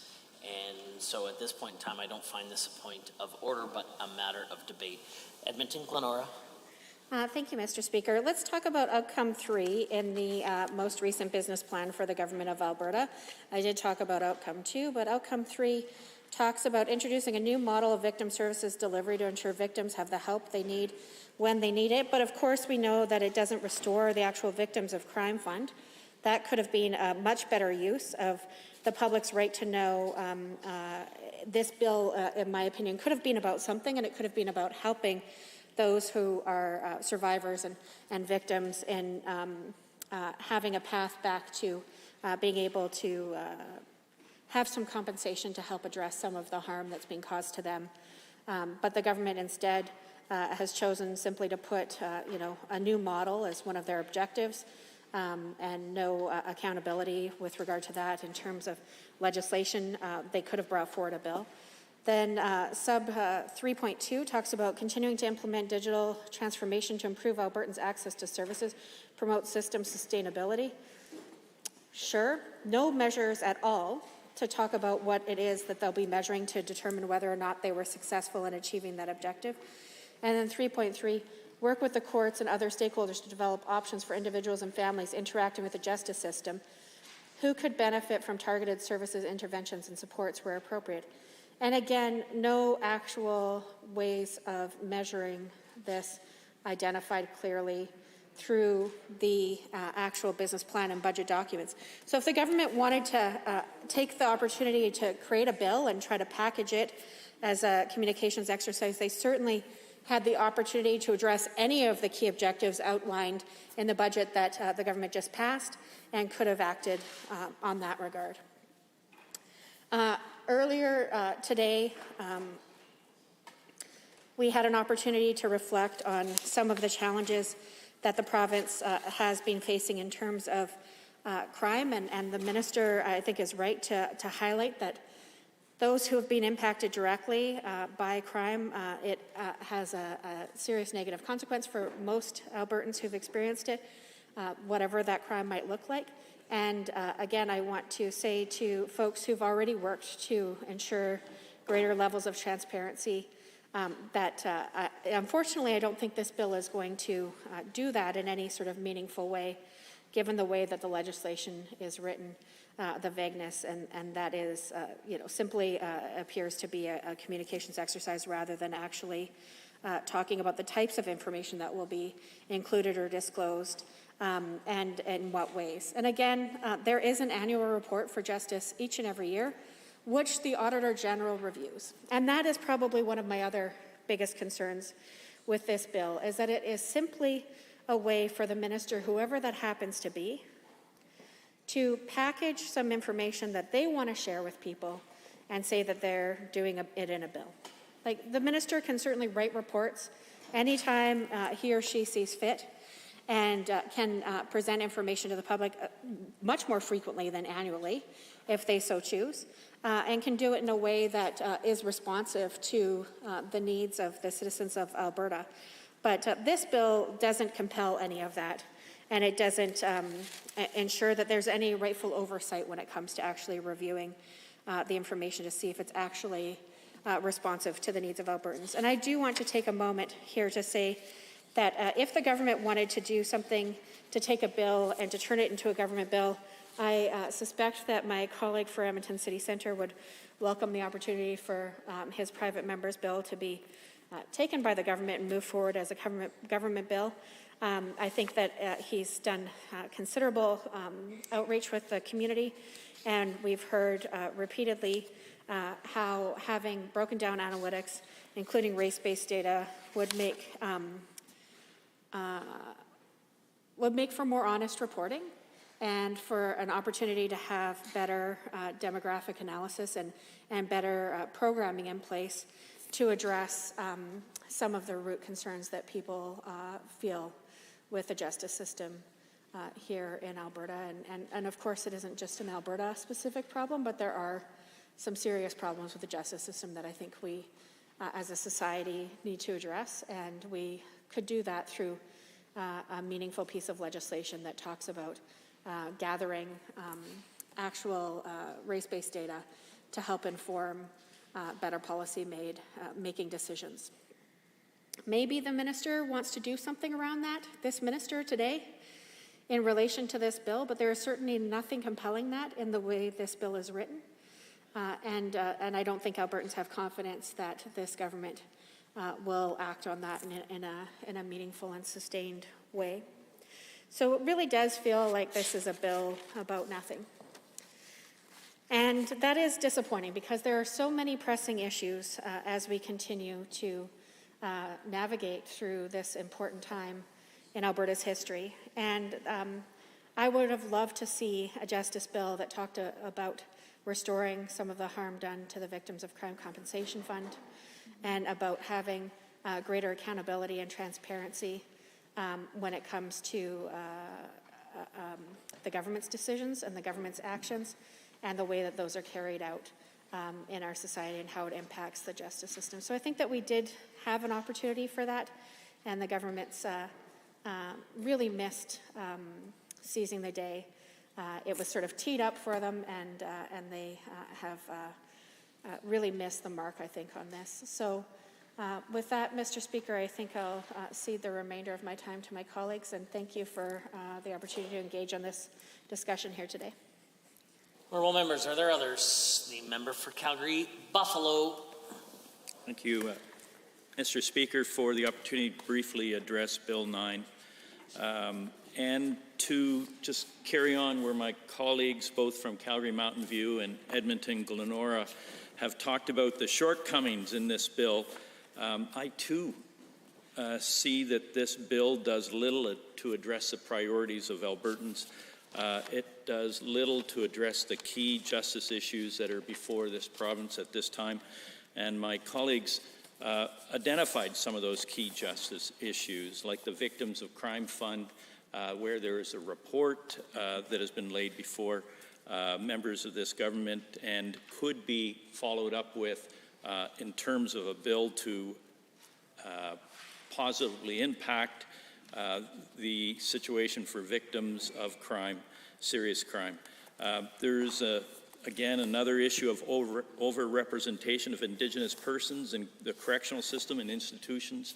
That could be the subject of a bill, and I think all would welcome that. Of course, the under-investment in mental health system and the impact on those people who have mental health challenges by the enforcement system, the system of enforcement in this province, or indeed the impact on people in poverty with regard to the system of enforcement and policing services, or the significant number of Albertans that are dying daily as a result of drug poisonings, 5 Albertans daily.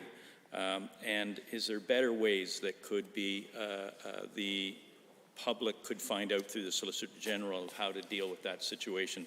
All those important issues are overlooked by a bill that purports to increase transparency and accountability with respect to the criminal justice system. That's purpose A. B is help Albertans better understand the system, criminal justice system, and C is to ensure Albertans have information about safety in their communities.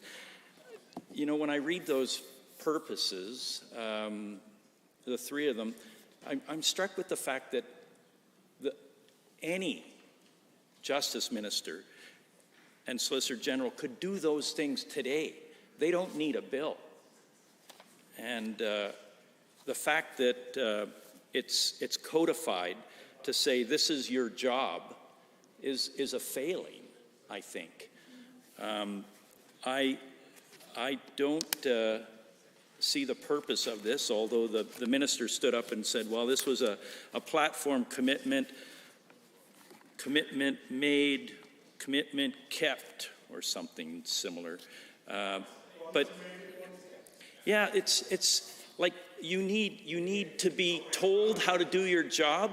That's what's incredible, that you don't know coming into this place, that you're here to serve the people of Alberta, that you need to be told how to serve the people of Alberta. That's astounding. And the fact that these purposes are written here when they can be done already. You don't need a bill. It's another example of a bill, Mr. Speaker, that seems to be wasting the time of this legislature. Has that side so bereft of ideas about how to improve the lives of Albertans that they have to go back and say, well, maybe we'll put down what our job is and bring that into the House? That's what I'm hearing from the other side. Though you can talk about how much you're following the platform commitments, it seems to me that what you're not following is common sense in the big sense of the word, Mr. Speaker. Just remind the member to speak through the chair. Well, just because you're looking at me doesn't mean you're speaking through me.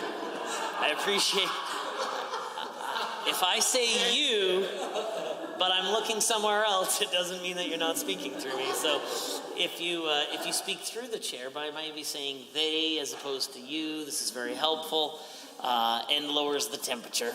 You got this. All right, Mr. Speaker. Way to go, Bill. I will continue. Where's the cross-jurisdictional analysis? Has any other province brought forward a bill like this? And I would say I haven't seen any cross-jurisdictional. Maybe our critic, who is not here today, has. Maybe our critic. Sorry again, Mr. who was informed about the bill may have heard about it, but I doubt very, very much that any province or territory is bringing forward something like this before their legislatures. I doubt that time is being taken to do these things because already information can be provided to citizens of Alberta. If they want to know about Rural Crime Watch, they can sit down with their police detachments and find out more. That happens now.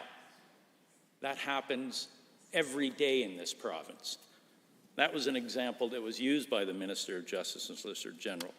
And he talked about knowledge being power. Well, if that's such an important consideration for him, he and the previous Justice Minister have had 3 years to put that knowledge before Albertans. Because it says, you know, in here that you'll prepare a report. The year you start working on a report, you'll prepare it for the year before. So 2019 information could have been prepared in 2020.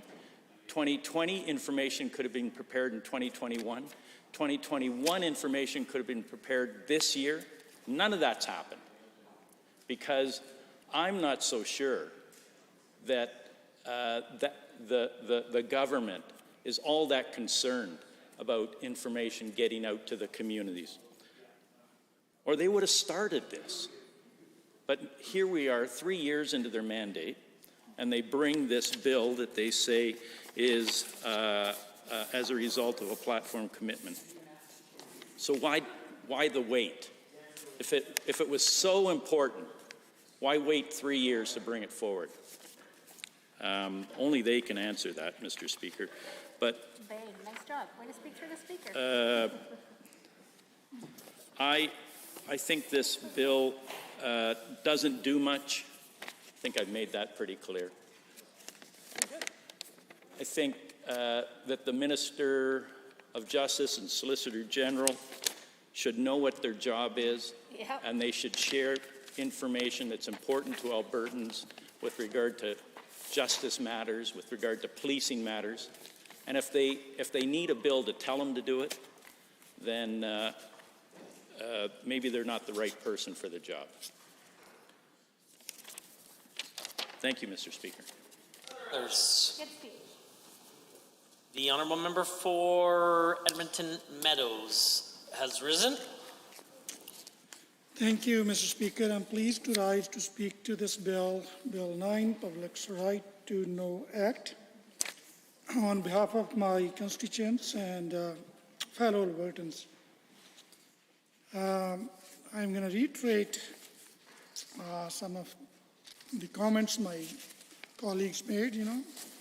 It's very sad to see that we are quite not utilizing the time of this House to do the things that the Albertans expect from this government, or the other way I could say is that,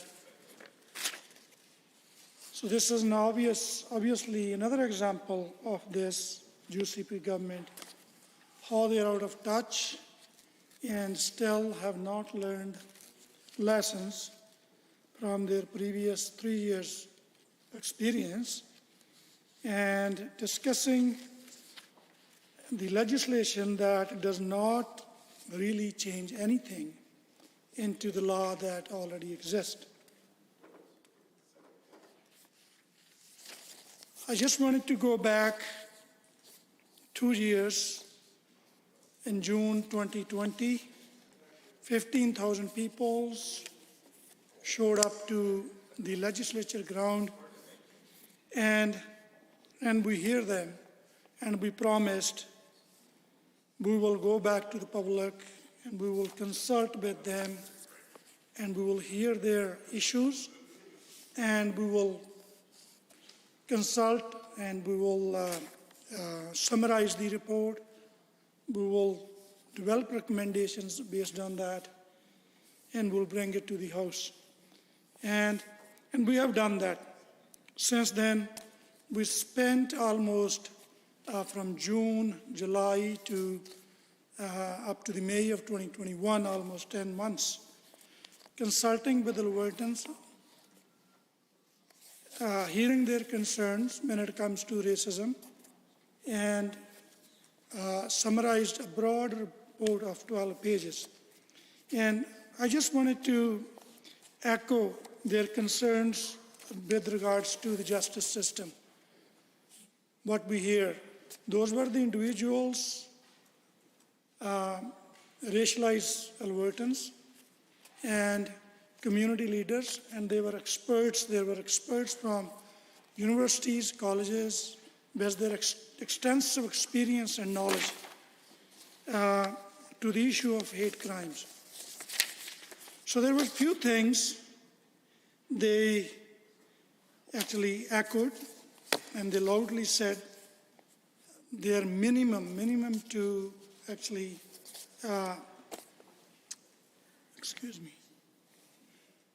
their minimum requirement if the government wanted to really progress to further tackle the hate crimes or the issues that minorities are experiencing in this province. So one of the biggest concerns that we heard was from creating citizen oversight processes. So there's a huge complaint that there is not enough resources, there's not enough procedures to go through or to get help with that help them address, file complaints, then further to investigate complaints when it comes to the challenges they're facing in communities with law enforcement. So they ask for ongoing anti-racism, cultural knowledge, and sensitivity education and trauma-informed training for law enforcement. These were kind of the issues they raised that they expected by those consultations, by raising those voices, by advocating in communities, that this government would listen and hear to them and further actually take initiative to establish these processes. The other thing they asked was creating and funding cultural and diversity liaison. That position that could help better integrate the needs of our communities in policing. And building and supporting trauma-informed mental health support for vulnerable populations, again and again. Even few weeks back, the members from South Sudanese communities did not only demonstrated after the painful death of their community member in Calgary, not only in Calgary, but they drove all the way to Edmonton to raise their voices and concerns to the legislature steps here in Edmonton. And they handed a letter to my colleague, member from Edmonton City Centre, and I expect that letter would have been passed and forwarded to the Ministry of Justice. And I would have been so happy to hear that if a minister would have something to act or announce or acknowledge that he has received those concerns and complaints, the issues the community members are raising, and if he had anything to send a message back to those community members. So he's willing to take actions according to that to address their concerns.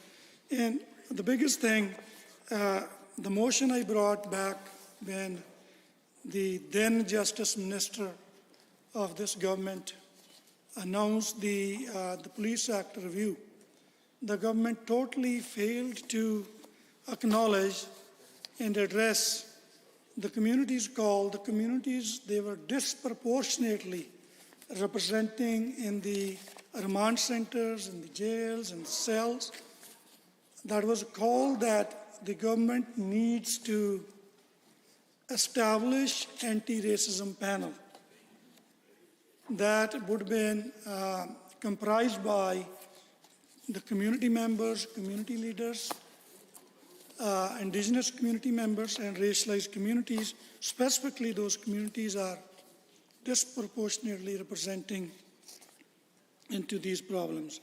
But government did not give a unanimous consent, and we reiterated that call many times.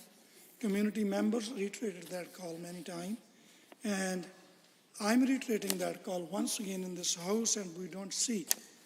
Government did not even acknowledge that concern that we have been raising for past more than a year now. So those are kind of the concerns when we go back to our ridings, when we go back to the communities, that are type of the concern they are raising and type of the issue they are concerned with, not what we are discussing in this House that does not even make single change to the law that already exists, that the government is claiming to do, that they can already do under the existing law. No one is stopping the Justice Minister to issue annual reporting or list the data that this bill is claiming that will allow the minister to do so. The other biggest thing that I hear from my community members is the government's changes to the victims' crime fund that I heard from the Women's Association within my community. And not only that, I remember that the institutions, Alberta Council of Women's Shelter, Association of Alberta's Sexual Assault Services, I can name like number of organizations, Alberta Peace-Based Victims Associations, out loud, unanimously, like all together in solidarity, spoke against government's move to make changes to the Victims of Crime Fund. But government seems to be not listening. That is why Albertans cannot still trust this government. Still government is out of touch with Albertans. If the Justice Minister was but something to be doing in this House, that was something to revisit their decision, listen to Albertans, listen to the people who are suffering, who are impacted by those changes, and address those issues in this House. And we would have been happy to debate that bill as well. We would have been happy to support that bill as a member of this House, but that is not happening. The other biggest concern that we have been hearing that not really helping, and that is the biggest concern right now in this province, is Jordan's timelines to the cases in the courts. The government has said many times, they said they will hire more prosecutors. They acknowledge that. The lack of prosecutors and lack of staffing in the justice system, but there's no piece of legislation they brought forward to really address any of those issues. Even that the government has themselves acknowledged those problems. And the piece of legislation we are discussing does not even touch those issues. They are important. So in 2016, the Supreme Court of Canada condemned the culture of complacency within the legal system that led to lengthy and excessive pre-trial delays and strained the Canadian Charter of Rights and Freedoms. Protection of the rights. So the government has acknowledged that lack of staffing, lack of prosecutors could compromise the Jordan's time frames. But again, in this bill, we are not seeing that this piece of legislation will bring any kind of improvements to that bill. Further hire more prosecutors, or they will hire more, staffing in justice system, and or improve anyway